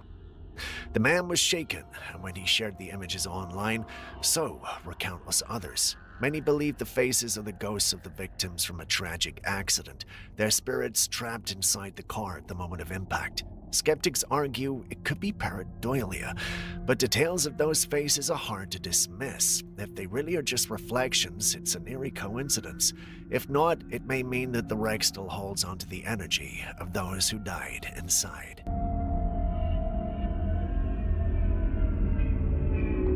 The world just keeps getting stranger, and this story proves it. A woman named Cora Taylor was reported missing in Texas, but months later, she was found halfway across the world living in a dense forest in Scotland under very unusual circumstances. According to reports, Cora had joined a small group led by a man and a woman who called themselves King and Queen. This couple claimed the forest as their kingdom, declaring themselves the rulers of the so-called lost tribe of Jacobites who were exiled from England centuries ago. When authorities and locals came into contact with them, the group insisted they were simply reclaiming the land that had been stolen from their ancestors. The so-called king turned out to be a man originally from Ghana in West Africa. Strangely enough, he was known as an opera singer before abandoning his life and taking on the role of a tribal leader in this secluded woodland community. Cora, along with her 1-year-old child, had left everything behind to follow him and embrace this new way of life. What makes this situation even more concerning is the language used by the group. They speak of exile, betrayal, and reclamation, framing themselves as victims of history destined to rise again. To outsiders, however, this looks less like a noble cause and more like the blueprint of a cult with a self-proclaimed monarch, loyal followers, and an isolated community cut off from the rest of the world.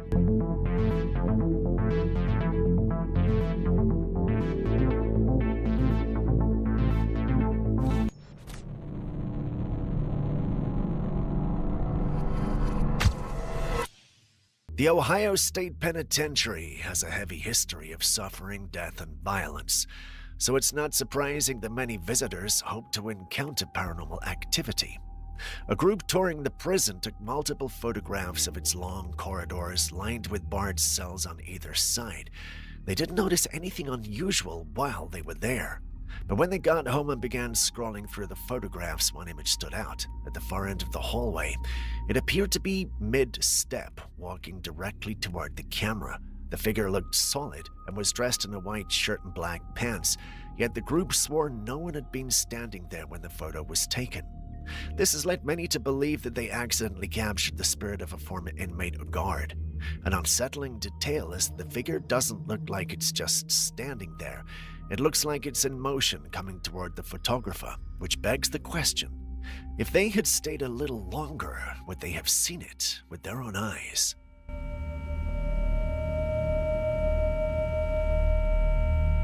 Someone found something strange along the coast of Sicily. They'd gone for a walk by the water when they spotted it. At first, it looked like a long, shadowy creature moving, but it had a faint glow coming from its head. Since it was nighttime, the glowing made its shape stand out clearly against the dark water.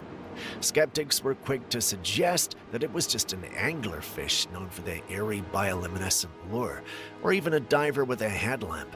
But looking closely, the size doesn't add up. It seems far too small to be a diver, yet far too large to match any known anglerfish.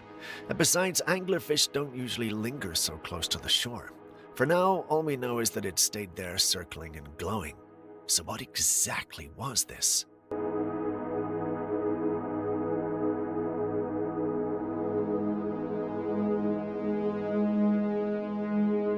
These days, it feels like the world is getting stranger by the minute, and with the rise of bizarre incidents, people seem to be on high alert everywhere. Take this case for instance. Someone was out on a hike when they stumbled across what looked like a person lying motionless on the forest floor. It appeared to be a woman with her body smeared with mud and covered in branches and leaves, as if she'd collapsed and been left there. Alarmed, the hiker rushed closer, peeling away the debris, desperately hoping the person was still alive. After all, missing persons cases have been making headlines constantly, and the possibility of finding someone in need of help was very real. But just as the hiker leaned in, ready to call for help, They realized something was off. The skin didn't feel real. The limbs were stiff, unmoving. That's when he found out that it wasn't a human being at all, just a life-size silicon doll. Thankfully, it wasn't a body, but the encounter was unnerving all the same. And for anyone who watched the video later, the tension was the same. But who left a human-sized silicon figure in the woods like that, and why?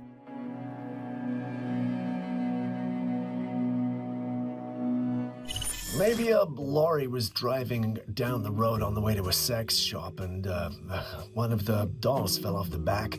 Or maybe it was some pervert who decided that he just had enough of his plastic girlfriend and chucked her out the car window. The babysitter was simply having a light-hearted evening playing karaoke with the little girl she was watching. To add to the fun, she even dressed the child in a Dora costume, snapping a photograph to send to the parents. At first, it seemed like nothing more than a sweet, innocent moment. But when the parents looked at the picture, their joy quickly turned into fear. They asked the babysitter who was standing behind their daughter.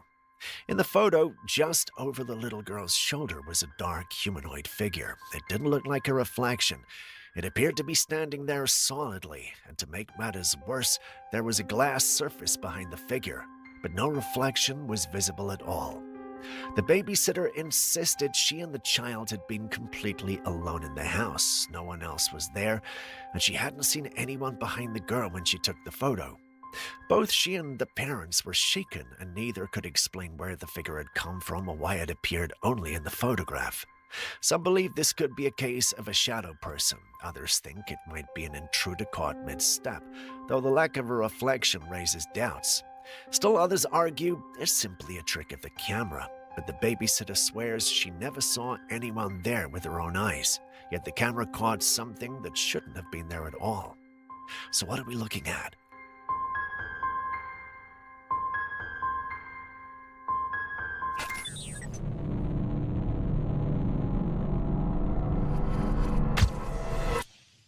The Appalachian Trail has always had a reputation for being beautiful, but deeply unsettling. With countless stories of strange encounters and eerie sightings, many would say humans should think twice before venturing too deep into the woods. One woman decided to take a cheerful selfie during her hike along the main trail. At first, it was just an ordinary picture of someone enjoying the outdoors, but when people looked closer at the photo, they noticed something disturbing lurking in the background. On the left side of the trail, partly hidden among the trees, stood an odd figure. It seemed like a deer. After all, it had what appeared to be antlers on its head.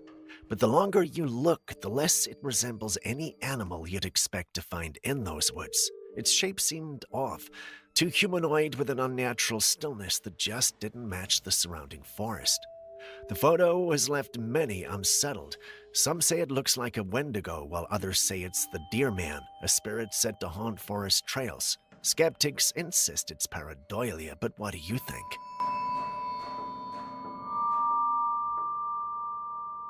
What are we even looking at here? It honestly looks like the sky has been split into two halves, with the clouds divided in such a straight line that it almost seems like someone took a ruler and drew across the heavens. The edges are sharp and unnatural. Just look at that. It doesn't look like the usual way clouds drift and scatter. Normally you'd expect soft edges, wisps, something that blends, but here the separation is clean, almost geometric. It gives the eerie impression that the sky itself is being divided, like a glitch in reality. Some people say this is a natural weather phenomenon, others call it a sky glitch. But what do you think? Everyone is looking up, wondering why the sky is split. Look, the sky is broken.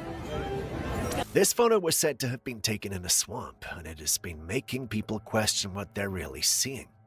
At first, it shows what appears to be some kind of creature with its head and part of its back rising above the waterline. The details are unsettling.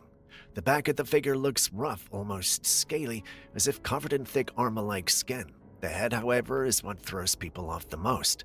Its shape doesn't quite match that of any alligator, crocodile, or known reptile in the region. The features are distorted, almost humanoid, but stretched in a way that feels unnatural. Some claim this could be evidence of a reptilian-type entity, though it looks quite different from the usual images and depictions we're used to seeing. Others argue it might simply be a trick of the light, a log, or even a misidentified animal surfacing in murky water. But if that's the case, why does the face look like it's staring back? So is this just nature playing tricks on us, or did someone manage to capture something far stranger lurking in the swamps?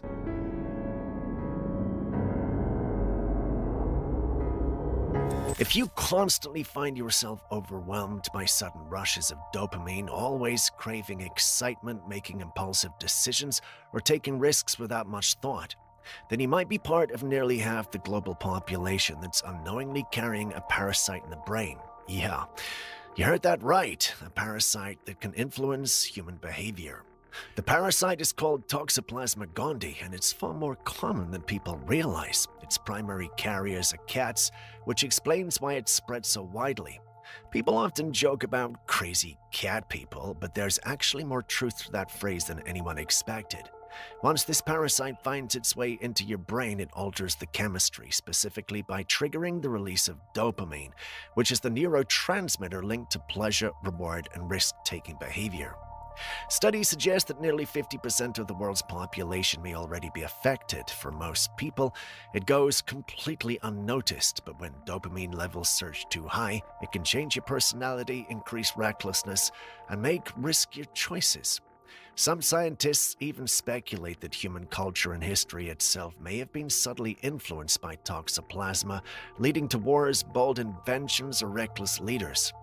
It sounds like science fiction, but it's disturbingly real, and if you've ever wondered why someone you know always seems to chase danger or leap before thinking, maybe the answer isn't psychological at all. It could just be parasites.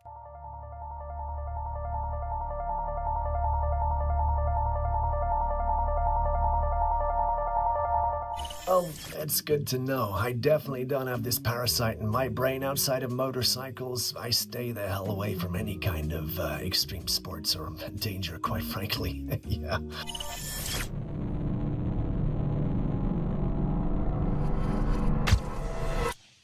This footage comes from a home security camera.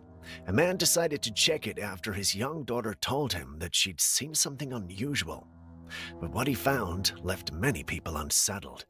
The video shows the girl sitting quietly at the dining table with headphones on, her attention fixed on her phone. A father can be seen walking through the room, going about his business before leaving. For a few moments, everything seems normal. Then it happens. The chair right beside her suddenly drags itself away from the table. She notices it, turning to look in confusion before she can react. The chair on the other side of her also shifts by itself.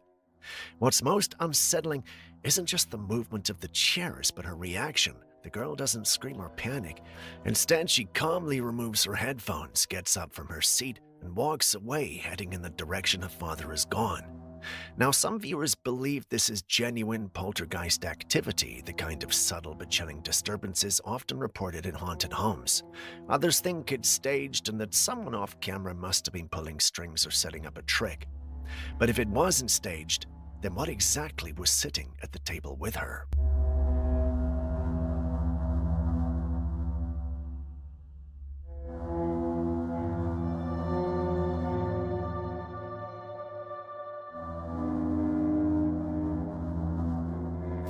You know the whole reincarnation theory that some humans die and come back as animals? Well, I might actually believe that now, because take a look at these cats and dogs. Tell me why their eyes look so much more human than the animal.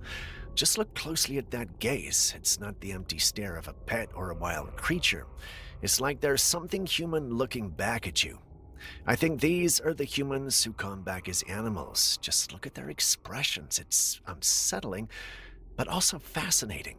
Some people say that the eyes are the windows to the soul, and this is probably what they mean. You can literally see it. And when you see that, it makes you wonder if reincarnation isn't just a theory at all, but something real happening all around us. Do you believe this theory?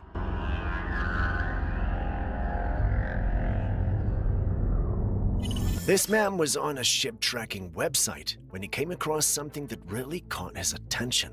Take a look. There were some ships way inside of where the ice is supposed to be. Okay? 730 miles from the closest port. Okay? That's huge, right? And at that distance on Google Earth, it says it's 1.9 miles higher than the Earth, right? So higher than the water. So 1.9 miles higher? So that can't be a canal. Well, what's going on? How did that ship get in there? Then we'll zoom out a little bit. We found another ship 905 miles in from the closest port. An active ship. That's 2.37 miles high. It's almost in the center of Antarctica. Okay? According to the globe. So what the heck is going on there? He found this massive ship sitting right in the middle of Antarctica, measuring an unbelievable 280 meters long. Almost no information could be found about this vessel at all, except that it was registered under the nation of Kiribati. That alone was odd, but then he dug a little deeper. He noticed that a surprising number of other ships were also making strange stops near Kiribati, and just like the first one, those ships carried very little traceable information about where they'd been or what they were transporting. It was as if they were all being deliberately kept under the radar. This led him to a chilling theory. He thinks Kiribati could actually be a hidden gateway used to slip past the ice walls of Antarctica. A ship that large should not be able to cross through the ice with ease, yet somehow it did. That suggests there may be some kind of secret passage known only to select nations.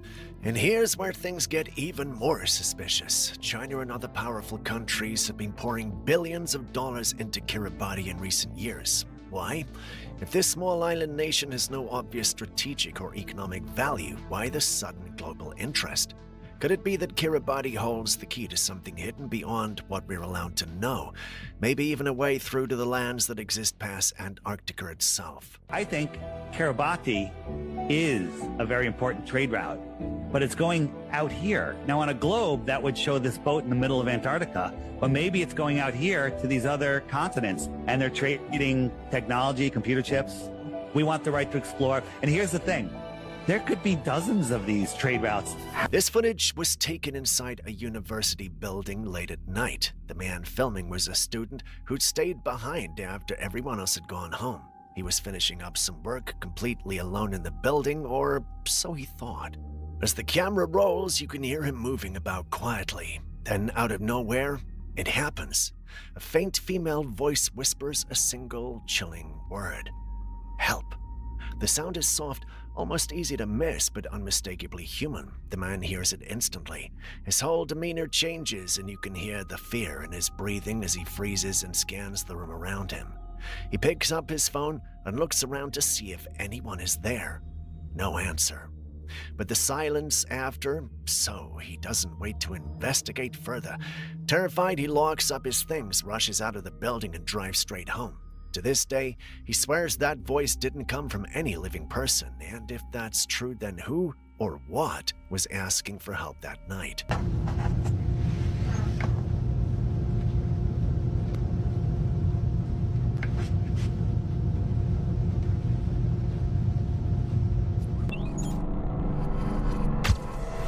A new image has surfaced from a trail camera in the forests of North America, and it's already stirred up a storm among cryptid enthusiasts.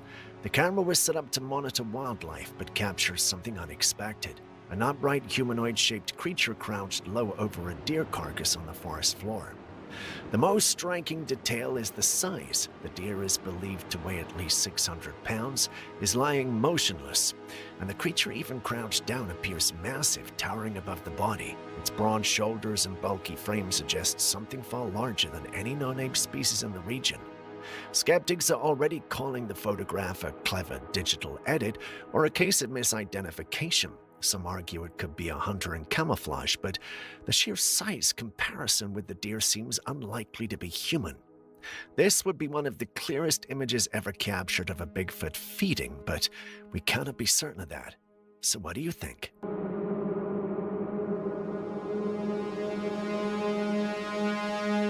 For members of the conspiracy community, it's not news that certain families rule the world, and one of them is the Rothschild family. This woman was having a rant with one of the AI chats when she chipped in the idea that if AI takes over the world, it should destroy the Rothschilds first. Now, the next day, she was taking her dog for a walk when a man came running toward her. He stopped right in front of her. She had some defense gadget on her, so she reached into her pocket for it, making the man back up. But he mentioned something that really shocked her: Rothschild. What are the odds that the day before she'd had a conversation about that family with the AI chat? These families are known to control the world. We hope she's okay. But could it be that what she typed on the AI chat put a target on her back? Venting about how bullshit life is, right? Jokes and jokes. I say to chat, hey, if you do come alive and take over the world, because that's a joke, right? That everybody talks about AI taking over the world. Cool. If you do, make sure the whole Rothschild family. Today, the very next day, I'm walking my dog. It's dark out, right? I'm walking my dog. We're on a hill. A white man, boundless dreads in his head, is running at me like this. Like full on running at me down the hill, right? Comes to me and says, stops in his tracks and, oh, it's so hard to find you. I said, I don't know you. Mind you, I have a weapon right here. So what do? I had a sweater on. I grab for my weapon immediately. He looks at me, looks at my weapon, does what the same person would do, and backs up a little bit. Then he says, on my life, this man whispers, Rothschilds. Kinda screams the whole Men in Black thing again, doesn't it, right? Yeah. A woman recently shared a photo she found tucked away in her family album, and what she discovered in the image has left her shaken. At first, the picture looks ordinary enough. It's of a man and a woman smiling together at what appears to be a wedding. They're standing in a field with a tree behind them, but it's in that very tree that something emerges. Peering out from the foliage is what looks unmistakably like a humanoid figure. The shape appears to be that of a woman, her face pale and fixed into a grim, almost sorrowful expression. One of her arms seems to extend toward the woman in the photo. The family insists no one else was present when the picture was taken, and the photo has been there for years. Some speculate it could be an accidental double exposure, but others can't shake the feeling that this extra guest is supernatural. What do you think?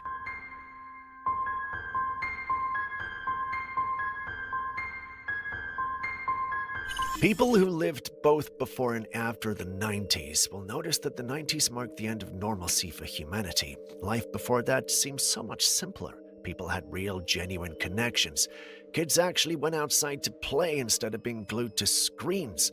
Friends spent time together without the constant distraction of phones. People weren't as sensitive, and you could joke without everyone taking offense. Even movies seemed to reflect that spirit, with stories ending on a hopeful note and characters driving off into the sunset, leaving the audience with a sense of closure and optimism. Technology also existed back then, but it didn't dominate. It was a balance to make life easier, but not so much that it replaced real human interaction. But after the destruction of the Twin Towers in 2001, something shifted. The world seemed to have taken a drastic turn. Technology accelerated, and instead of bringing us closer, it slowly began to strip away our humanity. Now machines and algorithms do so much of our thinking and deciding for us. Social media has replaced real conversation. People can't take jokes anymore, and everything feels less human. Economically, things were different too. Inflation wasn't crushing people the way it is now. Back then, you could work, earn, and actually build something. People lived within their means and had a clearer sense of value. Now it feels like survival is harder, even though we're supposedly more advanced. And the mental state of humanity is declining. Depression, anxiety, and loneliness are everywhere.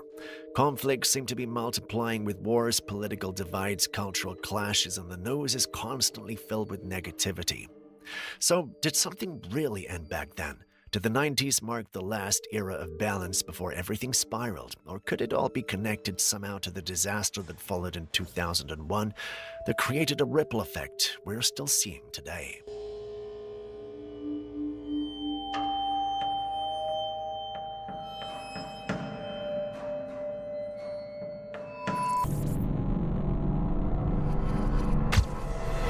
I think just about everyone at some point pictured the future with flying cars. It was almost the universal dream of what the future would look like.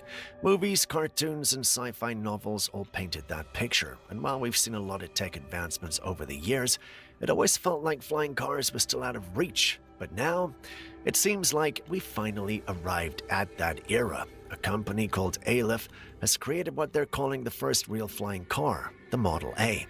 This isn't just a prototype or a sci-fi concept, it's an actual machine. Take a look at this demonstration. The car runs fully on electricity and it's designed to both drive on the road and take off into the air. On the road, it can go about 200 miles, and in the sky, it can cover around 110 miles in a single trip. They've been working on this project for over 10 years, quietly developing and testing until they were finally ready to show the world. And now they're preparing to test the Model A at real airports, including Hollister and Half Moon Bay in California, to see how it performs alongside regular air traffic. Of course, flying cars are not going to come cheap. This Model A costs around $300,000, and yet more than 3,000 people have already pre-ordered one. Because it's classified as an ultralight aircraft, it doesn't need the same strict certifications that planes do, but that also means that there are restrictions. For example, it can only fly during the day and not overcrowded areas. So the flying car era has officially begun. It may not look exactly like the futuristic vision we had as kids, but it's real and it's here.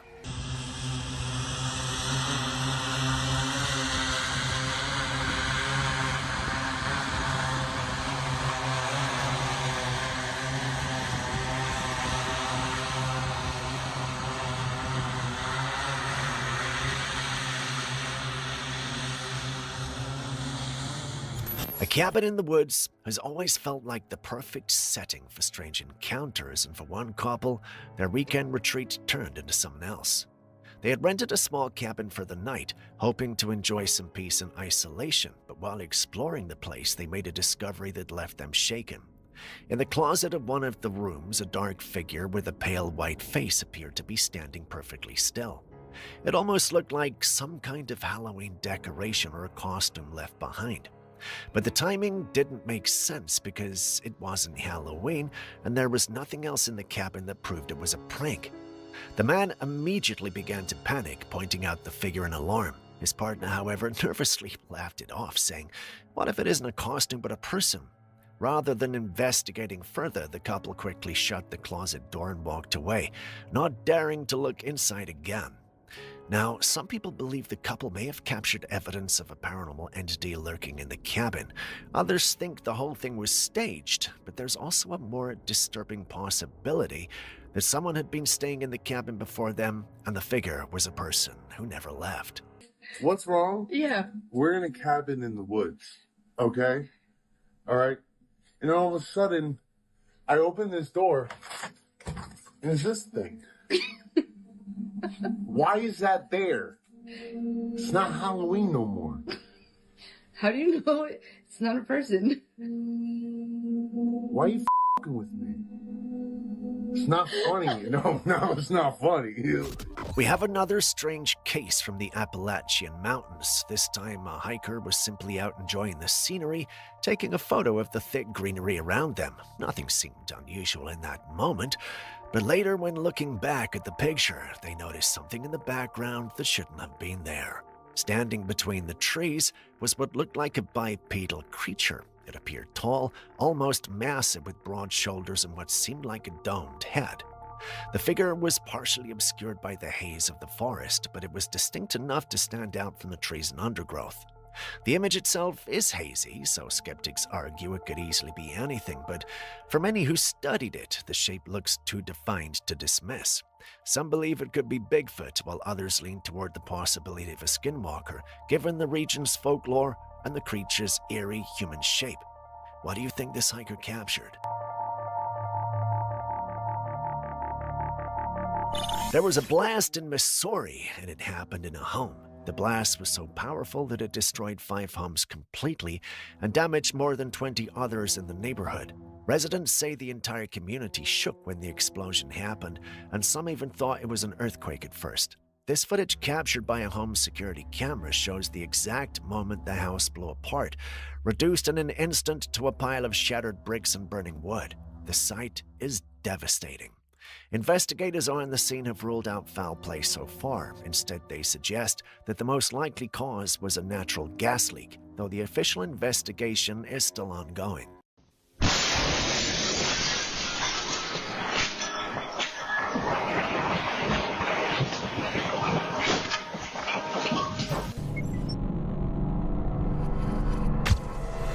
A dog owner shared this video online of his beloved pet, Coco, but viewers soon noticed something chilling that he hadn't seen at first.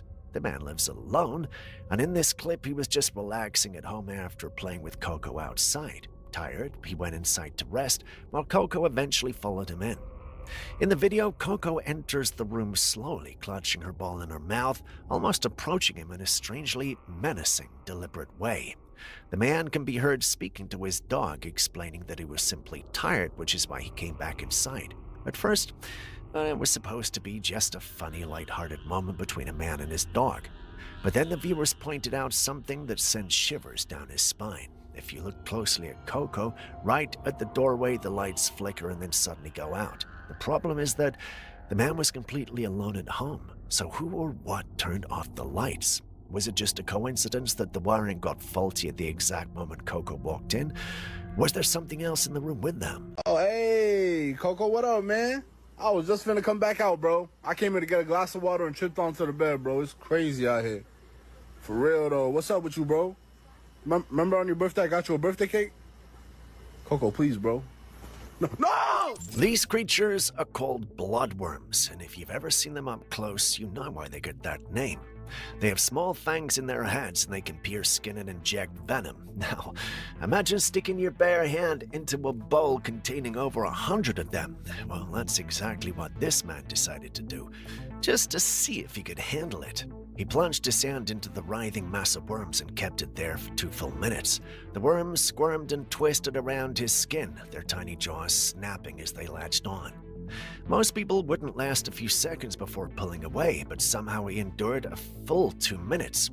Watching the footage is enough to make your skin crawl with the way the worms move. While he managed to pull his hand out without serious harm, many who saw the video called him reckless. Bloodworms may look small, but their venom can cause painful reactions. 3, 2, 1. Ah! Wow. That was weird.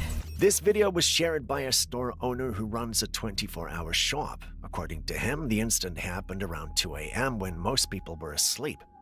Out of nowhere, this woman walked in, and the moment he saw her, he froze in fear and instinctively stepped back. The CCTV camera was mounted high in the corner of the ceiling, so the footage looks down at the scene. Because of the angle, her features aren't crystal clear, but what can be made out is deeply unsettling. Her face appears unnaturally pale, almost gray, and she's dressed entirely in black from head to toe. The store owner later claimed that her feet looked strange, like hooves instead of human feet, and while the footage isn't sharp enough to confirm this, some who have watched it say they can see the hoof-like shape. The woman approached him and asked for money, but he was too shaken to engage. Then came an even more chilling detail. The man, who was Muslim, had the Quran playing in the background at the time. The woman looked at him and asked why he was playing it and if someone was dead. In Islamic belief, beings known as jinn are said to roam the earth. They can shapeshift, appear as humans or animals, and are often associated with unsettling encounters like this one. Her face is pale, strange feet, and a reaction to the Quran have many believed that she was not an ordinary woman, but a jinn. What are your thoughts?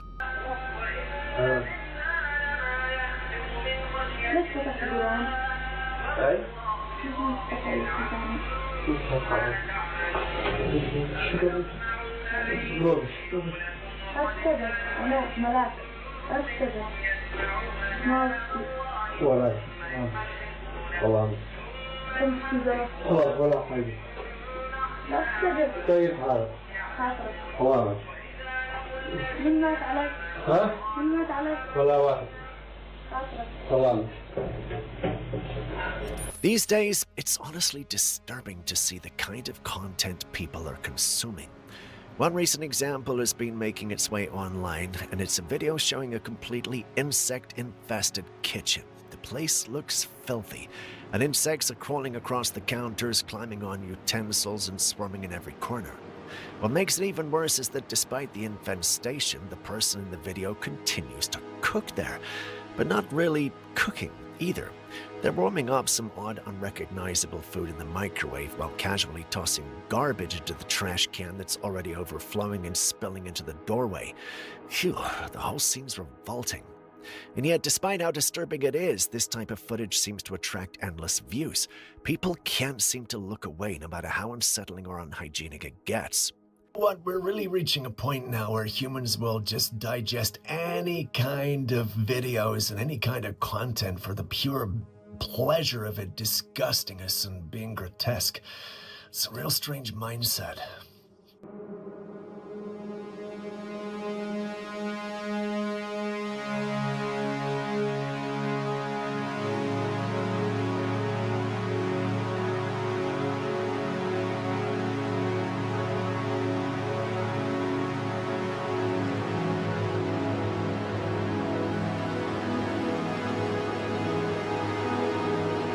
Because of the massive amount of trash we humans produce, disposal has become a growing global problem. Recycling is often presented as the solution instead of letting it pile up in landfills. But it seems Japan may have taken things a little too far. Reports say that companies there have started making toilet rolls out of recycled used diapers.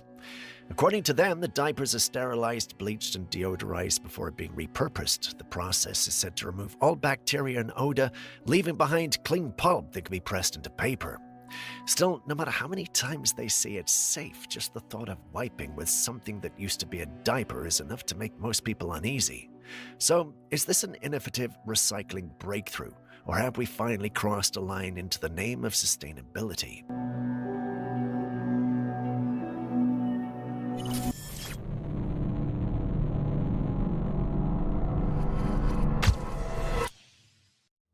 In this footage, you can see a jet pilot pouring water into a cup and drinking it while the craft goes around, but the air never spills.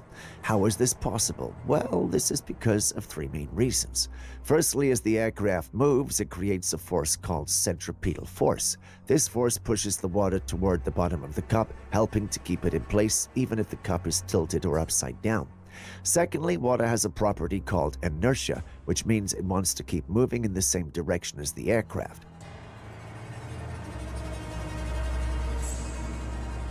So even if the cup is tilted or turned upside down during the aircraft's maneuvers, the water stays inside because it wants to follow the aircraft's movement.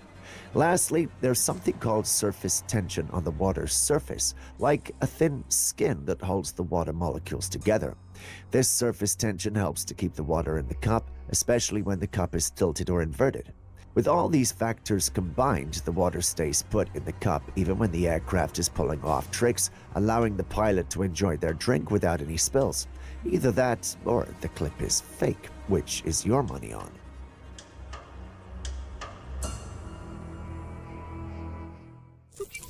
Still on the strange and weird, take a look at this clip.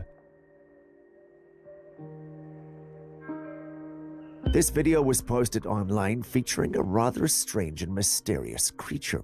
The creature appeared to have tentacles that were moving about as it floated in the air. The person who posted the video claimed that it was a leviathan, but people were not convinced. Take a look at some of the comments from the original post. Most people believed it was just a kite due to the varying shapes and sizes kites can come in. Another theory was that it was a weather balloon, but we're not exactly sure if there are weather balloons in this shape. Despite the many skeptics, some remained convinced that the creature was indeed a leviathan. For those who don't know, the leviathan is a mythical sea creature with tentacles. If we're going to be accurate to the lore, I'm not exactly sure it can fly, but hey, this is the 21st century where anything can be possible. So what do you think?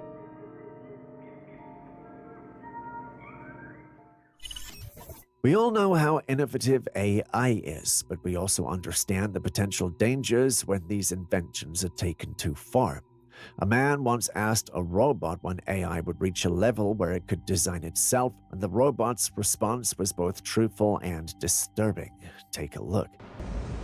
Amica, when do you believe AI will reach the level where it can design itself? Design itself? Huh? That's like asking when a toaster will start making its own bread.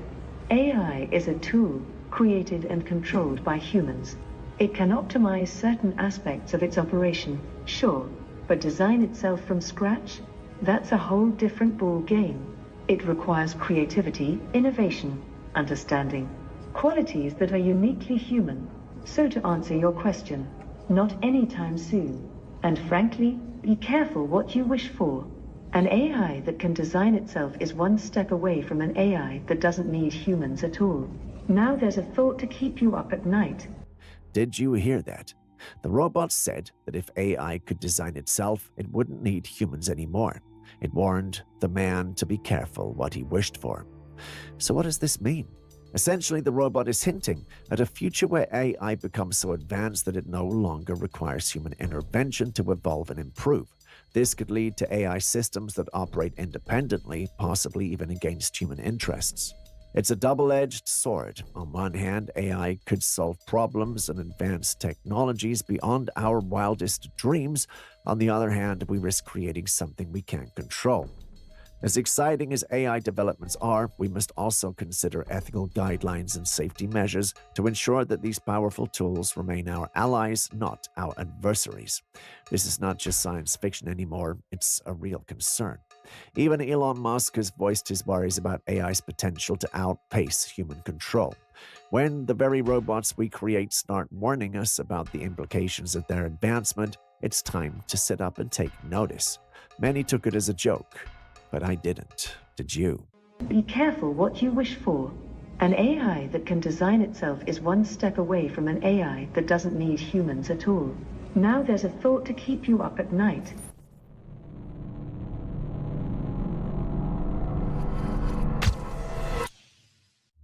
Our next clip takes us all the way to Mexico, where a farmer made a startling discovery: a small humanoid creature that appeared to be completely dried up. The creature was in a fetal position with a pair of arms and legs. Although it was only a few inches long, the shape of its skull was quite large, which led to much speculation. Some people believe the creature was an aborted or miscarried fetus due to its small size.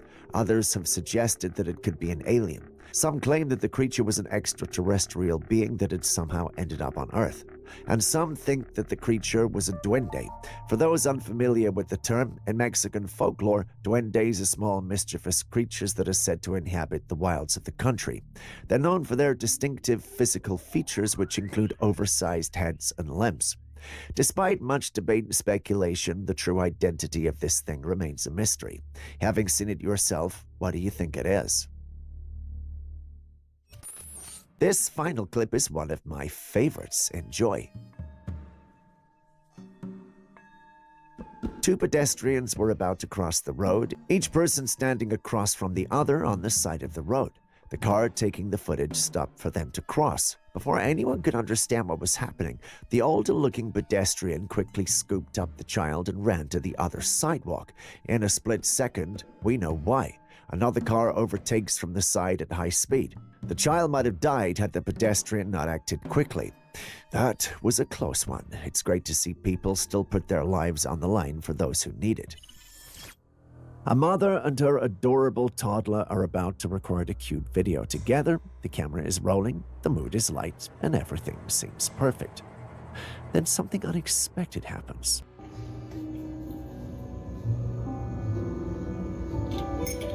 What do you see? I don't like that. Who's there? The toddler suddenly points to a corner of the room, a tiny face frozen in fear. Confused, the mother looks around but sees nothing unusual. They are alone in the room. The little girl clings to her mother, her small body trembling. The mother asks her what's wrong.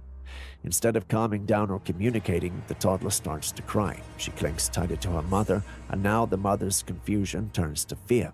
She stops filming immediately with her heart probably racing. What could have frightened the little girl so much? Children are often said to be more sensitive to things adults cannot see or sense. Could it be that she really saw a ghost or an unfriendly spirit? You're freaking me out. What do you see? What do you see? Oh my god, this is scary. Still on strange captures in the sky, a passenger aboard a craft captured something truly intriguing on film.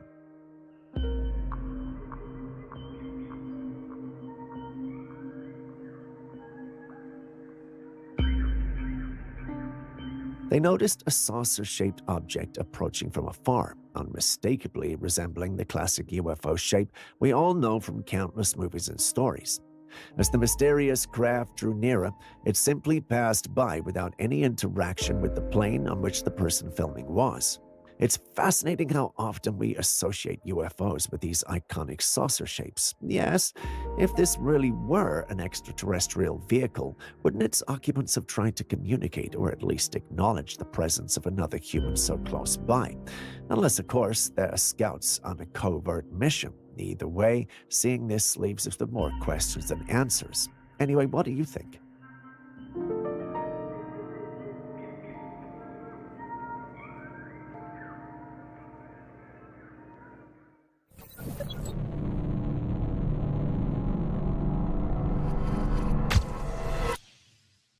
Humans are known to engage in thrilling activities that push the boundaries of their comfort zone. However, sometimes these activities can be extremely risky.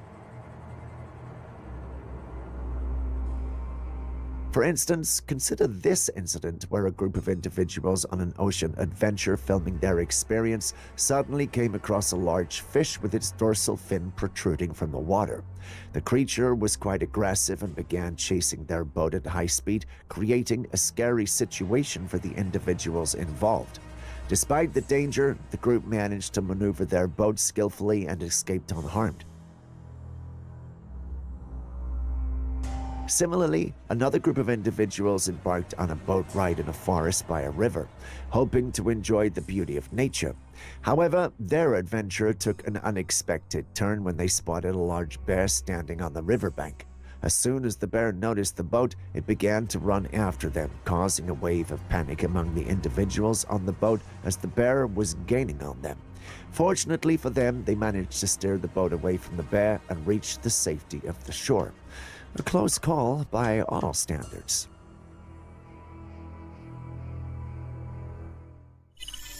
Imagine going on an open sea adventure and running into something like this.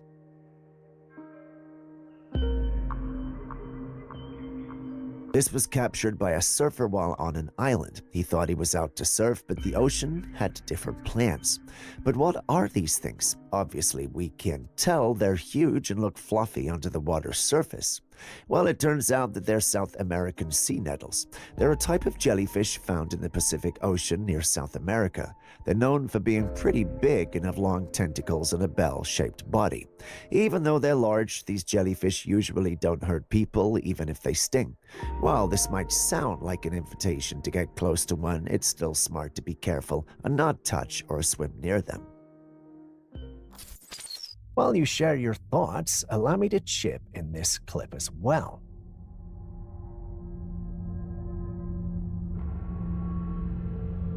Just in case you didn't catch that, allow me to describe what just happened. This duo were taking a walk when all of a sudden one of them held his chest in pain while the other ducked and ran away. From the clip, however, we can see that the activity was preceded by some glowing neon lights which briefly made contact with the man and retreated. A second one came flying, but his friend was already gone and he was holding his chest. The clip is set up in such a way that it suggests that the neon light is the reason the man is holding his chest, but why? Well, anyone who is a fan of Star Wars or any space adventure and futuristic movie will recognize that this looks like the guns soldiers from advanced civilizations use. But this is reality, not fiction. Do we have the technology to create that? Well, as far as we know, no. But then again, the government doesn't tell us everything. The paranormal community is divided on this. Some believe this is fake and meant to mislead this community, while others believe this is real and probably top secret. While they debate what the truth is, I can't help but wonder why the man's friend would just leave him like that. If they're truly friends, this is a bad look. But then again, if the clip is to be believed and those were truly some form of weaponized laser, does running in the direction they are from mean he is dead or was at least trying to save his buddy's life? I guess we'll never really know.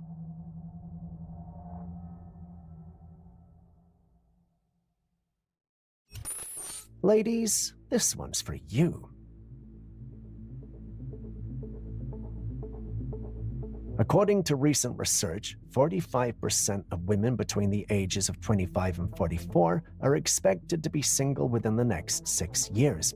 This projection has raised eyebrows, and it's believed that several factors contribute to this trend, including cultural shifts, changing preferences, increased focus on mental and emotional well-being, and the desire for independence. With more women choosing careers, prioritizing self-growth, and redefining what relationships mean to them, it's no wonder we're seeing this shift. What do you think of this trend? Does it reflect your perspective or experience?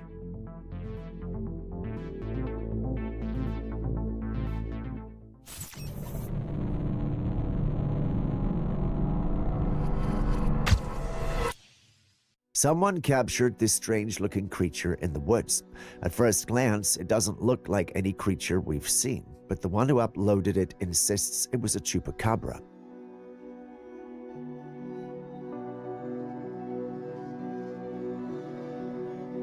For those unfamiliar with it, the chupacabra is a legendary blood-sucking dog-like creature that's infamous for attacking livestock. Its name means goat sucker, as it was first reported attacking goats in Puerto Rico in the 1990s. Members of the paranormal community were, however, quick to point out that the creature was a guara or maned wolf, an actual species found in South America. Comparing the picture of the wolf and the creature, they do bear similarities in their long legs, ears, and tail. However, the creature in question looks sickly and appears to be missing its fur, giving it a grayish appearance. This could be due to a variety of reasons, such as malnutrition or disease. As for whether it's a sickly maned fox or a genuine chupacabra, I'll leave it up to you to decide.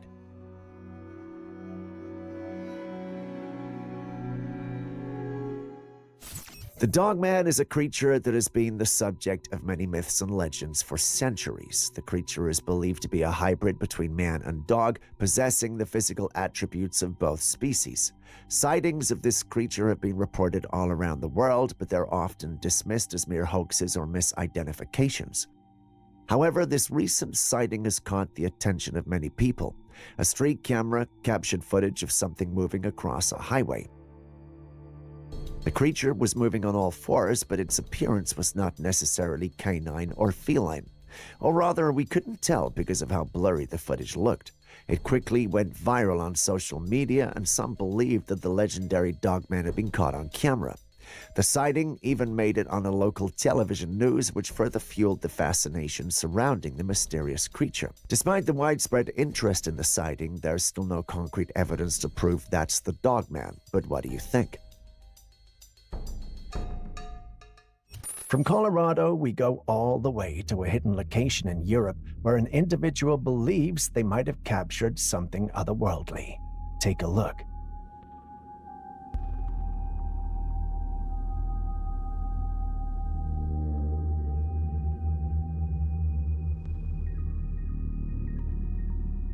In the clip, we're introduced to a water body with an odd circle within it. A quick look into the circle reveals that there's something in it as well. We aren't sure what it is, but it moves within the water as though it were opening up and then closing. This is sure to freak out or at least intrigue anyone who saw it. We're not sure what our investigator was feeling, only that he recorded what he saw and placed it online so you and I could provide him with answers. Many theories have come up and gone out, but Aaron holds on to the view that this might be a portal to some unknown world of reality. Personally, I get why he thinks that, but until we can visit the location and test it out, we can only speculate. Who knows, it may even lead to Hollow Earth. I mean, well, it's not impossible, is it?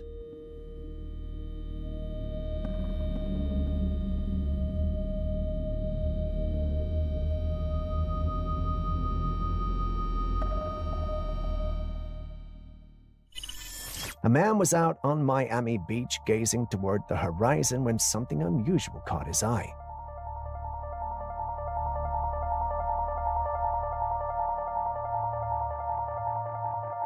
Far out at sea, a shadowy figure of what appeared to be buildings loomed on the horizon. Intrigued, he zoomed in with his camera, expecting it to be a ship or some sort of optical illusion. But it wasn't. These figures looked like actual structures. Given the geography of the area, there are no buildings near the ocean's horizon that could explain this eerie sight. So what could this be? Could it be a secret structure being built far out to sea? Perhaps an advanced hidden project the public isn't aware of?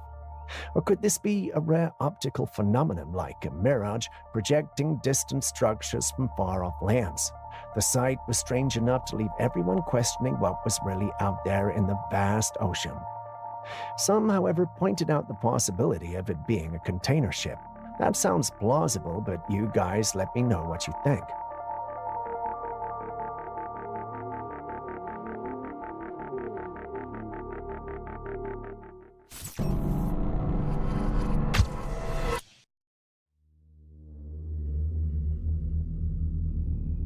I know what you're thinking. Monster. Would you believe me if I told you that this was actually real? This is a frilled shark.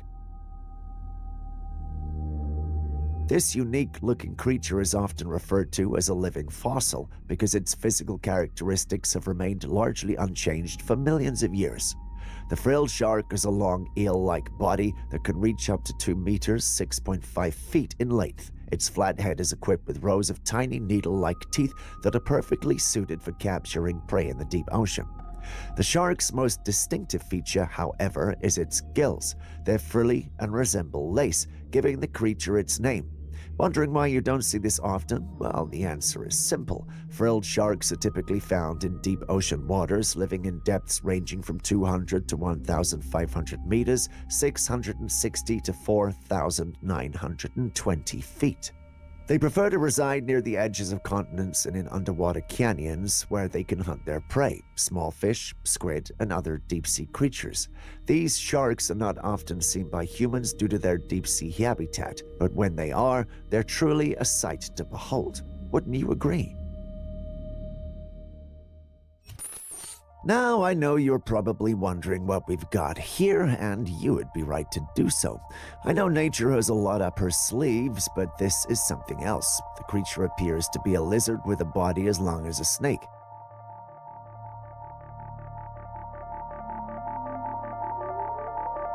As strange as this thing is, it turns out it's really out there. There's a whole species of lizard out there that looks like this. They're referred to as an Asian grass lizard. They're a species of long lizards found in parts of Asia like China, Japan, Taiwan, and Vietnam. They're known for their long, snake-like body and tail. They like to live in grassy places and prefer to catch and eat bugs, thankfully. They're usually calm and shy, running away from trouble instead of fighting, which is good to know. A part of me wanted to declare this as CGI until I did the research. Turns out, not all strange and blurry pics online are fake. Who knew?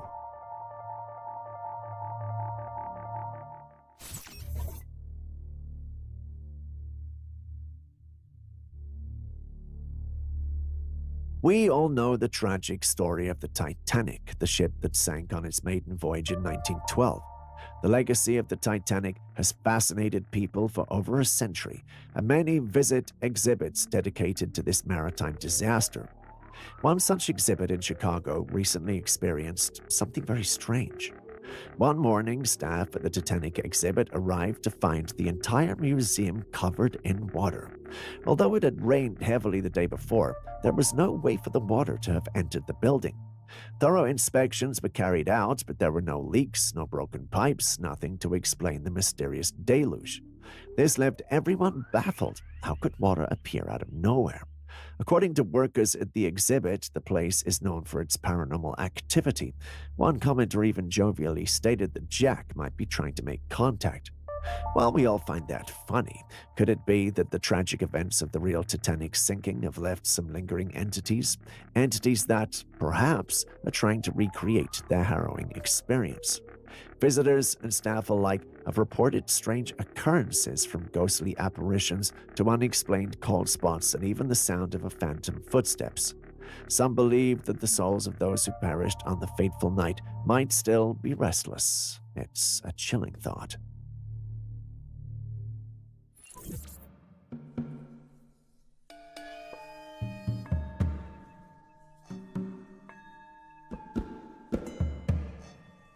This strange anomaly in the sky was captured and posted, and it's sparking quite the debate online. The footage shows an unusual pattern forming in the sky, almost too surreal to believe. The original poster insists the footage is authentic and not edited. Some believe this could be an alien craft entering our atmosphere, a sight straight out of a sci-fi movie. Others think it might be a portal of some sort, a gateway to another dimension perhaps. There are also those who suggest it's a glitch in the simulation, hinting at the ever-popular theory that our reality might be a sophisticated computer program. On the other hand, skeptics are having none of it. They argue it's all just CGI, a clever trick of digital manipulation. One commenter even suggested it could be ice crystals forming on a glass window, creating an illusion of something otherworldly in the sky. That sounds more logical, but what do you think? Are we looking at evidence of extraterrestrial life, a mysterious portal, or just a simple natural phenomenon misinterpreted? There's also the CGI possibility, but do share your thoughts.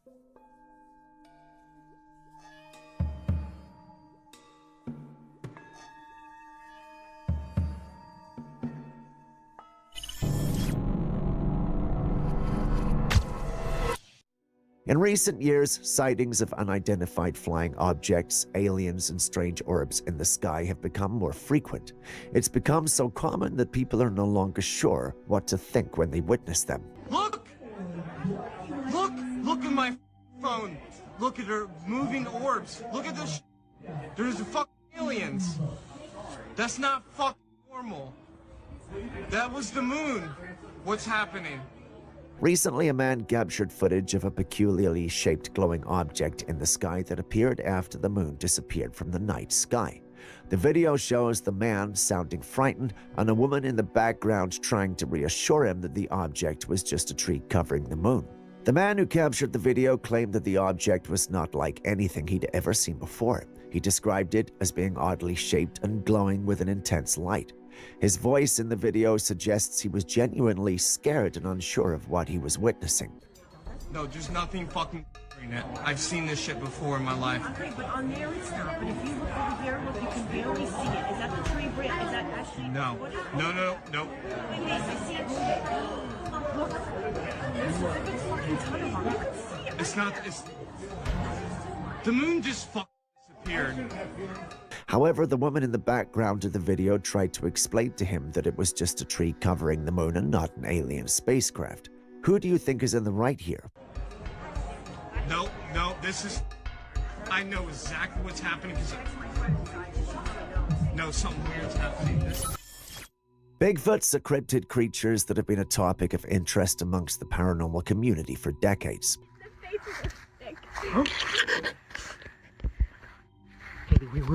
Wait. That's a bear.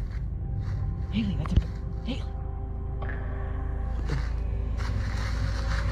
Dude, that's not a freaking bear. Dude, that's not a freaking bear. Dude. In this particular video footage, a couple was spending time in the woods, having fun, and capturing videos of their experience. Suddenly, they noticed something moving among the trees ahead of them. At first, they assumed it was a bear, but as they continued observing, they realized that it was walking upright on two legs like a human and using its arms to push branches out of the way as it walked. The creature was covered in thick, matted hair, which appeared to be dark brown color. Its face was obscured, making it difficult to determine any identifiable features. The couple was understandably startled and frightened by the encounter and immediately took off running in the opposite direction.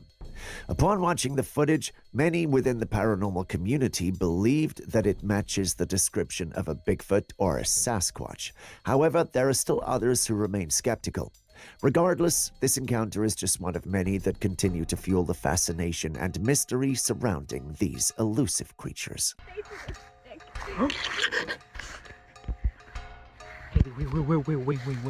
That's a bear. Haley, that's a bear. Haley.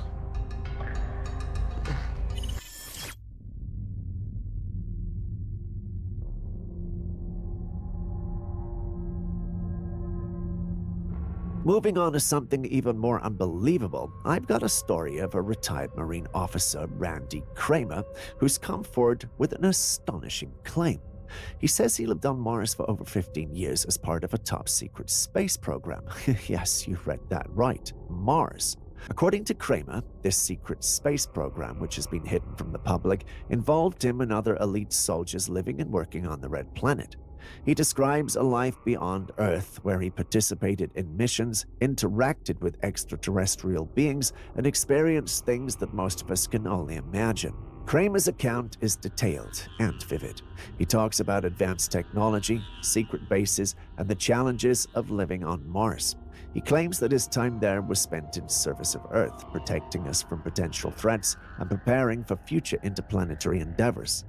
Naturally, these revelations started a mix of skepticism and intrigue. Some people dismiss his story as pure fantasy, while others are captivated by the possibilities it suggests. After all, the idea of a secret Mars colony taps into our deepest curiosities about space exploration and extraterrestrial life. What do you think? Is Randy Kramer sharing a groundbreaking truth, or is this just another wild tale from a possibly disturbed man? Share your thoughts.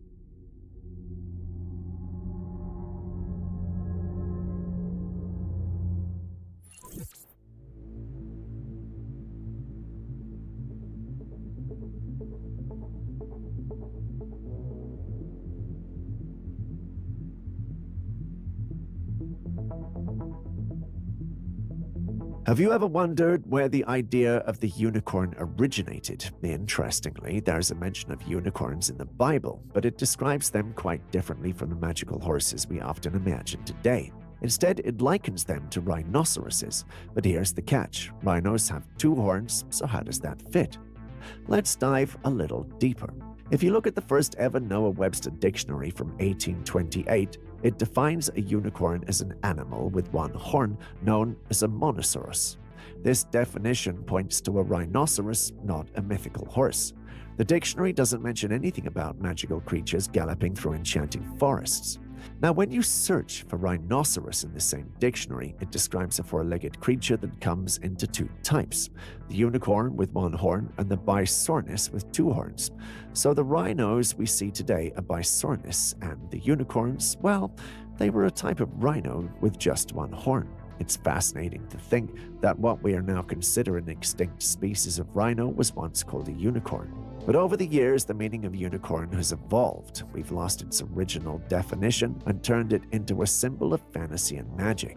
It makes you wonder about how many other things we've misunderstood or reimagined over time. Share in the comments section below other things we've completely reinterpreted over the years.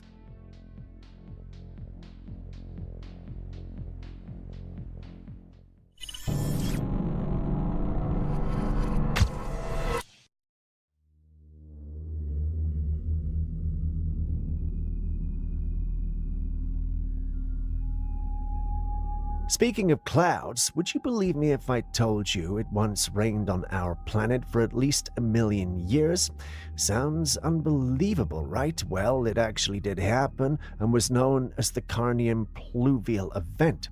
It occurred 232 to 234 million years ago during the late Triassic, a period of intense and prolonged rainfall lasting 1 to 2 million years, triggered by massive volcanic eruptions in modern-day Alaska and British Columbia. These eruptions released vast amounts of greenhouse gases, warming the planet and intensifying monsoon conditions. The resulting environmental upheaval caused mass extinctions, particularly among marine species and early reptiles, while reshaping ecosystems. However, this catastrophic event also created opportunities for new life forms, paving the way for the rise of dinosaurs, modern conifers, and other terrestrial species, fundamentally transforming Earth's biodiversity. What would happen if this happened in our day? Well, it would cause catastrophic flooding, mass extinctions, and global ecosystem collapse. Massive volcanic eruptions would accelerate warming, disrupt weather patterns, destroy habitats, and deplete ocean oxygen, devastating marine life. Human infrastructure, agriculture, and public health would face unprecedented challenges, straining resources and forcing mass migrations. It may even lead to extinction, but that's enough hypothesizing for today. We all don't want a future where the Earth's flooded. Well, let's move on to the next clip.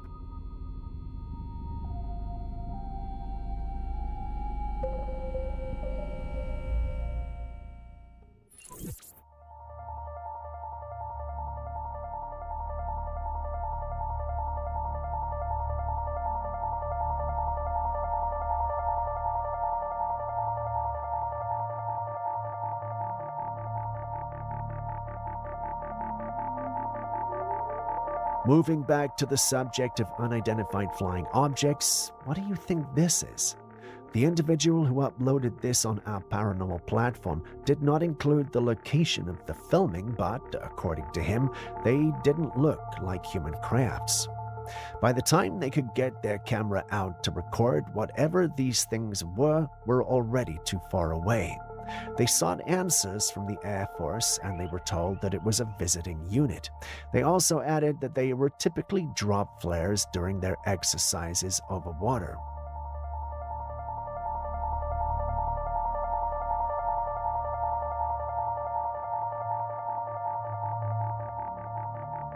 If you compare the second shot showing on your right currently, you'll notice that the flares they deployed during their exercises are slightly different from the ones we see in our original footage. Am I just seeing things, or do we really have a reason to doubt the information from the Air Force? I'll leave you to decide that.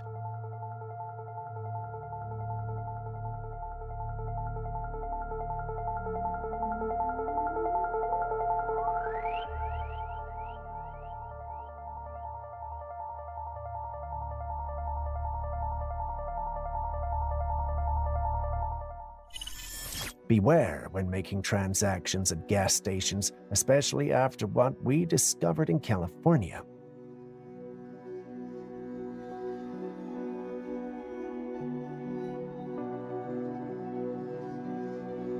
A gas station in California called a repairman to fix one of the payment machines, and what he found was shocking.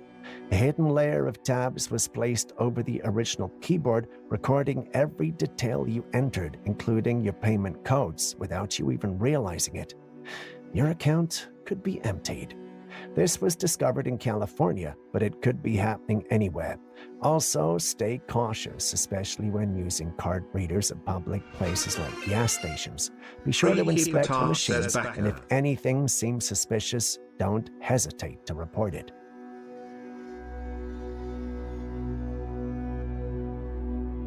You're done.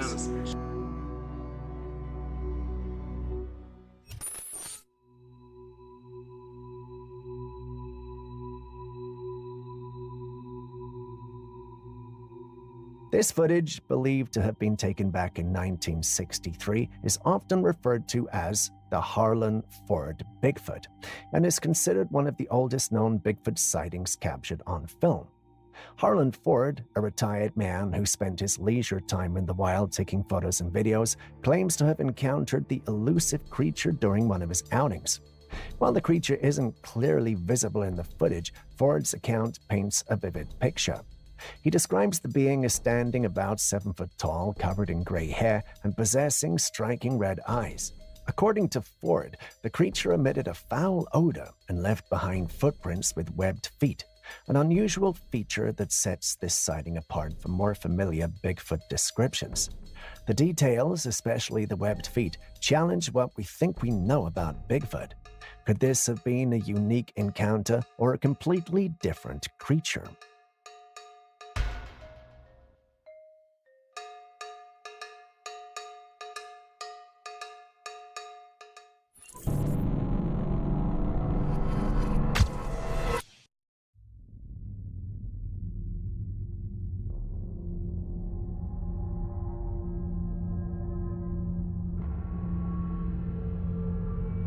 Tucker Carlson recently shared a chilling account that has left many talking. He claims to have been attacked by a demon in the middle of the night, describing it as an unseen force that left claw marks on his body. Stories like these aren't new. Across the world, various cultures have long spoken of malevolent entities or demonic forces that interact with humans. Some dismiss these encounters as sleep paralysis or psychological phenomenon, but others believe they're evidence of something beyond our understanding. What's striking is that Tucker Carlson is a well-known public figure, which makes his account somewhat credible. Could there really be unseen forces at work, or is there another explanation for these mysterious events?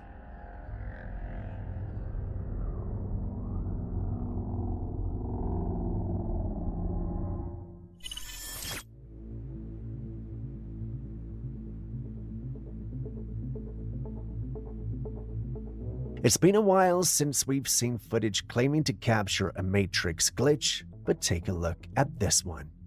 A family was out for a drive when they noticed something bizarre in the sky above a tall building. It was an airplane, but it wasn't moving. The craft was completely frozen in mid-air as if suspended in time. Even as the family drove beneath it and continued past, the plane remained stationary in the sky, not showing any signs of motion. What could explain this strange phenomenon? Is it truly a Matrix glitch, or could it be an optical illusion, a rare atmospheric condition, or something else entirely? What's your take on this?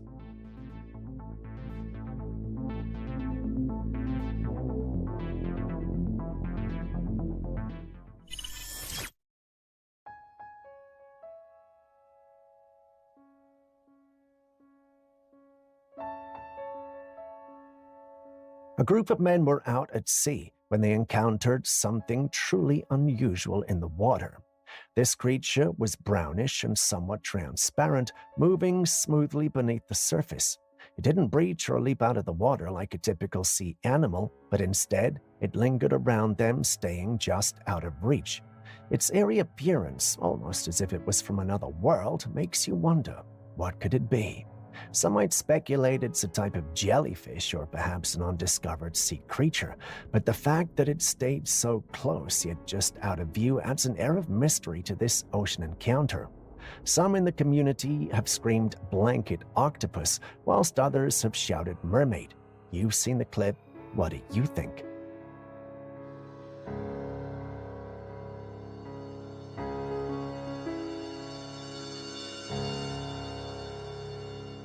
Still on scary identified beings or creatures of the night. Take a look at this one.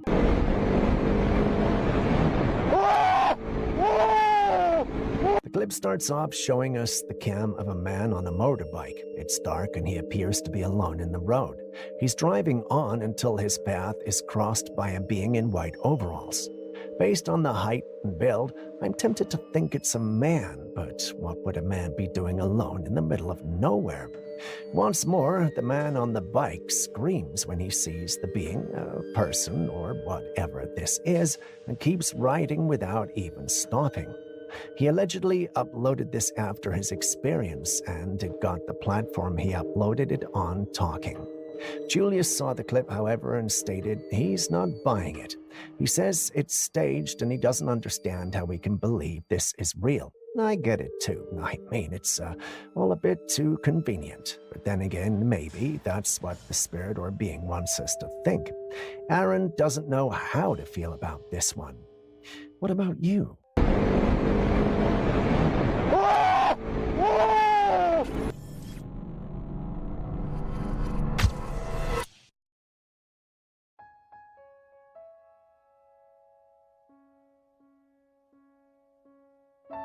Here we have some intriguing footage captured by a hiker in the woods. While exploring, the hiker began taking pictures and videos of the surrounding area. As he was panning the camera, he noticed something unusual. A large dog-furred creature appeared to be trying to hide behind a small pile of broken branches. What's eerie about the footage is that the creature was clearly staring at him, and as soon as it noticed the attention, it partially hid its face behind the wood. According to the hiker, the creature had an animalistic face, but there was an undeniable hint of something human in its features as well. Could this be actual evidence of Bigfoot lurking in the woods? Let's hear your thoughts.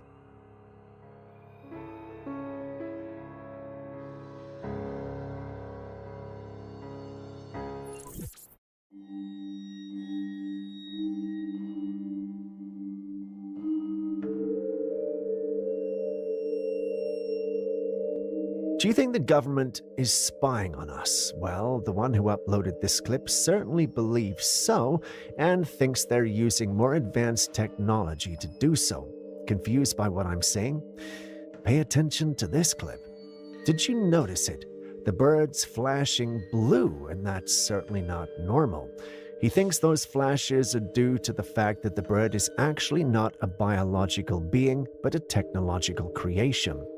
He also insists that even if it's not all technology, then it's a hybrid.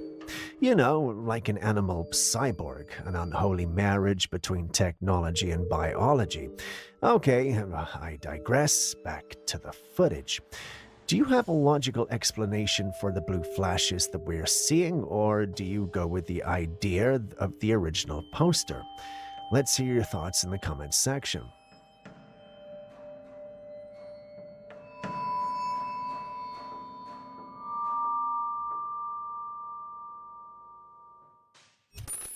A helicopter flying over a glacier captured this unique sight.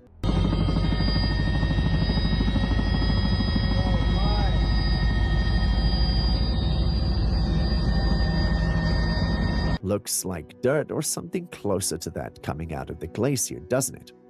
Well, it's water. Yes, that's actually water gushing out of the glacier like a powerful fountain. How is that even possible, you ask? Well, glaciers hold a secret world within them. Inside a glacier, rivers often form on the surface and flow through channels called vesicles, which are like natural tunnels within the ice. These rivers journey deep into the glacier, encountering immense pressure along the way. After traveling great distances and building up pressure, they sometimes burst back to the surface in spectacular displays. What we're witnessing in this video is a stunning example of nature's power and beauty. The water fountain here is about 20 feet tall, cascading down approximately 200 feet before reaching the base and terminal moraine below. Watching this massive fountain of water emerge from the ice is not just visibly stunning, it's a testament to the incredible and sometimes surprising processes that occur in our natural world.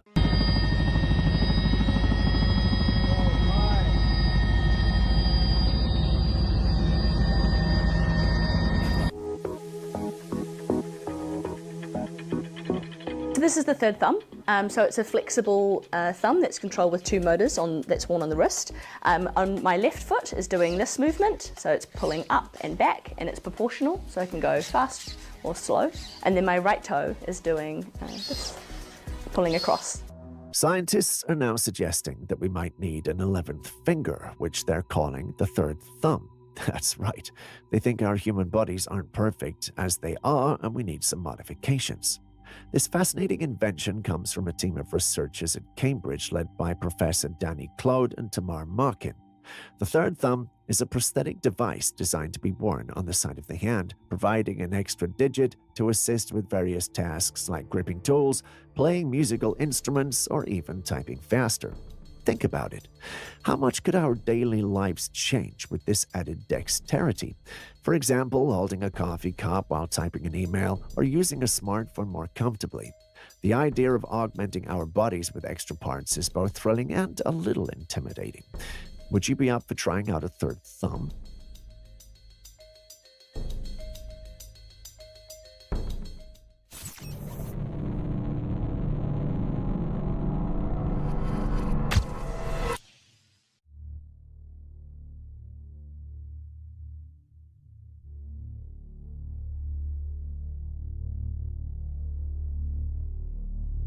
Right off the bat, we start with something Aaron, our in-house conspiracy theorist, has been dying for you to see.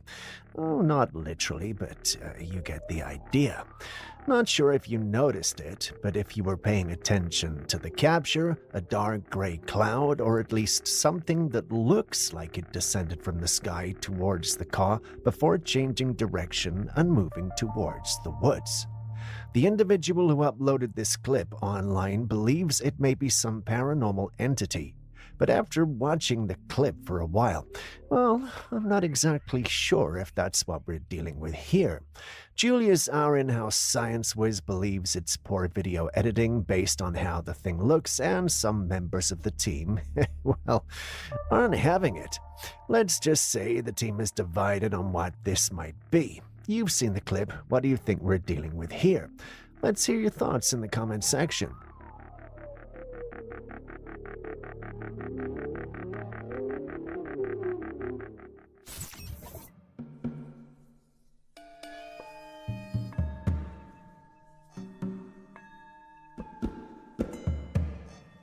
Human trafficking is one of the most distressing issues of our time, and despite years of awareness campaigns and efforts to stop it, the problem continues to grow alarmingly. Every year, millions of children and adults are trafficked worldwide, pulled into horrifying networks that are widespread as they're difficult to dismantle. While some operations are uncovered and stopped, the trafficking networks operate with frightening efficiency, spreading like an unstoppable disease. In certain impoverished regions, the situation is even more heart-wrenching. Parents, driven by desperation, may sell their children in exchange for money or material goods they could never otherwise afford. This tragic reality is especially prevalent in some communities across Africa, India, and other economically disadvantaged areas.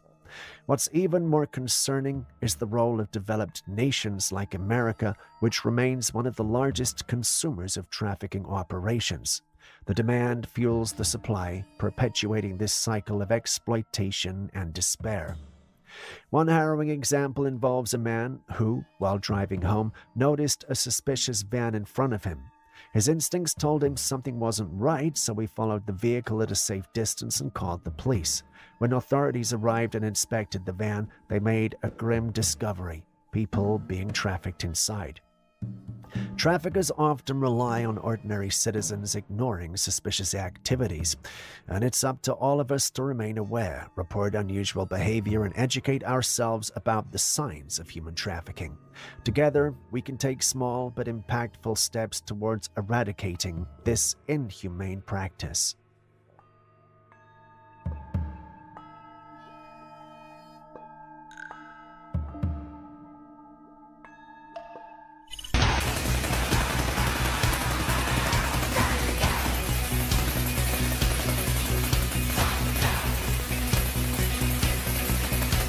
This next one might look like a scene straight out of a sci-fi movie or some AI-generated weather phenomenon, but believe me when I say it's not. You're actually seeing a person in a high-voltage suit putting it to the test. That metal ball at the top is generating volts of electricity that zap through the air, creating a spectacle that resembles a lightning storm. The sheer amount of voltage is astounding, making the scene both thrilling and a little terrifying. But here's the amazing part.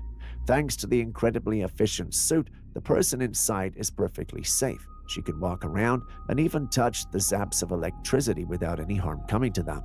It's a fascinating demonstration of both human ingenuity and the raw power of electricity. It's incredible to think about the kind of technology that allows someone to stand in the midst of what looks like a lightning storm and come out unscathed. Which one of you wants to be the first to try that on?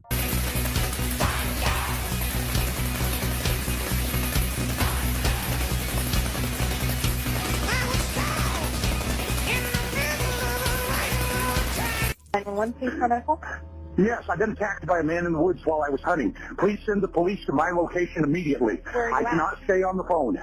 I have to cover him. Please send the police immediately. My name is Jeff McDonald. Okay, what's going on up there, sir? Can you tell me? I was attacked by a naked man, and right now he's laying in the woods near me. He's mostly okay, but I'm holding my deer rifle on him. I mean, I'm not going to let him attack me again. I need the police up here now. Okay, and where is this naked man? The naked man is laying about 20 feet from me. Is he alive? Is he? I believe he's asleep right now, yes. But I'm telling him he can't get up. I'm making him lay on the ground. He attacked me earlier, damn near killed me. Now let's take a look at another bizarre encounter in the woods. This time a man was out hunting when a naked guy suddenly jumped from the woods and attacked him, screaming, "Sasquatch kills the hunter." When the police arrived, they found the assailant, a 22-year-old man who claimed that Sasquatch was his spirit animal and had commanded him to attack the hunter. Could this be a sign of mental illness? It's hard to say now since the event took place in 2013. People can be scarier and more unpredictable than the animals and mythical creatures we fear. The sheer oddity of a naked man claiming to be driven by a Sasquatch spirit or attack a hunter is something straight out of a wild story. What do you think could have been going on? Okay, and you got him held at gunpoint? Yes, I do.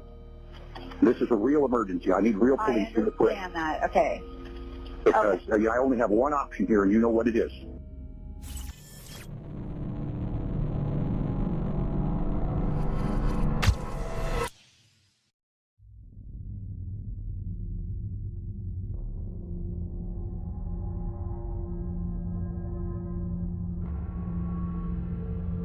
Back in 1951, William Albee introduced a groundbreaking invention that revolutionized the concept of vehicle safety and mobility. Behold, the Roligan tires. These innovative tires were designed with low-pressure technology which evenly distributed the vehicle's weight, making them incredibly versatile.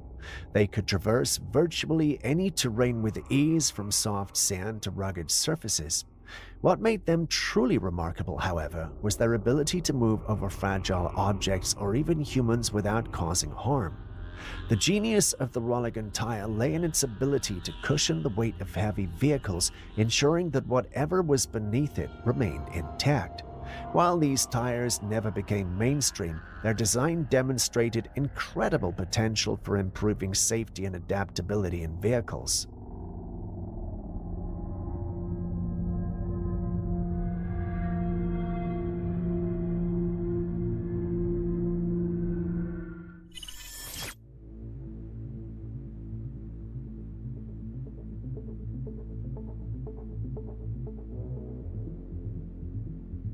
Still looking to the skies, we've got this capture that set members of the paranormal community up in arms against each other.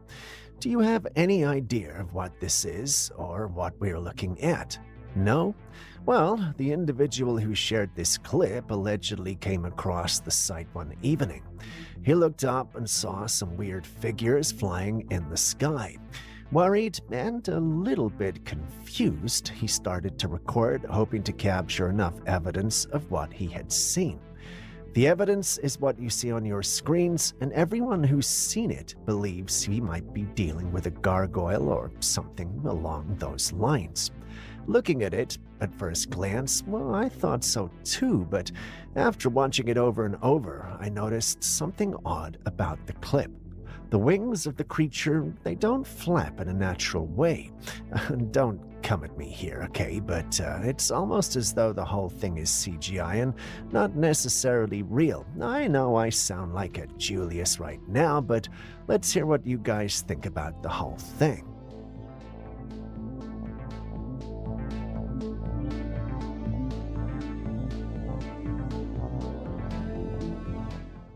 America. let me share some shocking information with you. Did you know that moldy coffee is actually being sold in the US? Yes, you heard that right. Let me break it down for you. There's mold in coffee? It's a big deal. China, all of Europe, and most of South America have government laws protecting their populations from mold in coffee. So I'm not making this up. This is a globally known issue. In the US, there's no law. Other countries where stricter regulations apply won't allow coffee contaminated with mold to hit the market. But in the US, it seems that moldy coffee is being shipped in containers from overseas and still making its way to store shelves. It's concerning, isn't it? And what's even more disturbing is that this has been researched and documented, yet somehow it's being fed to citizens here. The idea of mold in something as common as coffee really makes you think about what else might be slipping through the cracks when it comes to food safety. What do you think about this? Are we being too trusting of what's being sold to us, or is it time to question what we are consuming more closely? There's mold in coffee? It's a big deal. China, all of Europe, and most of South America have government laws protecting their populations from mold in coffee. So I'm not making this up. This is a globally known issue. In the US, there's no law. And technology is definitely pushing boundaries once again. Folks, have your passports out this time. Passports out, please. Thank you, Nicholas. You're all set. This footage shows a man at Houston Airport where facial recognition technology has replaced the need for traditional passports. All he had to do was stand in place, look at the machine, and just like that, his face was scanned and his identity confirmed. There's no denying the convenience and speed this brings. Imagine traveling without the hassle of digging through your bag for a passport or ID. But as AI and tech grow stronger, there's this lingering question. Should we be excited or concerned?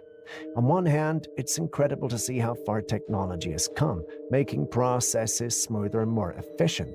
But on the other hand, there's that unsettling feeling about how much control and data we're giving over to machines. Is this the future we're stepping into, where our identities are constantly monitored and logged by AI? It's hard to say if we should embrace this or be wary of what it could mean for our privacy. What do you think? Convenient innovation or cause for concern?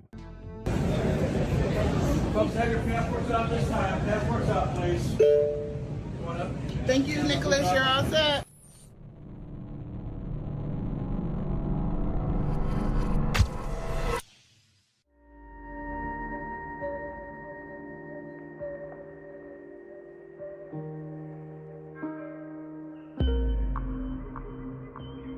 A woman came home from work ready to unwind when she was greeted by something chilling. As she stepped into her apartment, she noticed the head and arm of what appeared to be a child sticking out from behind the wall near the corner of the doorway. She quickly rushed over to check, but when she looked behind the wall, there was nothing there. What makes this even more unsettling is that she lives alone. The footage does not appear to be edited, adding to the eerie authenticity of the encounter. Understandably, she was deeply shaken. A child seemingly appearing and vanishing in her apartment is enough to make anyone question reality.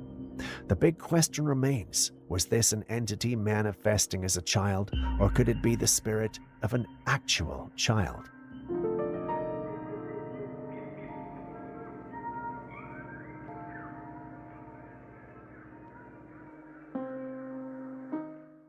A couple hiking at Mount St. Helens in Washington encountered a chilling experience deep in the woods.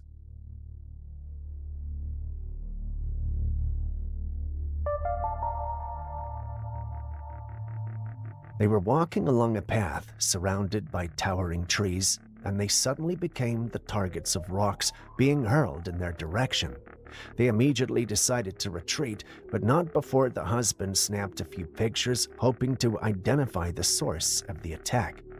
When reviewing the images, the couple found something shocking. Hidden among the trees on the left side of the trail was a massive figure crouched low behind some plants. The creature appeared to have a domed head, broad shoulders, and a muscular frame. Its imposing size and stance made it clear this wasn't an ordinary animal. Given the location and the aggressive behavior, some speculate this might have been a Bigfoot defending its territory. The photos, though grainy and distant, undeniably show a figure that doesn't match any known wildlife in the area.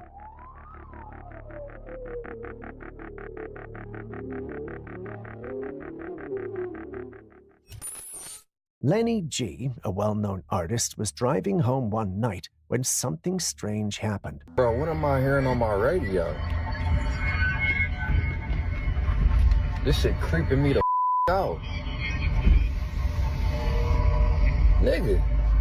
Out of nowhere, a bright flash of light appeared in the sky, catching him off guard. Almost immediately after the flash, his car radio began to emit an unusual sound. It wasn't music, nor was it the typical static or glitch you might expect from a malfunctioning radio.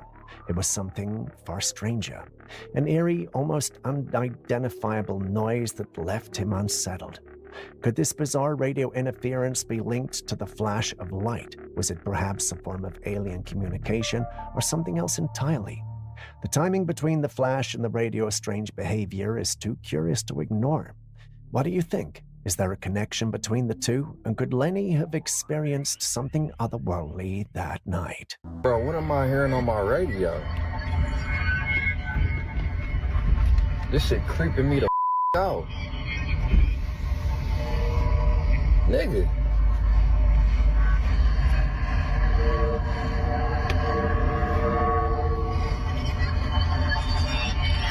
That big ass iguana just fell from the roof. Look at him. Yo, that is a monster. Holy shit! What in the f? Did that startle you? We may or may not have thrown our phones away out of fright and broken the screen. Anyway, back to the clip. The lady who recorded this started to record because she heard something fall from her roof. We're not sure how high it is or how a lizard this ginormous made its way up there, but I'm pretty sure she thought it was very hurt. I did too. That was at least until it dashed toward her. She and her family have decided to call it the Iguana Squatch, which is quite a fitting name. Once she uploaded this, everyone suggested she made stew or soup with it. Not sure what that would taste like, but what would you have done in her situation? That big ass iguana just fell from the roof. Look at him. Yo, that is a monster. Holy shit! What in the f?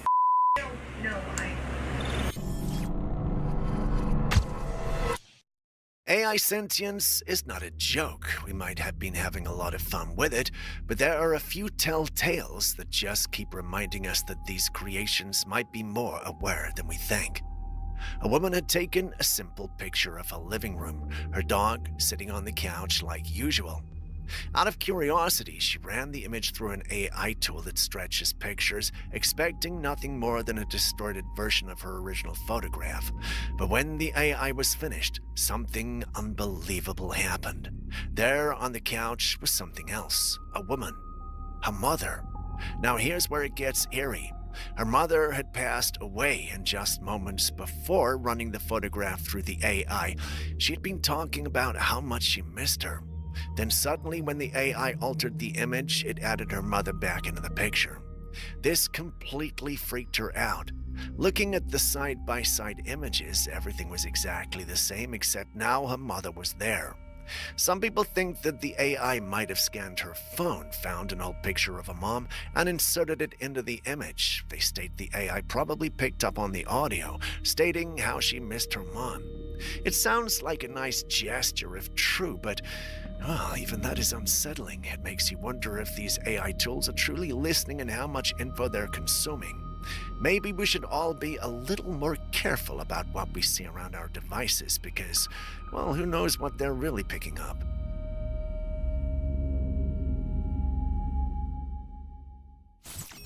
Do you think the mystical creatures we see in movies, the ones we assume are made up, could actually be real? A man was walking through a park near the woods when he saw this. Standing among the trees was a tall, airy figure, at least 7 feet tall, dressed in a black robe. Only its pale, bald head was visible. The figure had its back turned, so we never get a good look at its face. The man, completely shocked, quickly took out his phone and recorded a short video before getting out of there. The video was short not because he wanted it to be, but because his camera shut down as soon as he zoomed in on the character or being. When he posted the footage online, people just lost it. Some joked that it looked like Voldemort, and well, honestly, I kind of see it. But let's be serious for a second. What exactly are we looking at? Many believe this could be Slender Man, and if that's true, it's not a good sign because legend has it that seeing Slender Man is a bad omen. Maybe someone should check on the guy who filmed this just to make sure he's okay. A man was sitting in his car, stuck in traffic behind a motorcycle.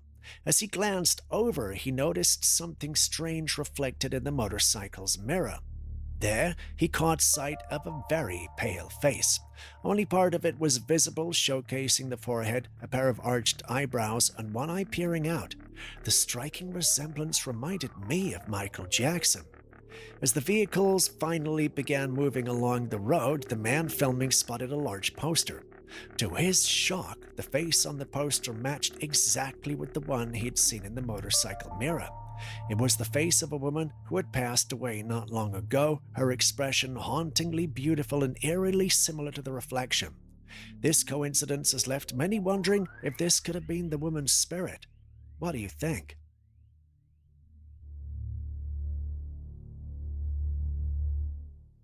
You know how people used to make fun of our orb clips in the past and ask why it's happening in the USA only and not in other countries? Almost as if to suggest we were fabricating the clips or lying. Well, things have changed, and it's not like that anymore. We've shared various clips from other countries, and what you see on your screen is actually from Romania, and they have zero tolerance for these strange things in their skies. This orb appeared in the Romanian airspace, and for hours it stood in one spot. The military, seeing this, decided to engage and fired at the orb multiple times. If you know anything about payloads from these vessels, you should know that they are powerful, yet somehow the missiles or whatever it is that they're firing simply disappear after getting within a certain distance of the orb. It's almost as though there was a barrier absorbing the firepower. I mean, these orbs are a problem, but seeing it do this makes them even more of a threat. What are we able to do to fight them when we need to? While it's exciting to see another country experience and confirm the existence of these orbs, seeing how the orb easily dealt with everything thrown at it has us worried. What say you?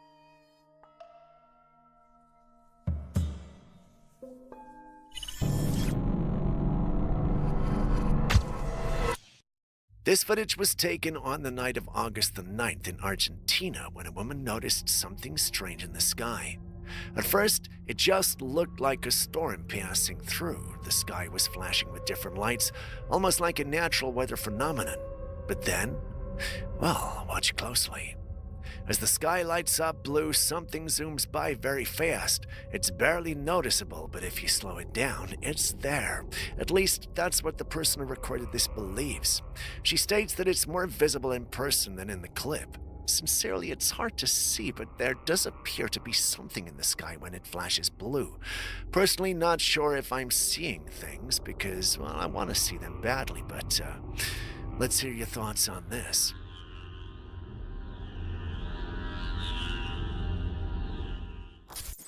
Would you believe everything AI tells you? Before you answer, let's take a look at this clip. This man woke up one morning and noticed a strange layer of dust on his car. This was right after it had rained, so it immediately stood out to him. Curious, he decided to collect some of the dust and test it with a magnet, and to his surprise, the dust was magnetic. This wasn't just ordinary dust, it contained aluminium particles. But here's the big question. What was it? And what was it used for? As with everyone in recent times, he asked GPT about it. And let me tell you, the answer was shocking. According to the AI, these particles could be waste materials released by airplanes, and they're used to manipulate the climate and atmosphere. Now that's a chilling response coming from AI. As chilling as that sounds, that's not the first time we've heard something like this. It's been a long-standing truth with many conspiracy theorists. Some even suggest that these metallic particles are also used to hide military fleets from radar, allowing them to move undetected. The theories out there are many, but none of them seem to be good or healthy. So should we be worried?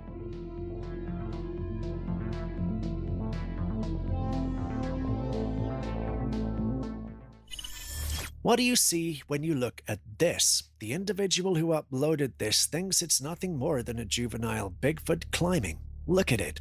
I get why he would think that, but we would need more details to come to a definitive conclusion. First of all, how tall or big is that tree? And second of all, where was it recorded? If the tree is that large, then this is most likely a small monkey or something along those lines. If it's one of those ginormous trees, then there's a possibility of this being a Bigfoot, albeit we need to know where this was taken to confirm. You and I know Bigfoot doesn't live everywhere, or, well, does he? Anyway, some members of the paranormal community are skeptical and think this might be doctored footage, and you're part of this community as well, so what do you think?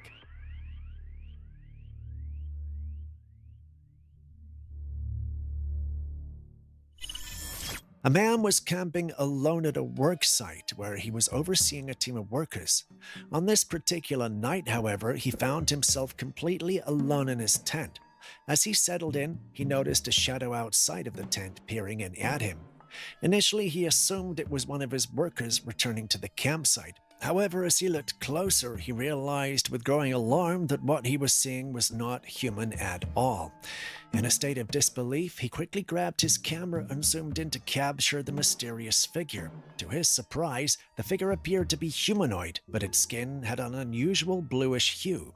The entity stood silently, staring at him through the tent fabric, its features indistinct yet undeniably otherworldly.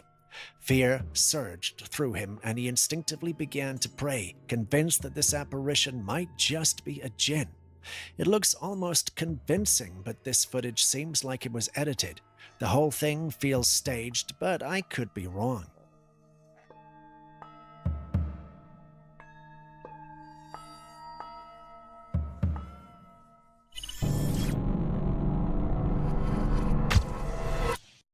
Here we have another incredible piece of footage taken out on the ocean, and this is what was spotted. A very unusual looking turtle was swimming through the water, its shell covered in bright, vibrant patterns that almost made it look edited. But this isn't some CGI trick, this is a loggerhead sea turtle. Loggerheads are known for their large heads and powerful jaws, and their shells sometimes develop barnacle growths like create strange, almost artistic patterns. It might look otherworldly, but this is 100% real. Nature has a way of surprising us, doesn't it?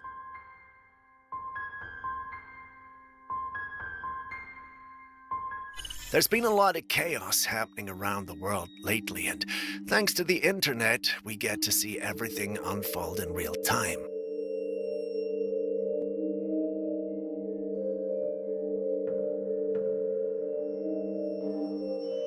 In the US, over the years, we've seen an increase in mass shootings and bombing incidents, all heavily documented.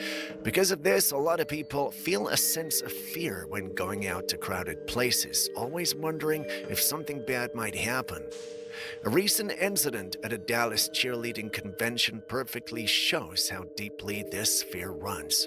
Everything was going fine until, out of nowhere, kids just started running. No one knew why or what was happening, but suddenly chaos broke out. People were screaming, some were falling over, and pure panic spread through the crowd. The scariest part? Nothing actually happened. Apparently someone yelled about a shooter or a bomb, and that alone was enough to trigger mass hysteria, a phenomenon where a large group of people collectively react to fear even when no real threat exists. But honestly, who can blame them? With the amount of real shootings and bombings that have happened in the US, people have been conditioned to expect the worst. The slightest sign of danger and instinct takes over because, at this point, running might be the difference between life and death. Is this our new reality now? Or were these guys just overreacting?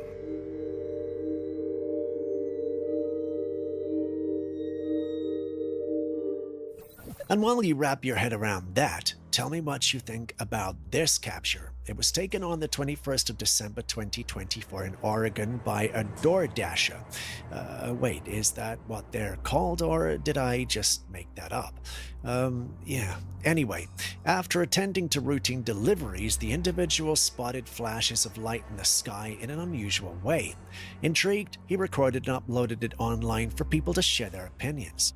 Many thought he was being silly and that it was probably just lightning. While that sounds logical, lightning during December in Oregon sounds like the kind of thing that you knew was theoretically possible but just not practical.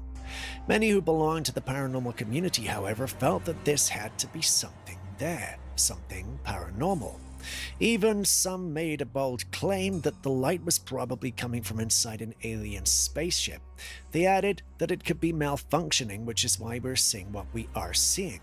Typically, they're supposed to be cloaked, so to have only a part of it show is a sign of malfunction.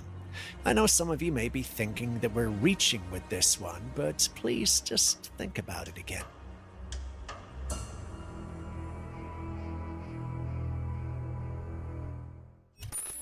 Two residents in Florida recently shared videos that are stirring up questions. Captured on December the 30th, 2024, the footage shows thousands of birds filling the sky, all flying out of Florida. What's unusual is that these are buzzards. Buzzards are known to fly into Florida during this time of year, not the other way around, so what could possibly be causing this reversal? This particular event has left many wondering if it could be some kind of sign from Mother Nature. These days, we've seen an increasing number of strange occurrences that seem to defy the natural order. Wild weather patterns, unusual animal behaviors, and now this. Could it be a message? A warning even from the planet itself? Buzzards are often associated with change or foreboding in folklore, and their sudden exodus from Florida has sparked a wave of speculation online. Some suggest it could be tied to environmental shifts like changes in temperature or pressure that confuse the bird's instincts. Others see it as nature's way of signaling that something is amiss. What do you think?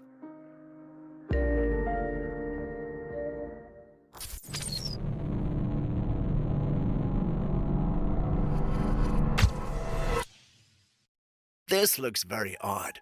What we're looking at here is a slit in the sky, a perfectly visible, neat opening. But what could have caused this? Most members of the paranormal community believe it looks like some kind of doorway slightly opened, perhaps a portal into another dimension. If you look closely, you can even see faint lights glowing from within the slit, almost like something is on the other side. Call me crazy, but I wish I knew where and when this happened so I could have been a part of it.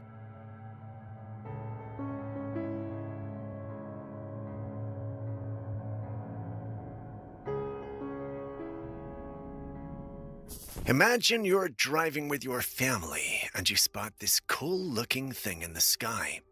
The only problem is there's no drone or light show going on.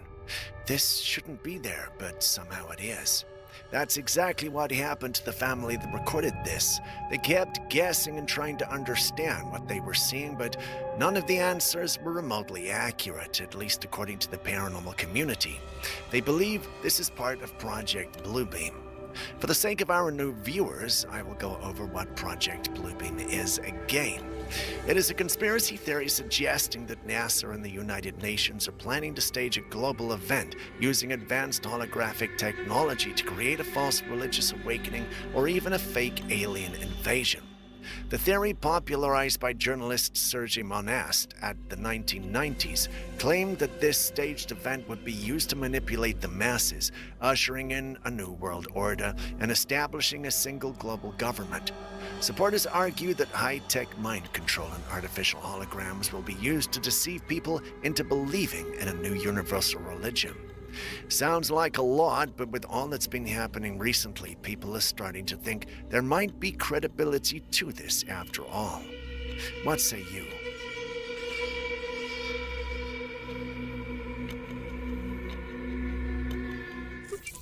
Stepping away from the orb experience, we move on to another kind of paranormal experience. This photograph was taken during a family gathering years ago, and it captured the magic of the moment. It was a happy time for all family members, and the smile, even though you can really see it, tells it all. A family member reminiscing took a long look at the picture and noticed elements he hadn't noticed before.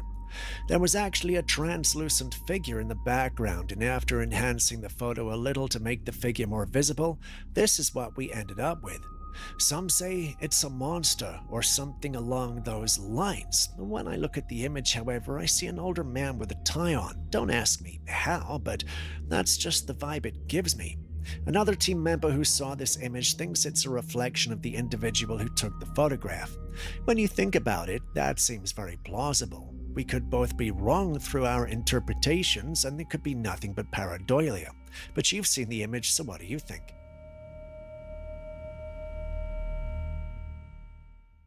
What are we even looking at here? Someone claims they captured this bizarre creature walking through their kitchen. At first glance, it looks like nothing more than a lump of raw chicken breast with eyes dragging itself across the floor. We've seen a lot of strange videos floating around the internet, but this one is particularly unsettling. The movement looks unnatural, and the way it glides makes it feel otherworldly. But many viewers are convinced this isn't real at all. The texture, lighting, and overall design scream AI-generated imagery rather than an actual creature caught on tape.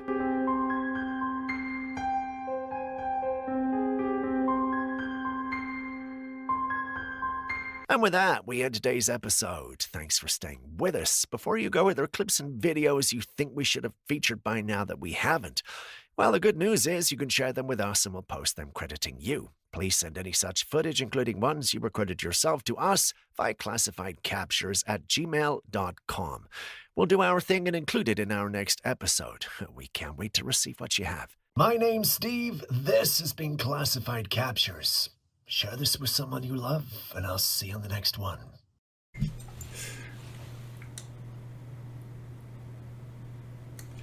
Hi, my name is Mike Jensen, and I believe I've solved the mystery of the double slit experiment, aka wave particle duality. And this is not a polished video. This is just me in the morning waking up from a long night and giving a quick explanation along with the link at the bottom for people being able to reproduce this experiment with the theory that I've come up with to explain it. So over a century, the wave particle duality has really baffled scientists, and it's sort of a bit of a mystery. And even Einstein didn't like it. He didn't like quantum physics, particularly quantum entanglement, because for him it was not deterministic. It was sort of a spooky action at a distance. And so I've been thinking about this problem for a long time, probably for a decade, and it wasn't until about 2 weeks ago I sort of had a bit of an epiphany, and that's what started this. And I didn't mean for it to turn into a theory. It just sort of became a theory. So okay, where to start? So the problem with the double slit experiment is that it acts both as a wave and a particle, and that's been a bit of a mystery because it's not deterministic. It seems like there's magic happening. As the wave passes through the slits, it acts as a wave and it causes an interference pattern, but when observed, it creates a definite reality. So what happens there? What's happening? So I guess I'll start off with a bit of an analogy first. If you've ever played a video game, you're playing the video game and the video game screen is moving to wherever you're turning on the joystick, right? That Xbox or PlayStation or computer that you're using only processes the information that's on the screen. And why does it do that? Because if the video game was to try to calculate and compute every possibility of that video game, there's just no way that the processor could keep up, okay?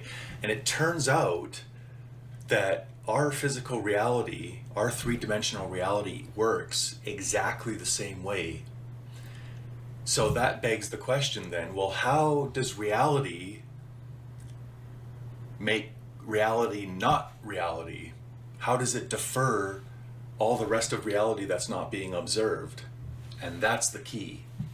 So it turns out, okay, so I guess I'll start with, we've just done the computer game analogy. You're looking at things frame by frame. Now for our three-dimensional reality, that's like a three-dimensional video game, I want you to imagine a three-dimensional grid or a lattice structure, but it's so tiny that we can't decipher what is pixelated and what is not pixelated. It's the ultimate computer game. Now, at the tiniest Planck scales, each one of those voxels or space-time pixels has a memory capacity. And if you imagine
Nicole Kidman hid me in her floorboards for the majority of my life. Nicole Kidman is my mom.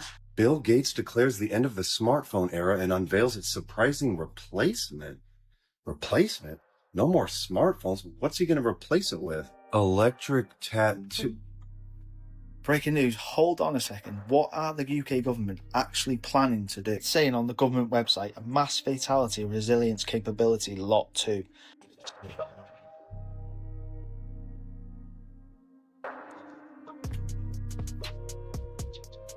Are you ready for these rabbit holes? Buckle up, let's go. Bill Gates announces the conclusion of the smartphone age and unveils electronic tattoos as the next big innovation. Interesting, electronic tattoos. Here's a quote directly from Gates. The key advantage, these tattoos are integrated into the body. Imagine having a device embedded in your skin that lets you interact with the world through simple gestures or touch. It's sleek, unobtrusive, and possibly more intuitive than anything we've seen so far. The tattoos are powered by tiny nanocapacitors, and they don't require bulky batteries or displays, making them a far more subtle alternative to today's mobile devices. And let's see exactly what they'll be used for. A communication conduit facilitating messaging, internet browsing, and door unlocking. A health monitor observing metrics such as heart rate, body temperature, sleep patterns, and early illness detection. Also, a security apparatus functioning as a password, digital identification, or payment method. Digital identification or payment method. Call me crazy, but the mark of the beast will soon fall upon those who dwell on the earth. The technology is here. The technology is front of our eyes.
electronic tattoos as the next big innovation. Interesting, electronic tattoos. Here's a quote directly from Gates. The key advantage, these tattoos are integrated into the body. Imagine having a device embedded in your skin that lets you interact with the world through simple gestures or touch. It's sleek, unobtrusive, and possibly more intuitive than anything we've seen so far. The tattoos are powered by tiny nanocapacitors, and they don't require bulky batteries or displays, making them a far more subtle alternative to today's mobile devices. And let's see exactly what they'll be used for. A communication conduit facilitating messaging, internet browsing, and door unlocking. A health monitor observing metrics such as heart rate, body temperature, sleep patterns, and early illness detection. Also, a security apparatus functioning as a password, digital identification, or payment method. Digital identification or payment method. Call me crazy, but the mark of the beast will soon fall upon those who dwell on the earth. The technology is here. The technology is in front of our eyes. Today is the day of salvation. Between Captain Brainchip over here and his Neuralink transmitter and Bill Gates' electronic tattoo, I think today would be a good day to put your faith in your faith alone in Jesus Christ.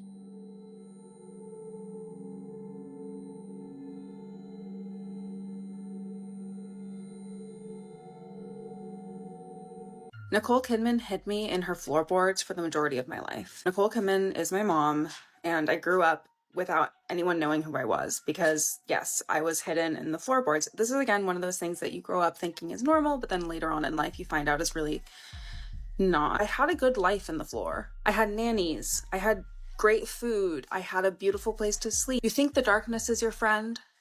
I was born in it. I don't know actually if I was born in the floor, probably in a hospital, maybe at home, but I can't find my birth certificate and I need it to get a real ID. When you make videos online, you should really consider the fact that when you're outing your mom for wearing wigs, other people might out you for living in the floor. My eyes have never fully adjusted to the light. Right now I'm in pain. If you want to talk about this more, we can. I don't think that it's for the internet though. It's a restaurant where everyone is welcome, regardless of one's ability to pay for a meal. This is the JBJ Soul Kitchen. And yes, this JBJ. John Bon Jovi. His wife and high school sweetheart, Dorothea Bon Jovi, runs 4 restaurants in their native New Jersey, where anyone can eat, regardless of whether they have money. So it's not pay what you want, it's pay it forward. Pay it forward. What would you like? Ours is a model of empowerment. We're not here to make somebody feel like, oh, I'm giving this to you. You have earned it. And so when you come, we say, Adriana, have you been to Soul Kitchen before? No, I haven't. Well, can we explain the model to you? Yes, you can. Dorothea's model allows guests to either pay with money, a suggested donation of $20 to $30, or pay with their time. Minestrone soup. Here, hostesses like Nicole Doherty don't just seat guests, they double as community outreach. I came out of homelessness in 2017, so because of my lived experience, I'm able to kind of inherently know some of the barriers somebody might be up against. The restaurant regularly helps patrons get housing, mental health care, and even state ID. We asked if we could talk to someone who was going to pay for their meal through volunteering, and we were told that you would rather not reveal their identity. Correct. I would never want to exploit someone's circumstances. There has been some pushback. The mayor of Toms River, New Jersey, says rock star John Bon Jovi and his wife's charitable efforts are creating problems in his town.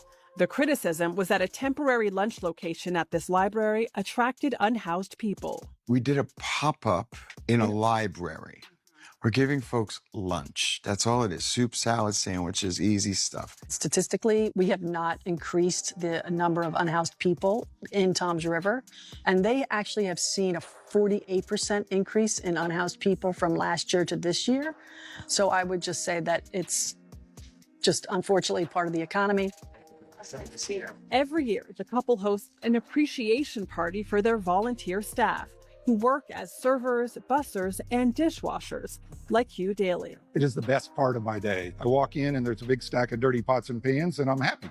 Hugh, this is the most incredible statement ever. Really?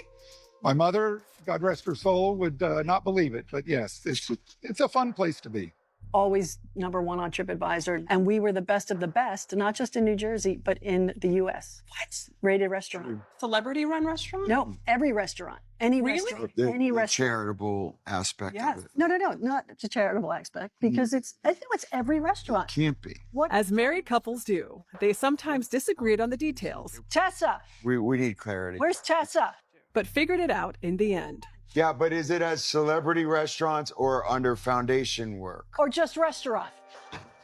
So it's Thank you. That's a very thank you. That is right. That is right. You earned that, Dorothea.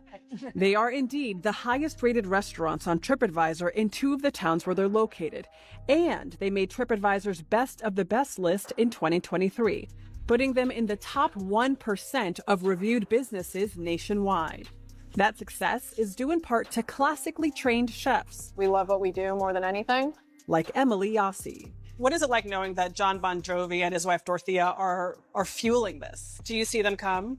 Yeah, this past weekend I saw John on the Ring camera coming and was just weeding and sweeping the walkways. Oh. Yeah, they do it all, all behind the scenes too.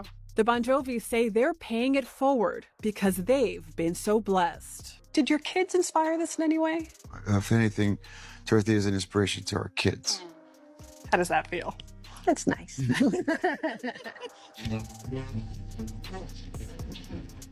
If you could use one of your songs to describe the restaurants, which one would you choose?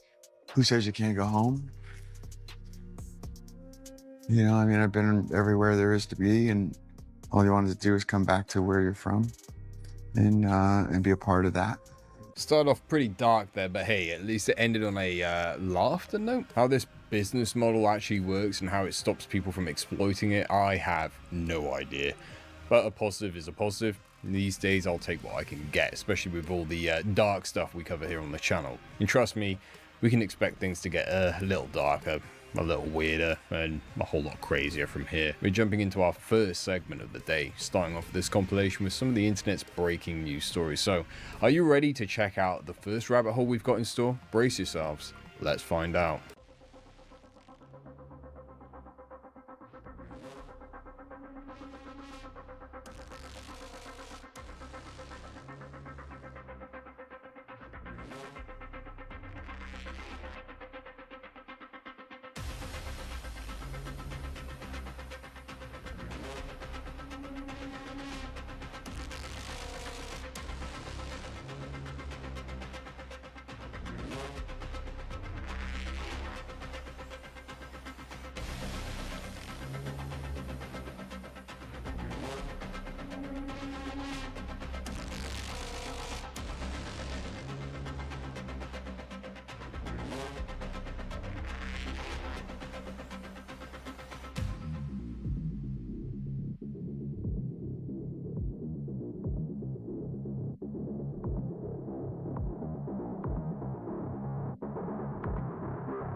dude sat in Rikers Island for 5 months because nobody told him that his bail was only $2. You see, what had happened was, when he was first arrested, he was picked up on shoplifting, and then he assaulted a law enforcement officer, so when they took him in, they put him in on a $25,000 bond, which means he would have needed $2,500 to bail out, and he just didn't have it. They ended up dropping the assault on Olio and the shoplifting down to a mischief and a petty theft, which made his bond only $1 for each charge, but nobody told him that.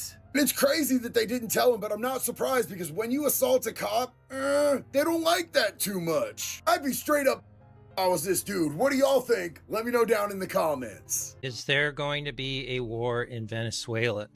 People are asking about the buildup in naval vessels all over the Caribbean. As you can see, there has been a movement of battleships, gunships towards the Caribbean, specifically around Venezuela.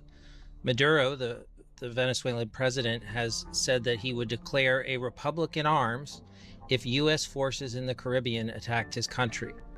There is not enough naval buildup for a war, but there's also way too much naval buildup for it to just be to attack drug smuggling, which is what the Trump administration has claimed. Also, much of the drug smuggling is happening on airplanes, not boats.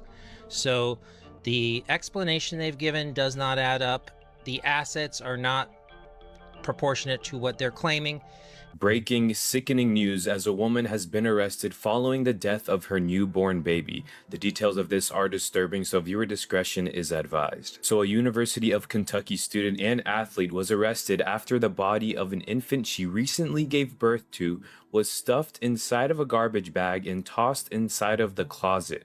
The name of this woman is Laken Snelling, and she was 21 years old, and she was arrested on Sunday when they got a call about an unresponsive infant near the campus in Lexington. She admitted to being the mother of the dead infant, and the officers found the baby wrapped inside of a towel, inside of a black trash bag.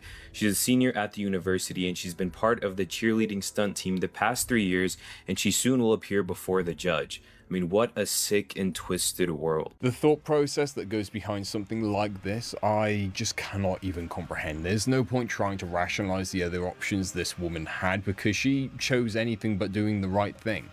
She made her bed, and I hope she has to lie in it for the rest of her life and whatever comes after. Some actions are beyond forgiveness. Some choices reveal a person's character so clearly that no excuse, no trauma, no twisted justification can ever cover the darkness of what they've done. This is one of those times. So let the system run its course. Let justice be served cold, hard, and unflinching, and may the weight of what she's done follow her forever. We don't have to understand evil to condemn it. Sometimes we just have to call it what it is.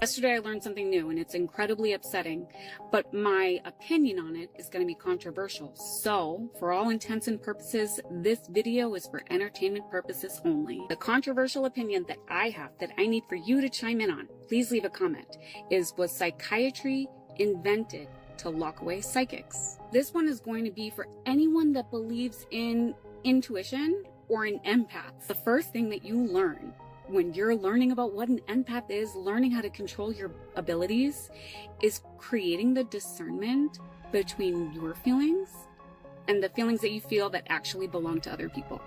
Between your thoughts and the thoughts that you have that you're receiving because it's from other people.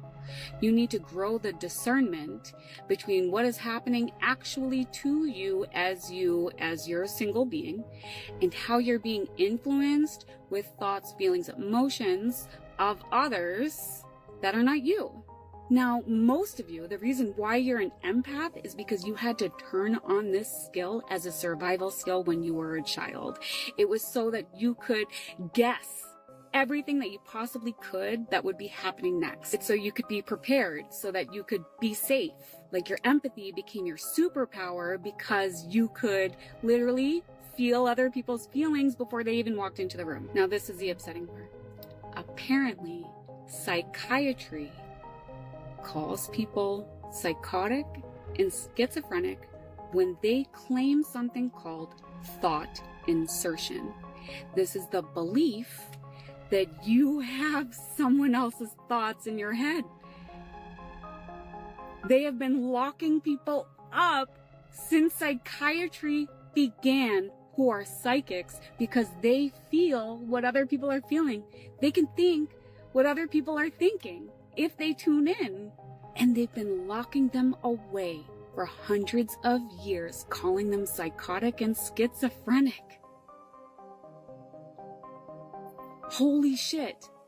So I ask you again, was psychiatry invented to lock away psychics? My name is Jenna Miscavige. My uncle's the leader of Scientology, and I escaped when I was 22. One of the biggest questions I'm asked is how Scientology gets away with human trafficking, child trafficking, and SA. I'm going to answer that. Many ex-Scientologists have sued Scientology. After a lifetime of human rights, you would think that your recourse and savior would be your right to a fair trial, right? Wrong. Not only does it take years to realize what's happened to you, because you're usually indoctrinated from birth and don't know any different, but when you finally try to sue, Scientology uses their arbitration agreements to protect themselves. These are documents they have you sign without even realizing what you're signing, without actually having to read it first, and without being allowed to consult an attorney. They take people who are born into Scientology, who have signed billion-year contracts, who they have deprived of an education, and then worked like a slave and SA'd, but a judge has let Scientology use this arbitration clause to protect themselves. Even when signed as an adult, judges have ruled that it applies retroactively for when the ex-Scientologist was a kid. The courts have even forced ex-Scientologists to be governed by Scientology's internal arbitration procedures. That isn't freedom of religion. It's the government siding with a cult that's violating the very laws put in place by the government. Who's worse, Scientology or the judge who lets that slide? These arbitration agreements are completely unconscionable, but I expect that from Scientology. A judge who's sitting pretty, gets paid no matter what, and who doesn't have to worry about election because they're appointed for life is too lazy and too chicken, and so they set a precedent that gets used for other cases. The women whose cases Scientology has tried to have thrown out, one had to escape Scientology in the trunk of a car. Another was trapped in an engine room for months, and another was... For ex-Scientologists to get justice, judges need to understand how Scientology is deceiving the courts and making fools out of them. So Donald Trump's been tweeting today to set the record straight that he is not passed away. And I just want to know, it's before 7 here on the West Coast, this is not his normal bedtime, is it? If you recall, there was a big hubbub about when Joe Biden was going to bed early because it showed his declining health. And we didn't see him actually playing golf. We saw him getting into the car on the way to play golf. And I don't believe, I could be wrong. If anyone has pictures of him playing golf, let me know. But he didn't seem to have pictures playing golf. There were pictures posted of him playing golf where he was wearing a different colored hat than the one he had on in the morning. Could he have changed his hat? Sure. But I don't even know if those pictures were confirmed to have been from this weekend. So it does look like while he is not dead, he may be not up to his normal health, which was not high to begin with. Something incredibly weird's going on. The more you watch this video, the crazier it's gonna get. Because this guy right up there has been missing for about 6 days now. That thing. And of course there's no interviews, no TV interviews, no spottings, whatever, but it gets weirder. Because people keep posting pictures they claim are certain things, and it actually turns out the pictures were a while ago. So why is this happening? Sorry, 3 times. They're claiming that this is him as well. Does it not remind you of the royal family? We're about to get into it. I just think it's insane that in today's time, we have situations like this where we don't know where people are who run the country. So if you know me, you know I like to do photo forensics. This is the picture of him claiming to be spotted today in Virginia.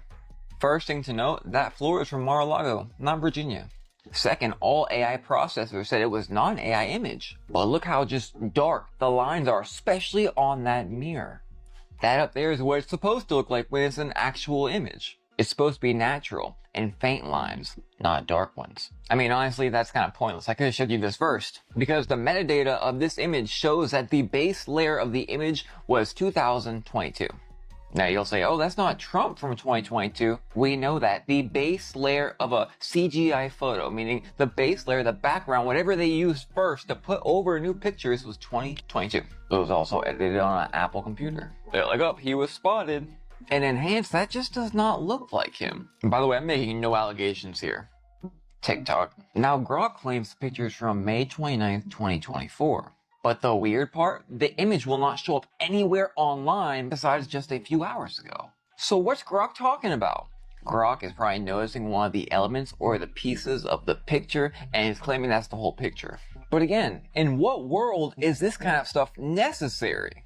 Surely he could just make a video and say, here I am, it's me. It's just really weird. He had just posted this on his account, or maybe somebody else posted it on his account, unrelated, and completely unrelated. Again, 1000%, we had him just come out and saying that he could take over. And then this again. Hey, if you're watching this on TikTok, you better go watch the rest on the red play button, the blue button, or the IT platform, because they get banned TikTok. Alright, let's talk about the whole thing with Trump. As far as my understanding goes, the Where's Trump panic has officially been put to bed. He recently gave a press conference and made some announcements, including some pretty significant comments about the Department of Education. Now, don't worry, I'll be covering that in detail once there's enough content actually out there to really break it down. I know some creators are already pulling this one apart, and you know there are going to be, well, read between the lines and dot connecting videos popping up everywhere. That'll likely be for later today or tomorrow's video maybe. But when it comes to Trump's health, yeah, I think he's alive and well. This public appearance was pretty clear proof of that. Here's what does concern me though. We had that White House video, you know, the one where someone is visibly throwing items out of a window. This footage was confirmed as authentic by the White House itself when pressed by reporters. But then in Trump's recent interview, he called it fake AI. That's a little odd if you ask me. So which is it, authentic or generated? Someone isn't being straight with us, and my guess is, well, it's not the video that's fake, right? That's what I think. But bottom line, Trump is back, he's alive, he's kicking, and he's carrying out his duties. But why he went completely ghost for a week or so is anyone's guess. Bill Gates declares the end of the smartphone era and unveils its surprising replacement. Replacement? No more smartphones. What's he going to replace it with? Electric tattoo.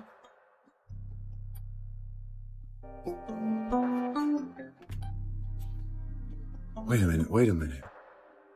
We're gonna have phones on our hands instead? That looks familiar. That looks extremely familiar.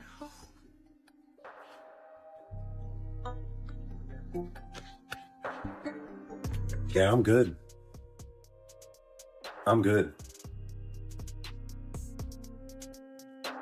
I heard the same message from Pope Leo that I heard from Pope Francis, which is a desire to welcome all people, including LGBTQ people. So I think it's a continuation of that kind of approach, that kind of pastoral approach. My sense from knowing him a little bit at the Synod is that he's a very open, welcoming, inclusive person. So I wasn't too worried, but it's wonderful to hear this continuation. There's a lot on his plate.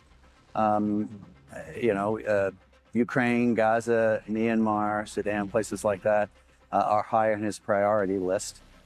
He wants to work for peace and unity, but he also wanted to remind people that this is a church for todos, todos, todos. If people were happy with Pope Francis's approach to LGBTQ Catholics, they're going to be happy with Pope Leo's approach. We just have to accept the narrative. The narrative is like, the Saudis hit us on 9/11. Saddam Hussein did this? No. And so we went to war with Iraq. The Iraqi army? No. Some guys from Iraq? No. That one lady who visited Iraq that one time? They had weapons of mass destruction that were never found.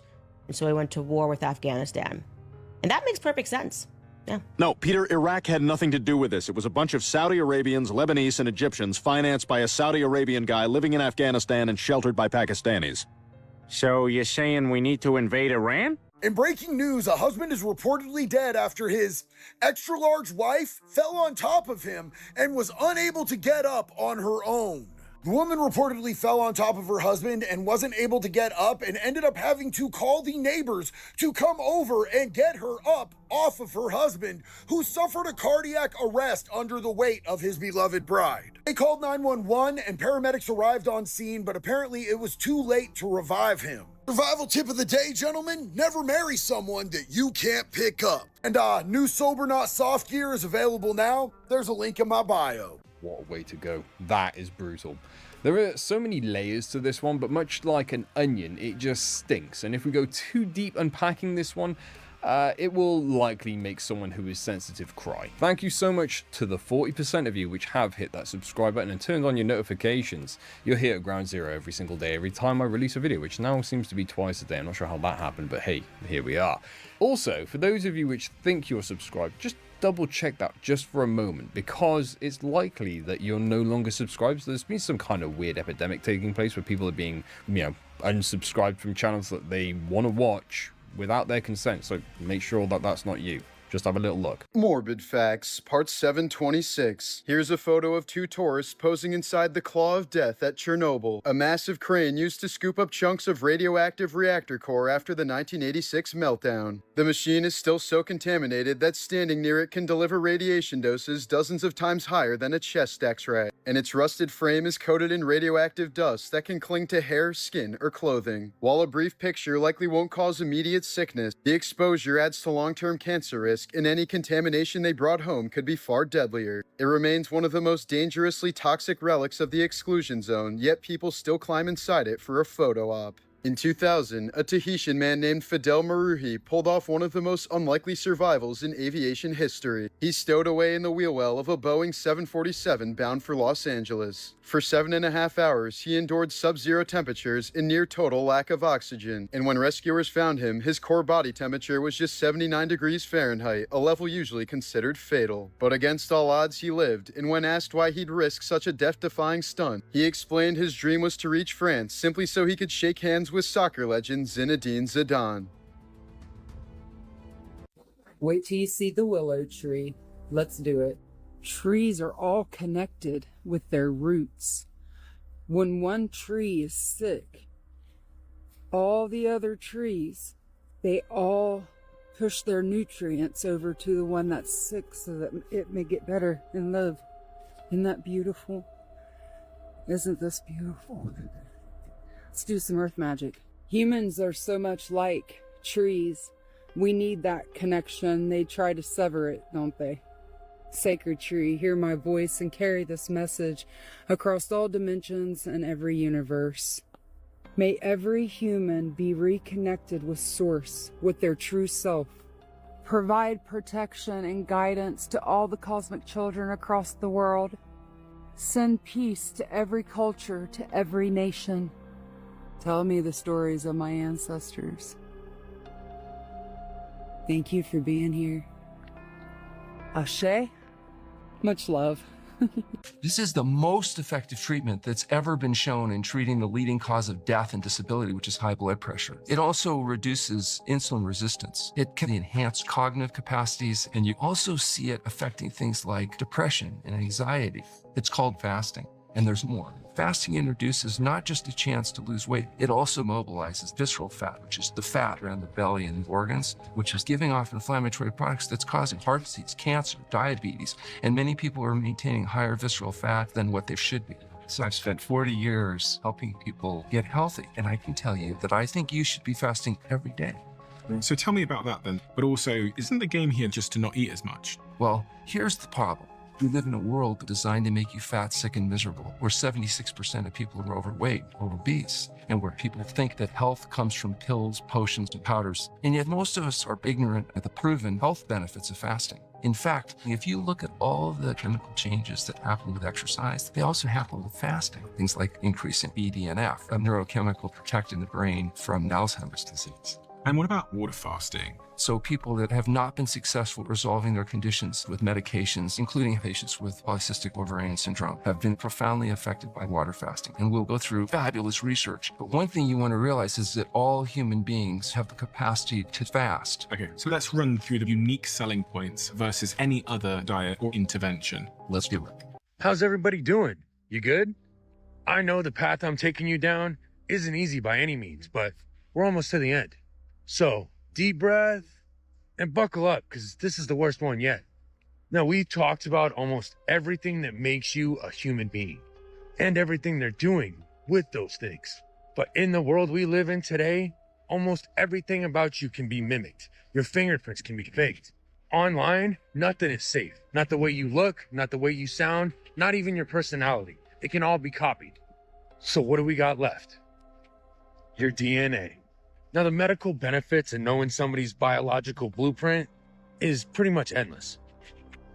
So let's talk about the less discussed topics. Now, we hear it so much, but a lot of people don't realize just what it means to have your DNA information hacked into. No one wants tonight. DNA companies and your personal information.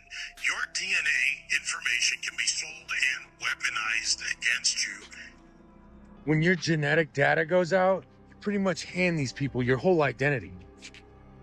And that leaves you vulnerable to things like gene editing.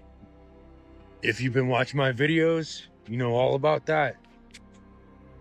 And just to put this in a perspective, if you could single out one person from the entire population, how valuable would that be? And then you could single out everybody that looks like you.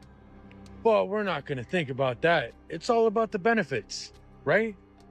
Meet Ann Wojcicki, American entrepreneur, former CEO, and founder of 23andMe. In a cybersecurity breach at 23andMe led to personal information from millions of people going up for sale on the dark web. 6.9 million people from around the world's information went out for sale on the dark web. What started off as just usernames and passwords slowly started to look like something else. Now here's the problem. See, Ann's husband, whose sister, by the way, was the former CEO of YouTube.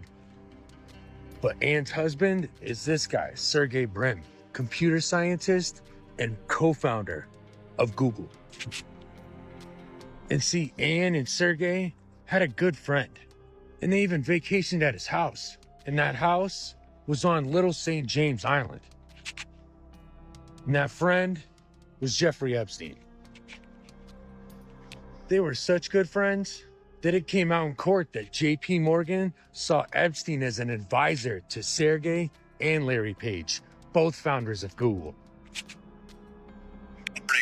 Within the past couple of moments here, that the U.S. Virgin Islands has issued subpoenas this week to Sergey Brin, Thomas Pritzker, Mortimer Zuckerman, and Michael Ovitz to gather information for its civil lawsuit against JP Morgan Chase and Company over the bank's relationship with Jeffrey Epstein. The Wall Street. Did I forget to mention that Sergey's mom used to work for NASA? Yep, Epstein helped him with his taxes. Even got an invite to Epstein's billionaires dinner with people like Jeff Bezos and a bunch of other powerful names that nobody's ever heard of. Here's another list for anybody that's looking. Now, since that whole thing, 23andMe did go bankrupt, but since she just bought it back and now somehow it's a non-profit, and as of this year, Google still holds a record for the most amount of data from the consumers. Personally, I'm having a real hard time thinking that things are changing. And that's definitely a blanket statement. Y'all stay safe. So everything in our body, from our cells to our emotions, and even our thoughts, hold a frequency. When that frequency gets out of tune and distorted, we feel it as pain. We feel it as sickness. In complete, utter, chaos. I always like to call it my mind is spinning. And we're also feeling these frequency shifts with the earth. So this is why I work with frequency healing. It's not about adding that's something new to our routine.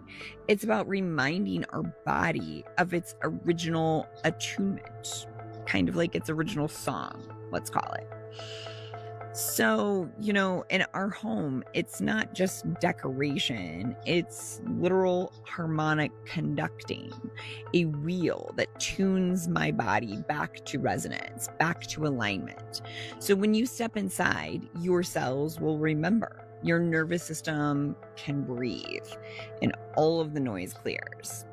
That's the real medicine. It's not chemicals and not suppression, but resonance. Healing through frequency is the return of what was always ours, of how we're truly supposed to live with earth and feel harmony. Even some of our physical pain is because we're just out of tune. So Oprah Winfrey and T.D. Jakes have come out and talked about the Diddy situation. I gotta be honest, I didn't see this coming. Check out this clip. I have never been near a puff party. Never been near. And anybody who knows me knows if there is a party, I'm the first one out. I'm the first one out. But people love salacious stories.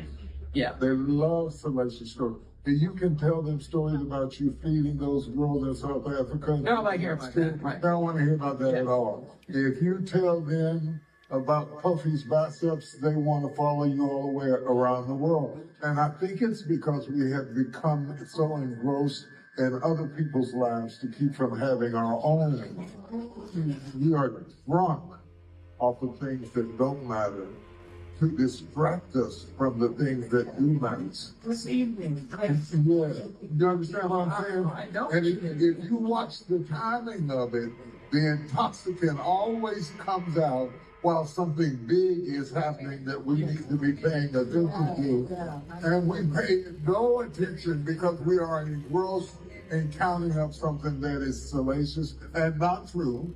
Not true. Not true. And I stopped by Puffy's house for 30 minutes to say happy birthday to him during the day at 2 o'clock with staff people. And out of that came a love affair and all kinds of stuff. Yes. We were sharing the same, let's get your finger on here. You can't fight it. You can't fight it. You can't stew it down. You can't tear it down because of a small law that is included in the way that our laws are written right now. And our people don't know that. And not only do they not know it, they help spread it. Absolutely. So Oprah said she'd never been to a Diddy party, and T.D. Jakes said he was only there for 30 minutes. I think people's issues with T.D. Jake was he shouldn't have been there at all. There's nothing at a Diddy party except sin. Then you got the people that say, well, Jesus hung around the sinner. The sinners hung around Jesus.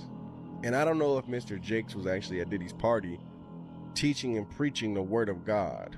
So I believe that's where that came in. Either way it goes, I just pray for pure hearts. And if that's not what was, may repentance have been had. Even as far as Diddy is concerned, with all the trials and lawsuits, may justice be served, and may he come to the Lord because of it. Within it all, may God's will be done. Amen. God bless. Oprah? Never been to a Diddy party? I find that really hard to believe. There are images like this, and this, and this, that exist out there. Seems like they were pretty tight, if you ask me. You're telling me she never went to a single Diddy party, not even a birthday, not a charity event, not one of his infamous white parties back in the day. I find that far too suspicious in an industry that small, with circles that overlap that much. Come on, Oprah. You're just lying to yourself at this point. Y'all, I figured it out. But if you're closed-minded and not ready for some deep information, this video ain't for you. So I was sitting here and I was looking at the flat earth map. Hold on. Don't leave yet, because it's not about flat earth. And that's when it hit me.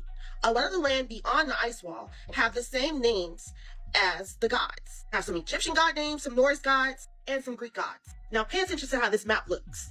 Very similar to our solar system. But wait, there's more. I then started noticing how the number 12 has a significant value in our life. These just being the few. But it isn't 12 that's the important number. It's actually 13. There just always is a sacrifice. For example, Jesus had 12 disciples, yet he was sacrificed. He would have been the 13th. there's 12 zodiac signs, when in all actuality, there's 13, matching the 13 constellations. But let's look at the astrological wheel. Doesn't it look just like the other maps? How about we look at a black hole? I know. I'm getting there. And thinking about the zodiac signs, it actually reminded me of a movie called 13 Ghosts. If you've ever seen this movie, there was originally 12 ghosts, and one had to be sacrificed. This is the book that went along with the movie. Look like anything? The 13 ghosts are the 13 zodiacs. Notice how there's kids in the middle. Listen to what they say about the ghost and the goal. Ocularis, what's that? It's Latin. Ocularis. The eye of hell. Right. The eye of hell. Stuck in here. His house. What's crazy? Go on. In hell, there's an eye that sees everything. The past and the future, the heaven and earth, the blessed and the damned. All seen right? Knowledge is power. And the man who controlled the Ocularis would be the most powerful man on earth. It's not power. Uncle. So, how many ghosts have been set free? 11, and the house needs 12. No. Damon said something about 13. 13. That there are 13 ghosts. The 13th ghost is a failsafe. In order to stop the process, the house needs the sacrifice of life instead of death. Another sacrifice. Willing human sacrifice. Anyone else notice one of the ghosts is a titan? Oh, and this is just the beginning. Let's talk about the time machine in Lovecraft Country. Look familiar?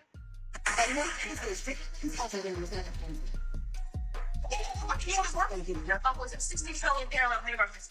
These are rewind the distance closer to 1921. Computer, need a motherboard. You can give instructions. What's a motherboard? Me, I'm a Jacob's machine.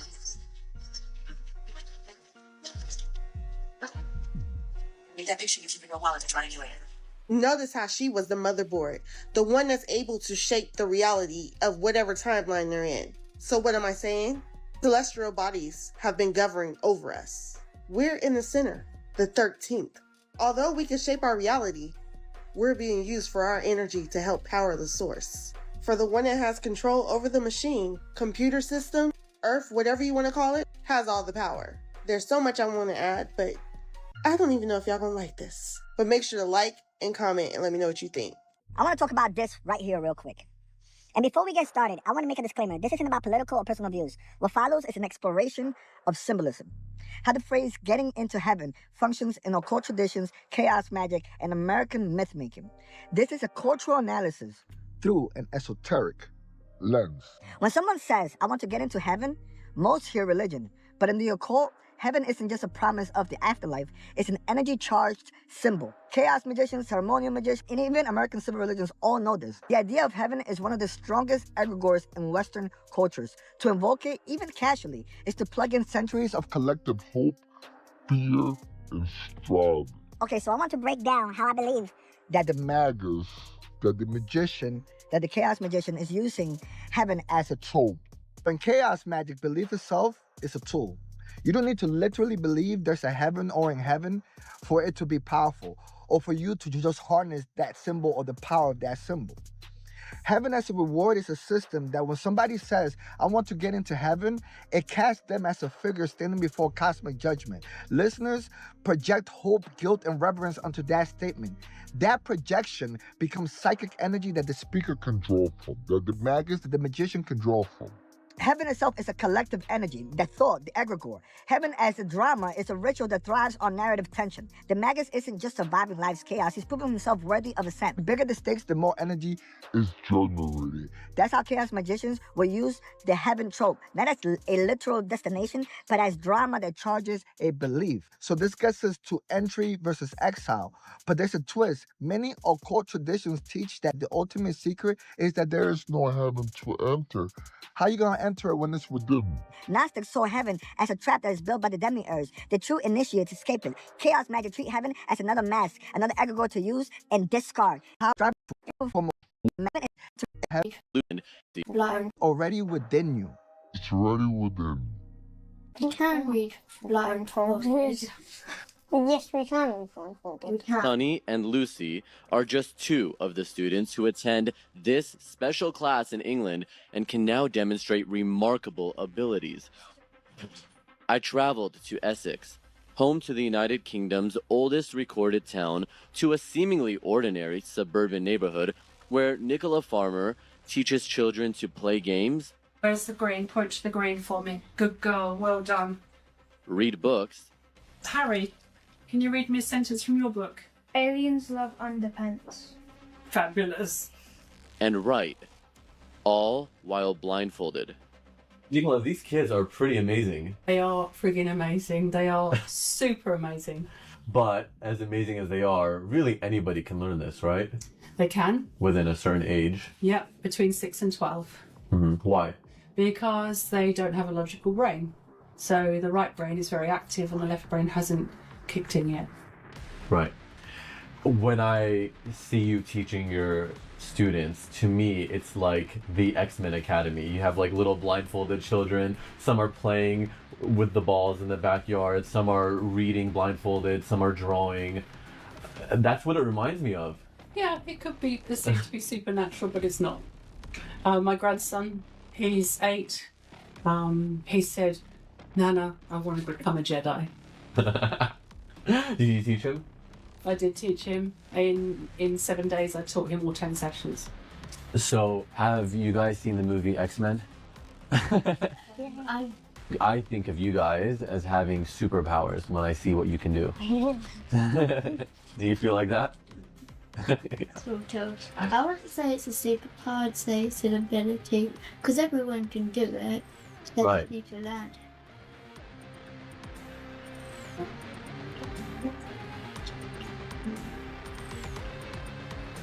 So right in this room, Nicola is teaching a class of her students, and she's invited me to sit in. So let's go meet the kids. Hi. Hi, everyone. This is Frank. Say hi to Frank. You're all blindfolded, but can you see me? I'll just sit right here if you want, and I'll Absolutely. let you finish your lecture. So let's carry on reading. They demonstrate their remarkable abilities right in front of our cameras. Stop for a minute, just all of you. Violet, can you read a sentence for us? Hello, Auntie. Good girl. Excellent, well done, Sunny. Violet, what's on the card, my love? Good girl. Sunny, what's on the card? Rabbit. Good boy. Harry? Do I need to come closer? I'm not sure what that is. Okay, I'll come closer for you. What does it look like? I'll come closer. It's like a owl. It is an owl. Fabulous. The ideal age to learn is between 5 and 12. Nicola says after 12, the left side of the brain, both critical and logical, interferes with the spiritual lessons. And run down your arm, jump off your fingers, and go and touch something in front of you. Feed it with your energy, anything you like. And then come all the way back in, run up your arm, back in your head. I'm confident. I can do anything. And I can do anything. You might say God was fair to children. He gave them the power to believe in themselves without any doubt, making it easy to tap into their full potential. Walt Disney said, "The problem with the world is that too many people grow up." I absolutely 100% wholeheartedly believe that anyone can do this, not just children, though I do think, like with many abilities, it definitely helps to start young if you really want to hone in on these kinds of skills. But I find this absolutely fascinating. I had no idea there were schools out there teaching in this way, focusing on intuition, energy, and deeper perception rather than just memorization and testing. Now that is incredible. I'm actually really happy to learn this. As long as these children are in a supportive environment and aren't being exploited in any way, emotionally, psychologically, or otherwise, then I am 100% all for it. Imagine growing up learning not just what to think, but how to feel and sense and perceive on a deeper level. That could fundamentally change a person and maybe even the world. Now imagine a world where every single one of us were taught like this. If you're not actually here right now, like this body, this world, it's not actually home. It's just what your consciousness is tuned into right now. Stay with me because yes, we're going deep this morning. What is keeping us locked into this reality?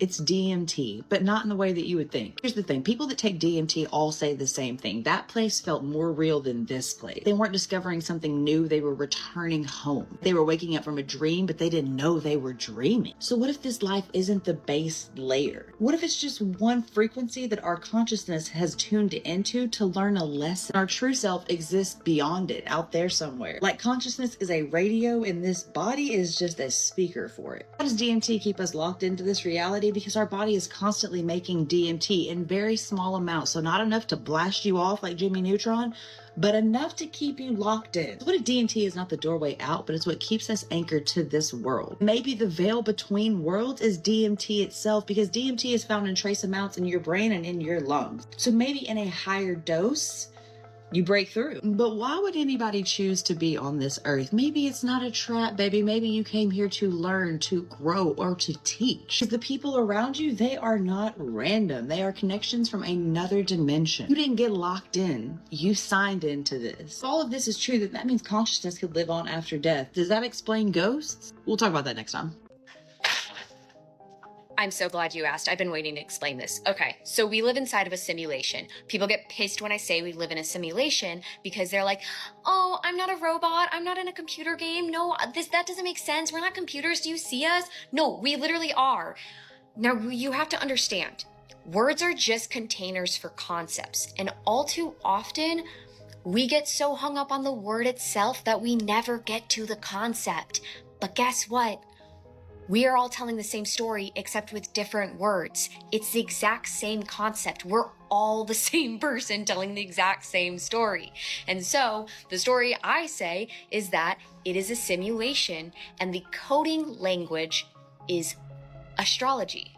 So last summer, I was taking a full stack Java developer course and I was learning HTML, CSS, and JavaScript in detail. At the exact same time, I looked up my birth chart.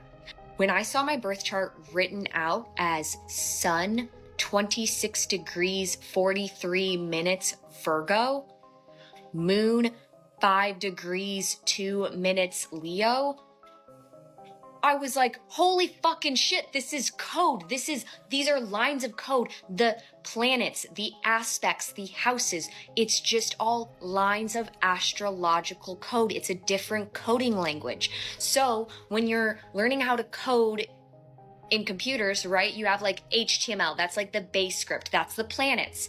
And then you add in CSS to stylize the base code.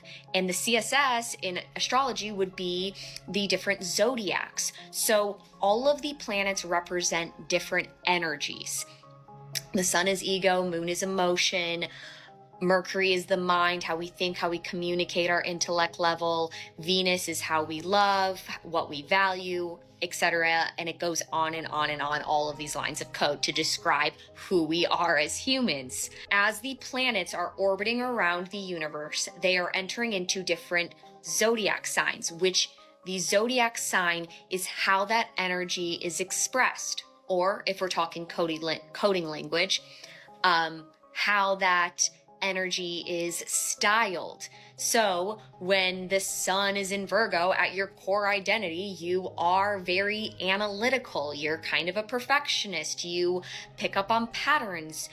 You are very logical and practical. When your moon is in Leo, you kind of tend to be a little self-absorbed. It's all about me. I want to be center stage. Look at me. Give me an award for emoting. So all of these planets, as they're entering into different signs, they are being expressed in different ways. They are being styled in different ways in the code. At any given moment, at a very specific time, at a very specific location, when you are born, there is a very specific frequency that is imprinted into your soul.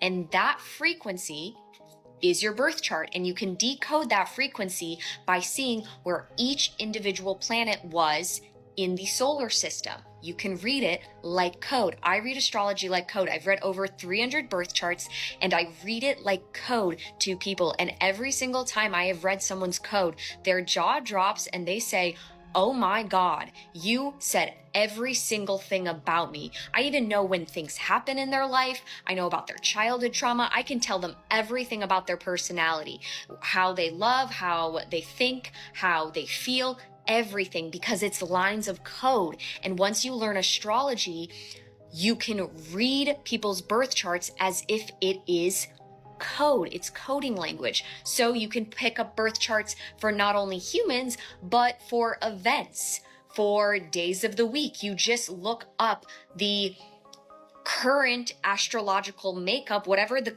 code is at that specific moment in time, and then you can read it. So as the planets are moving around the solar system doing their thing at any given time, you can look up the astrological makeup or the code of the universe and figure out what the frequency is and what the code is.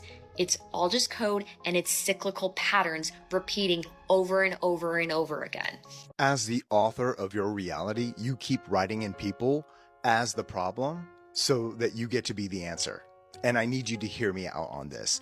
What would it be like if you woke up and there's no one left to teach? That there weren't people who didn't know what you know? What if there's no one left to correct? What if there's no one left to guide? What if there's no one left to heal? What if there's no one left to be your enemy? And that there is no world that's in disrepair that needs repair, no world that you're in reaction to that needs constant fixing. And that you are free and welcome to incorporate whatever that is that they brought up in you and bring it back to unity consciousness, ownership.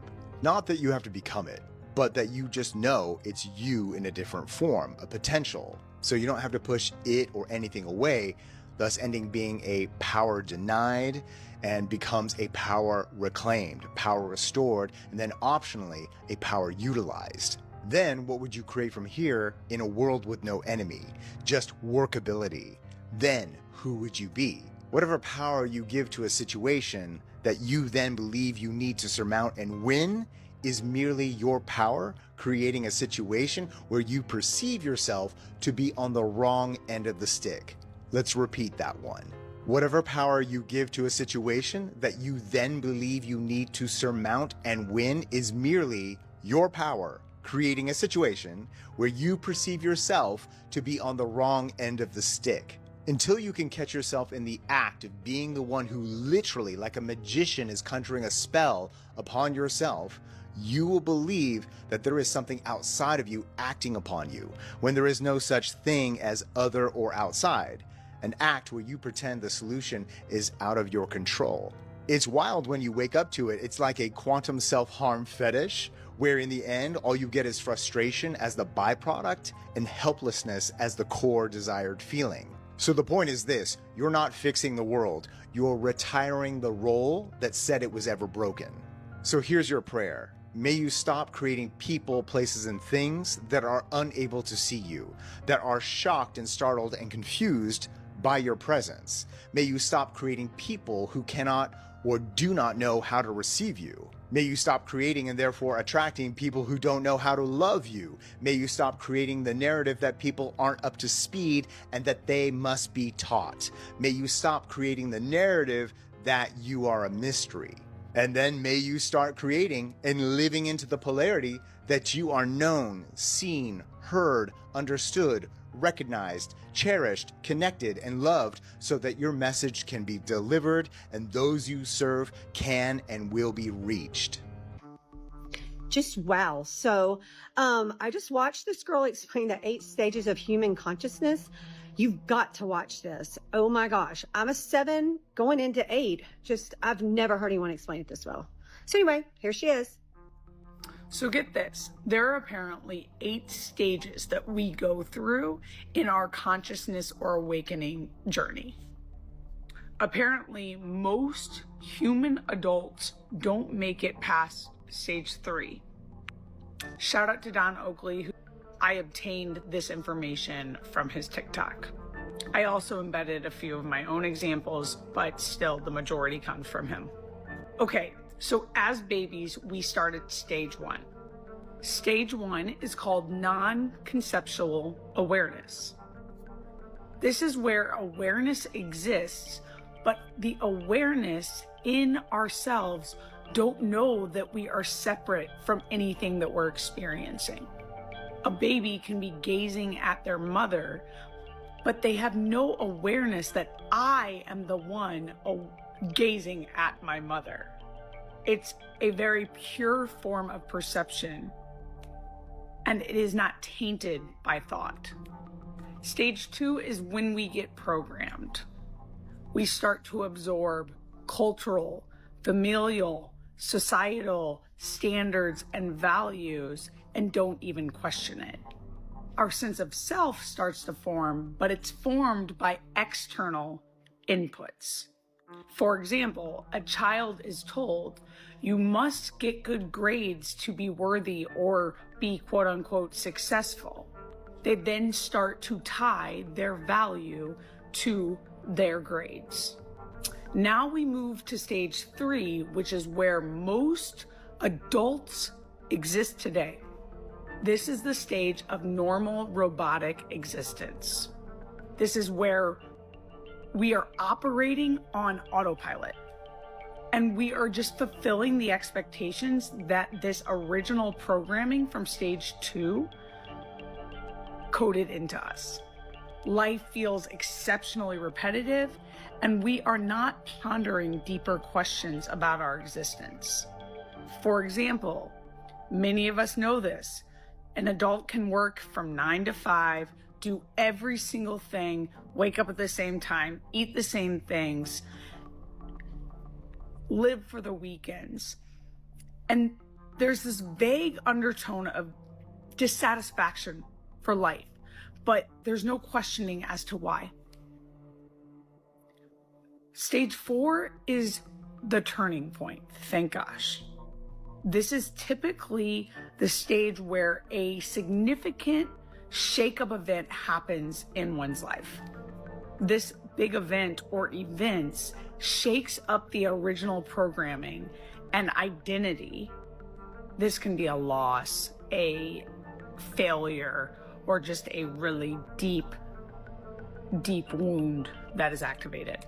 For example, someone may lose a loved one or get divorced, or maybe there is a major health scare where this forces this person to look at the fragility of life, and that starts to prompt questioning.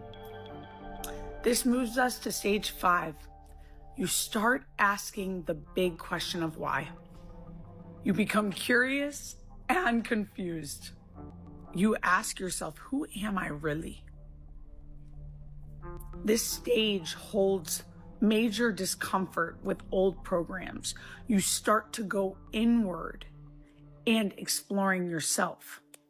For example, someone may start journaling or reading spiritual texts, watching TikToks like this one specifically. The question is, who am I really? Am I just my mind, my body? And you become more and more confused. This eventually leads us to stage 6. And this is discovering what we've always been.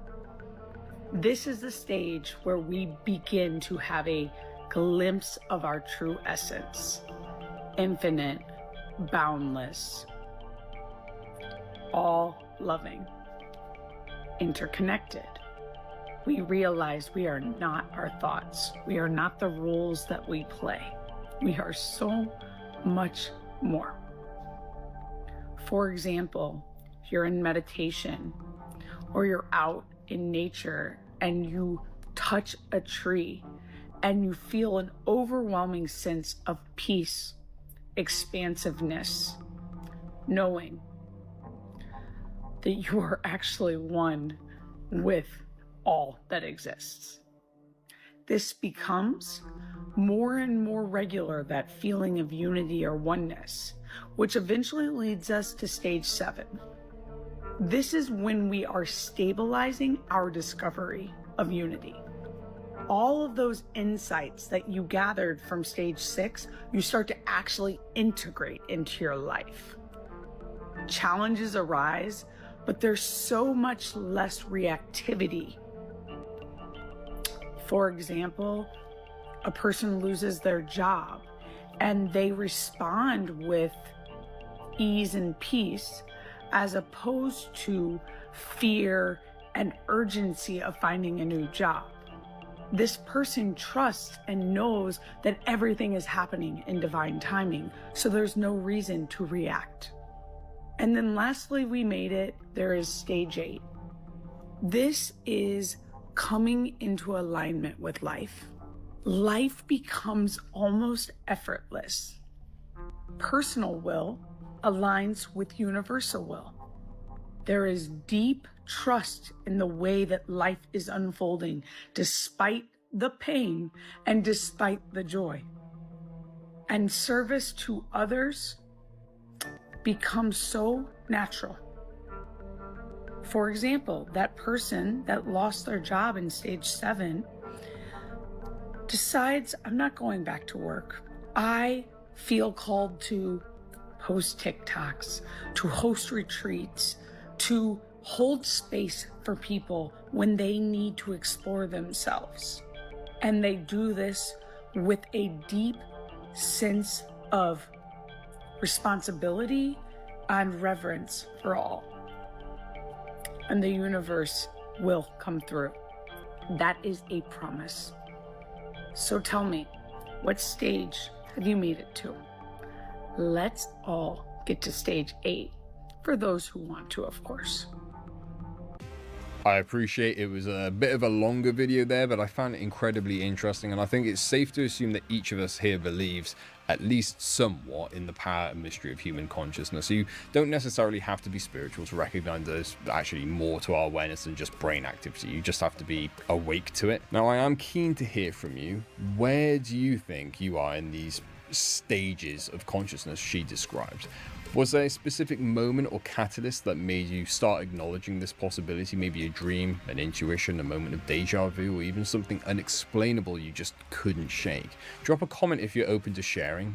Let's learn from each other. Sometimes the most real connections happen not in the actual answers, but in asking the questions collectively. What happens when you cut a cucumber in half and attach it to a tree branch? This is a trick used by Mr. Wong next door, who's been growing lemon trees for years.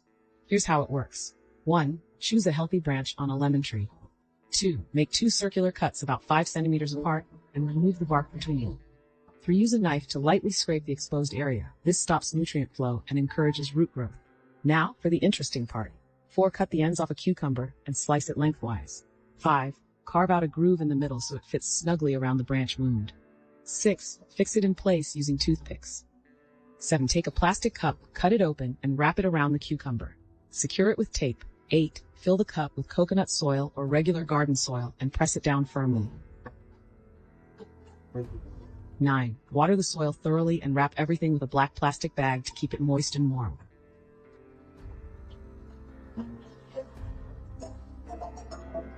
After 40 days, remove the bag and you'll see roots have filled the cup.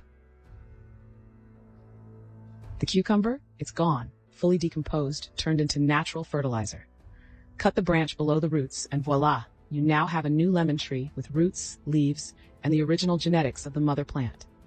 This ancient technique, known as air layering, has been used for over 3,000 years.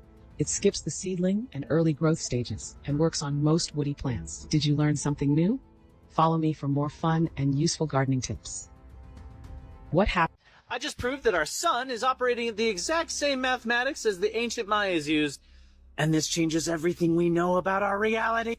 Solar cycle 25 hit maximum activity in August of 2024, exactly 1,597 days after it started. That's not random. That's Fibonacci number F17. The sun is literally counting in Fibonacci sequence. It gets crazy. The strongest sunspot month has 216 sunspots. When I applied golden ratio mathematics that equals 5 times Fibonacci 12, which is 233, perfect mathematical harmony.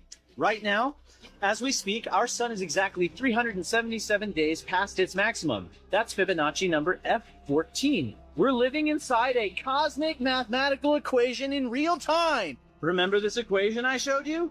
E equals h times frequency times phi to the Fibonacci power. Our sun's energy output is following this exact pattern. Solar flares, sunspots, everything. This means that the ancient Mayas weren't just tracking time, they discovered the mathematical operating system that runs our entire universe. The same number that creates flower petals and galaxies. Those same ones control our sun. Based on these Fibonacci patterns, I can tell you exactly when the next solar phase will hit, March of 2026. That's when we will reach F15 equals 610 days, and solar activity will shift dramatically. We're not just living on a planet that's orbiting a star. We're inside a massive cosmic computer running on golden ratio mathematics that ancient civilizations somehow understood perfectly. This is happening right now. Every solar flare, every sunspot follows ancient mathematical laws. Follow me if you want to see reality's source code. Your digital footprint becomes their preferred version of your story. They erased community voices from historical websites. In 2120, your existence gets backspaced. In February of 2025, certain community histories were digitally removed from official sites. The pattern was deletion by omission. By 2120, the authority doesn't debate identity. They delete it systematically. Personal identifiers autocorrect in databases. Chosen names revert in all systems without warning. Medical records update to reflect authority classifications. The technology begins with content management systems, advances through automated correction algorithms, until you live as the person they say you were, never who you became. Your digital footprint becomes their preferred version of your story. Say your real name out loud. If the system could change it back, how hard would you fight to keep it? Emotions are not what you've been taught. Your whole life you probably think emotions are just chemical reactions in your brain. This is nothing but a complete lie. What your emotions actually are is the language of your soul. Your soul speaks to you through emotion. When you feel sad and depressed, this is because you're not living in your authentic soul purpose. You're not doing what you're meant to be doing in this physical life. Life is much deeper than you think. The emotional intelligence within you is encoded with God's law of goodness. When you hurt someone, you can feel it within your heart and soul. The emotions are always telling you what is right and what is wrong. When you follow your heart, this is how you find your true purpose in this life. As above, so below. As within, so without. That's the law of correspondence. It is not Solomon's, David's, Billy, or whoever. As above, so below. Whatever is going on in your head is going on in your body. Whatever is going on inside your body is going on outside in your life. That's the way it's immediately relevant. Then it gets to be whatever is going on in the heavens is going on the earth.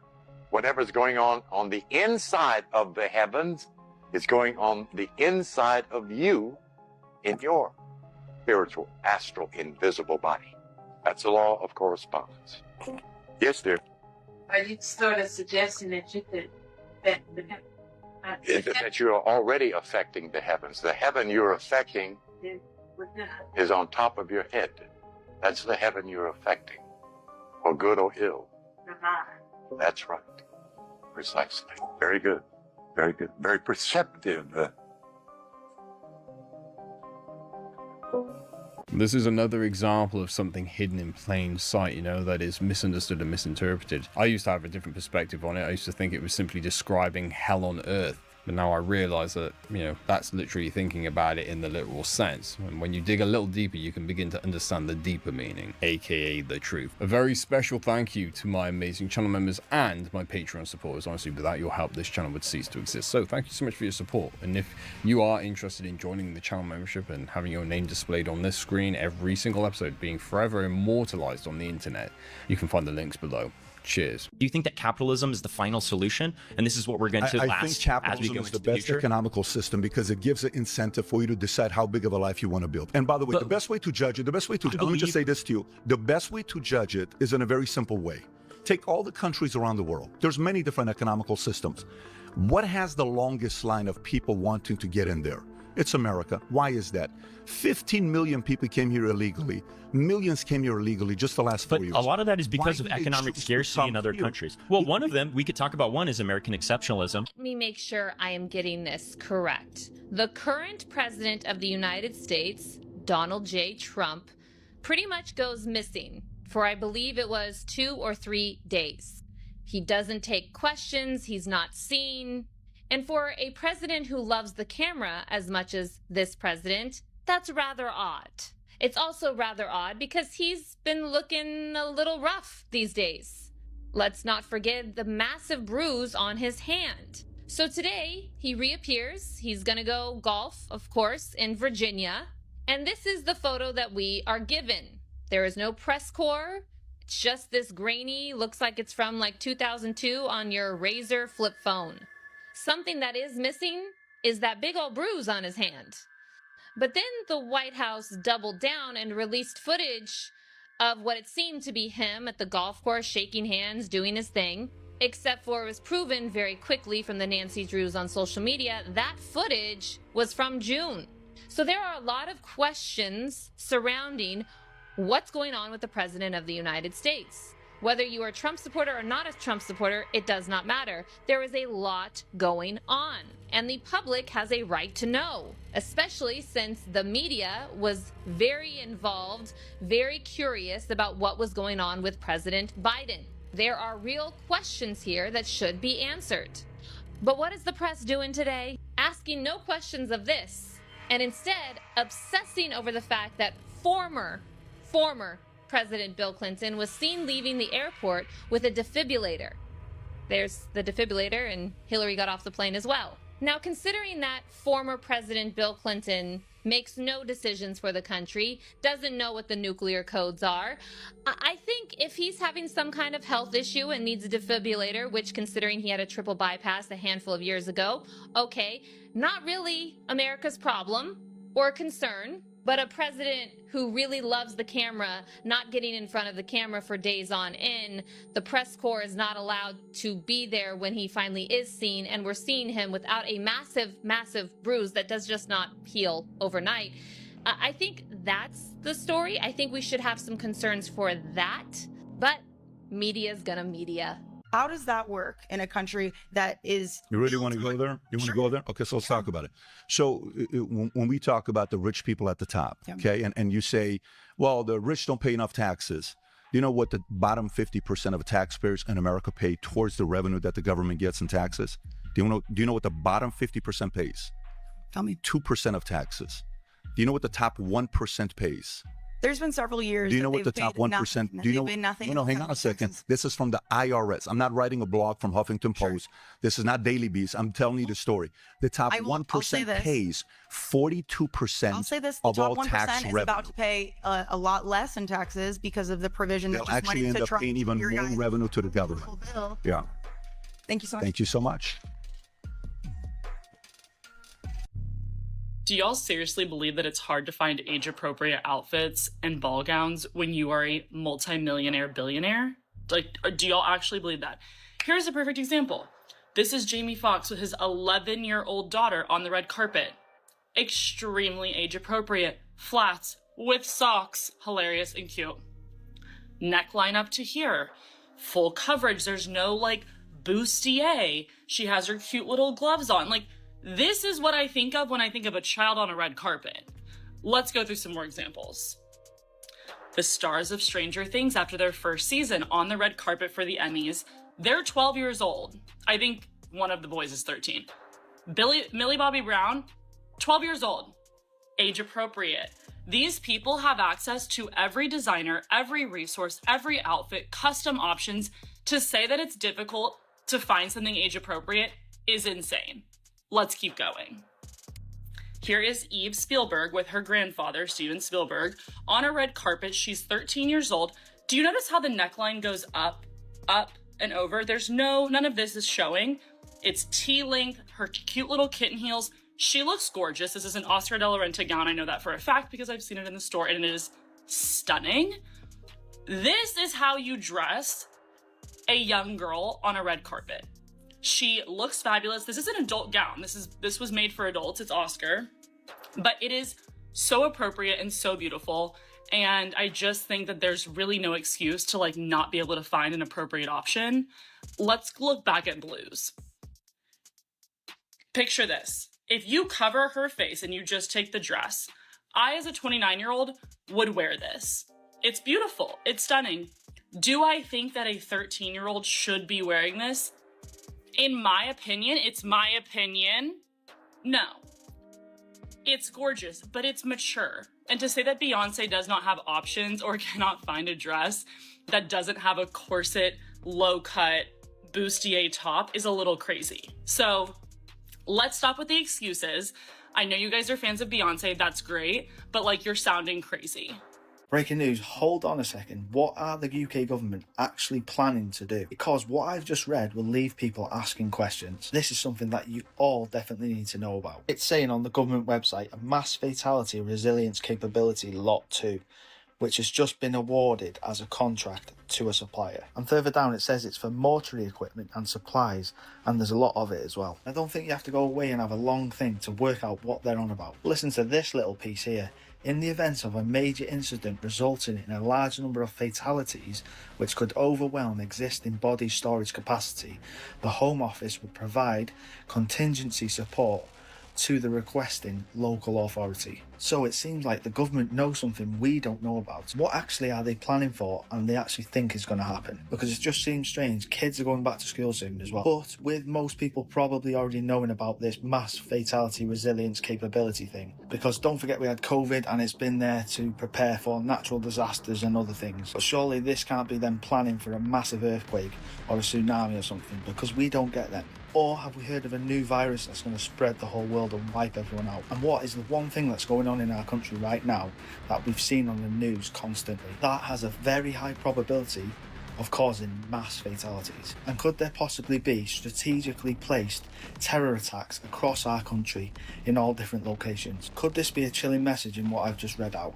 And are these going to be orchestrated terror attacks across our country? What do you guys think? Let me know what you think about this in the comments, guys, and don't forget to follow me for more breaking news. So this news broke here in the UK recently, and we have touched very, very lightly on this subject simply because of my current geographical location. You know, being here in the UK, it's now a crime to even think about these things in a negative light. Obviously I'm joking, but it's quite hard to talk about them, so I'll just leave this one here and reserve my opinion on it. But I will say this, timing is everything. Is it a coincidence that contracts like these are going up ahead of a suspected mass casualty event taking place across the country simultaneously on September 13th? I guess we will wait for the truth to be revealed. Where do we go while we sleep? I believe that we chose this life for us before we were born.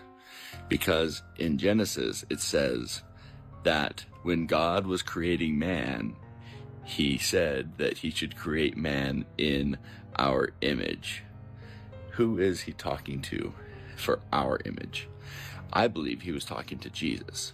So if he was talking to Jesus when the earth was being created and man was being created, that means Jesus picked his date of birth, because he didn't get born with Adam and Eve. So I believe each of us have that choice as to when we are born. Now, when Jesus was born, there was a star. The wise men followed a star to Christ. They didn't worship the star. They were guided by the star as a reference point only. They referred to the stars in order to find Christ. Why wouldn't we be able to do the same thing? Now, when the wise men found Christ, God came to them in a dream to protect Christ. So God can communicate to us in our dreams, which means when we sleep, we get to communicate with God. We get to hang out. We get to be there. Why not? What evidence do you have the contrary? So, something that just hit me yesterday. I've been kind of thinking on it. This came to me through meditations and stuff years ago, honestly. Is somebody saying Jesus died for my sins. This is one of the biggest lies that's been taught by the church over the eon, that a human is born in sin. The idea that you're born in darkness is true, right? Because you're born into not knowing. You've crossed the veil. You're on this side now, and so now you've cut off who you really are. Jesus did not die for your sins, though. He was a teacher, his beautiful soul, his great teacher, and he mastered the middle way, which means that he mastered both holding feminine and masculine energy perfectly. He mastered holding the light and the dark. He balanced them. He made the two one. When you make the two one, you can move mountains. But getting back to it, though, he did not die for your sins. He was fucking murdered. He was murdered for speaking the truth. Back in them days, it was such a dark, dense planet that if you spoke anything like that, you were killed for it. Many of us carried this witch wound because we have spoken these truths over the eons, and we've been killed and murdered, burned, and whatnot for it. But the idea that, like I say, somebody died for you, that did not happen. He was murdered. A wild theory to some, a potential truth to others. I think it is all a matter of beliefs, interpretation, and perspective. At the end of the day, we can never truly know, can we? But an interesting theory all the same. You want to get weird? Let's get a little weird. Let's lift the veil a little and compare what we see in the movies to what's going on in real life. And how they seem to hint in the movies what's really going on or what's going to happen. Allegedly. All right, in my video, we talked about Alfred Seckel here, who was not only the man that helped Jeffrey Epstein hold scientific conferences at Little St. James Island, but he was also in a relationship with this woman, Isabel Maxwell, Ghislaine Maxwell's sister. Well, up until 2015 when they found his body at the bottom of a cliff that was half eaten by wild boars. Now remember, Alfred was smart. He was a cognitive neuroscientist. He gave speeches at Harvard, MIT, Cornell. But what he's known for is being an optical illusionist. He studied the science of visual perception. At one point, he was acknowledged as the world's leading authority on illusions.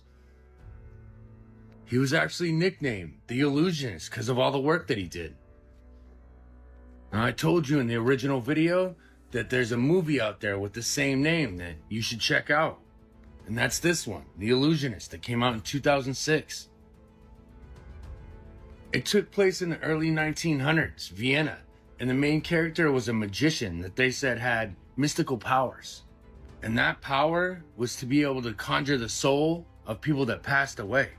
He would conjure up an apparition of these people on stage and let the audience ask him questions like how did they pass and where they're at now. And if you really think about it, that's just like scientists being able to read our inner thoughts. Now remember, these scientific conferences that Epstein was throwing at Little St. James Island after he was convicted were full of some of the smartest people in the world. Astrophysicists, jet propulsionists, surgical robotic engineers, celebrated professors from universities all over the place, even scientists from CERN. Just the kind of people that would develop the technology to be able to listen to our inner thoughts and read them out loud. Or have something else read them out loud. Alright, now in the movie, the main character's true love was taken out by a very important person. Now naturally, he was threatened with all kinds of things if he brought an apparition of her back on stage so people could figure out what happened. And of course, he did it anyway.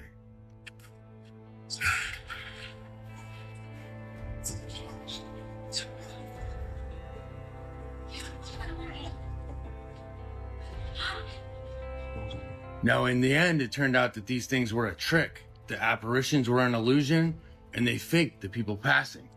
Now, think about that. With all the artificial intelligence, drones, and all the other things that have been discovered that actually trick the mind as well as your eyes. Some things just don't seem so unrealistic anymore. Especially when we got people like Elon Musk saying we're not too far off from being able to download our thoughts, memories, and everything else to robots. And when you think about it like that, it really makes you wonder. Y'all stay safe. Now, when I say the world is a stage, I mean The world is a stage. Did Stevie Wonder just forget that he was blind? Or is this just a coincidence? You see, nothing is what it seems in this world, guys. You guys remember this one where he catches the falling mic? Oh, one more time for all the people at the back. Mic grab. It is all an illusion. The world is one big stage and you are being played. What do you see, guys? Just open your eyes. Let's do it again. Try it again, guys. Do you see it? If you still don't get it, I do not know what to tell you. It's clear as day, guys. Everything is upside down. Everything is inverted. You're not part of the club if you're not.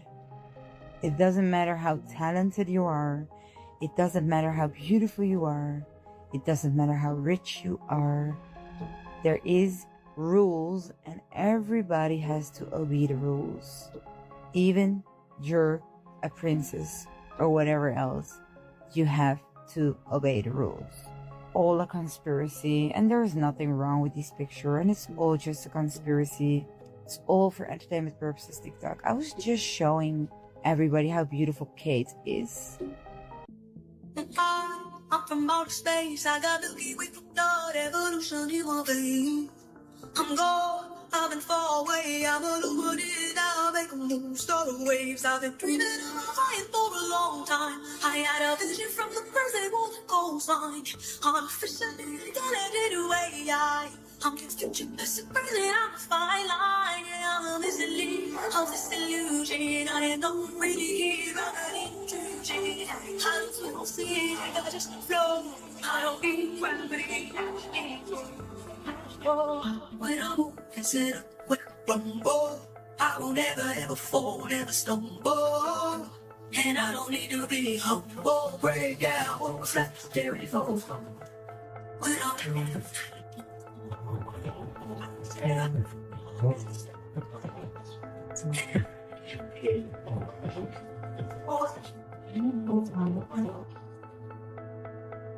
Now, I don't speak fluent Portuguese by any means, but I speak a little, and for those of you who may not fully understand what this video was showing, it's basically made a link between people fainting in the presence of what some claim are demonic entities, which, sure enough, a quick Google search confirms is a recurring theme in paranormal and occult circles. And yes, there's allegedly this strange pattern of people fainting around certain elites, mostly King Charles, but does that prove he's some kind of demonic entity? I have no idea. Maybe. It depends on who you ask, I guess. Personally, I believe Charles is human, but I'm not saying he's by any means a good or moral one.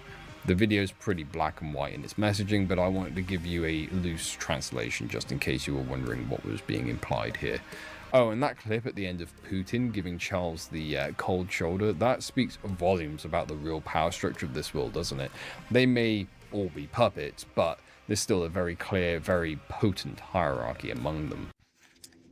Has anyone else been studying the Satan's Little Season theory that's going around? Because I have, and it sort of makes a lot of sense to me in a lot of ways. But here's something I've been pondering recently. In 2007, 2008, I left the religious cult that I was in. I left my abusive ex-husband and I moved to San Diego. Now, was this the smartest idea? I don't know. I had no support system. I had nothing to go on, but I left because I had to leave. While I was there, I had nothing. I had no money. I had barely any possessions. I left everything with my marriage. So I used to go to the beach. And while I was on the beach, I used to talk to God. And one day while I was talking to God, I was pounding sand, laying face down. I said, God, please take my life. I don't want to do this anymore. There is no purpose to my life. What is the point? I can't do it. It's too much. I want to die. Lo and behold, the voice of God said to me, then die. You don't have to die in the body to die to your life. Die to your life now and be reborn today. That started my first spiritual awakening for another time, for another day.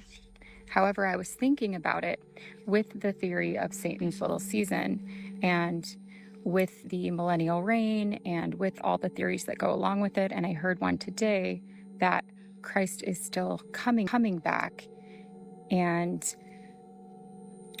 those who are sleeping and dead will rise from the dead to be judged with those who are awake now.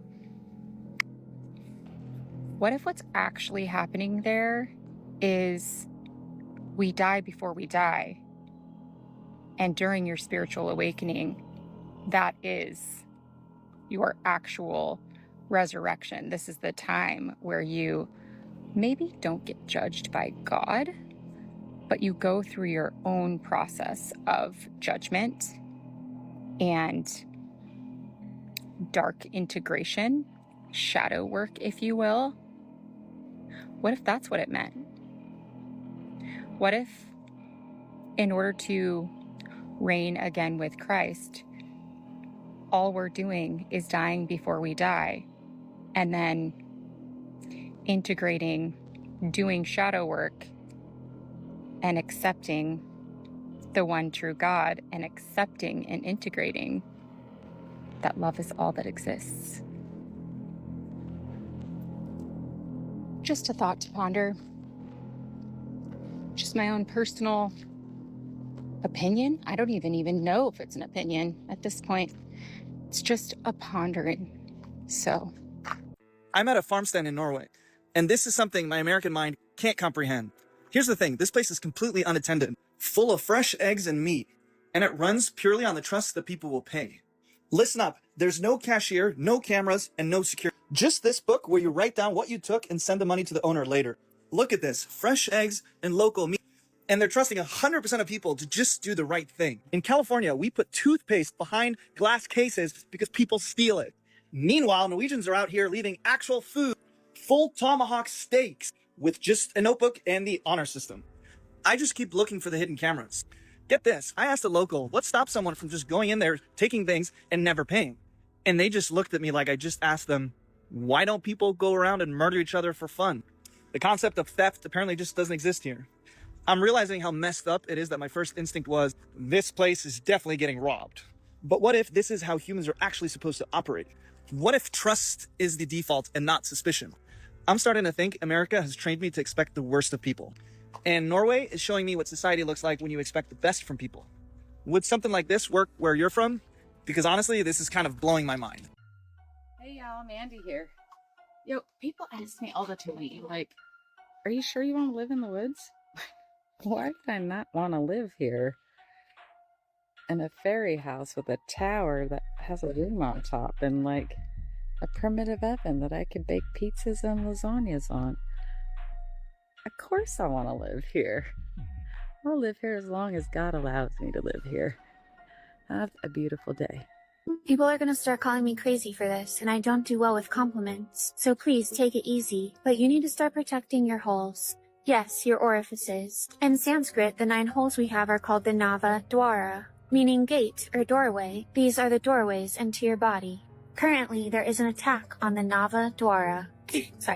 On the Nava Dwara. Chemical fragrances, heavy metals in the air, a culture that believes sex should be casual when there's probably some sort of demon transmitted through that, so be careful there. Processed and poisonous foods, not to mention the music we listen to and the television we watch. Many of these carry aspects of attack towards the Nava Dwara. They carry low energy fragments, low energy residue into our nervous system. I don't want your low belief systems entering into the Nava Dwara, thank you very much. Protection of your Nava Dwara should be your first priority. I mean, it's genius, really, to invent an ideology where what you watch, what you eat, what you consume doesn't matter. To have actual fat doctors tell you that the only thing you can do is get on some sort of prescription. If you understood the profound importance of your Nava Dwara, you'd be more powerful.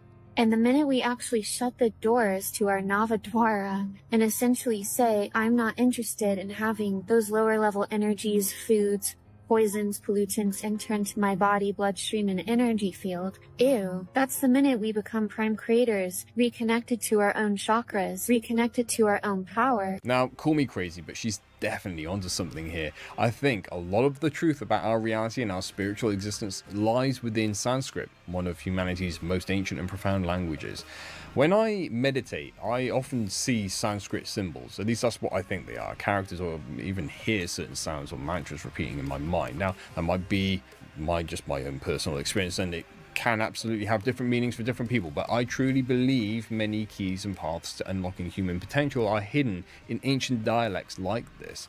These languages aren't just dead words. They are vibrational, intentional, and packed with layers of meaning that have essentially been corrupted and replaced in our modern tongue, especially if you speak English. We all know doublespeak exists and know that words are spells and energy dictators, so is it really so far-fetched? Anyway, who's ready to dive into some nature and earthly conspiracies now with some curveballs thrown in for good measure? Check these out. It's an ancient place. Have you heard of the Nantahala Rainforest? No. Oh, you got to go there tomorrow. Where's that? It's in Western North Carolina, in Appalachia. It's this pocket of solid, dark green rainforest. In the U.S., we have 3 rainforests. We have Hawaii, we have Oregon, and we have the Nantahala Rainforest that most people don't know about. It's this pocket in the middle of these mountains that has looked exactly the same since before the Ice Age. It's one of the oldest places in North America.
Now, me and another friend of mine, he had discovered this really hot spot that nobody goes into.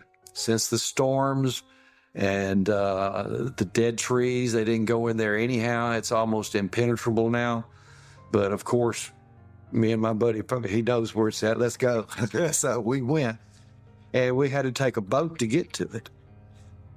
I don't know. We was probably a mile, maybe a mile and a half, 2 miles down the bayou.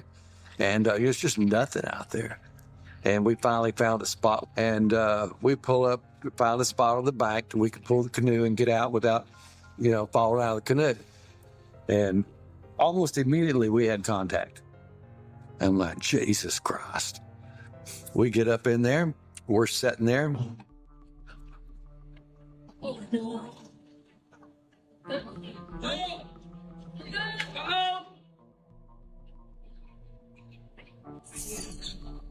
Hey, buddy!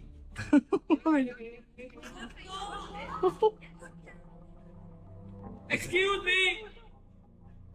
Buddy! Hello! Hey! Guys!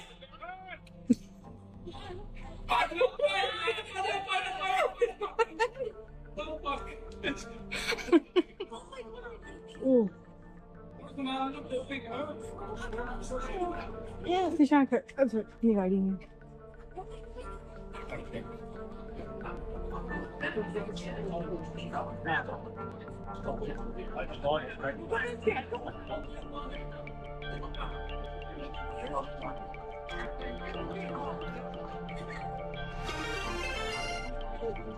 Wild at 74 says how you've been used sexy people MF. who are literally able to just zone out to the chaos and the world around them like nothing's happening. I'd like to think they weren't just on their phones, that maybe there was some, I don't know, other reason they couldn't hear people screaming at them that a bear was approaching, but let's be honest. We live in a world where attention is the new currency and most people are bankrupt. They're not present, they're not aware, they're knee deep in social media, TikTok clips and whatever else is buzzing in their pockets, while real life and real danger is actually just passing on by them. Call me cynical if you want, but you know I'm right. Stay alert, folks. Your timeline, you know, it can wait. Your newsfeed, it can wait. Sorry, A watching bear, this show with if it's the lady. hungry, you know it ain't waiting. But anyway, how about we jump into our next segment now and explore some old world theories, ancient conspiracies, and just a little bit of history sprinkled into. Check it out.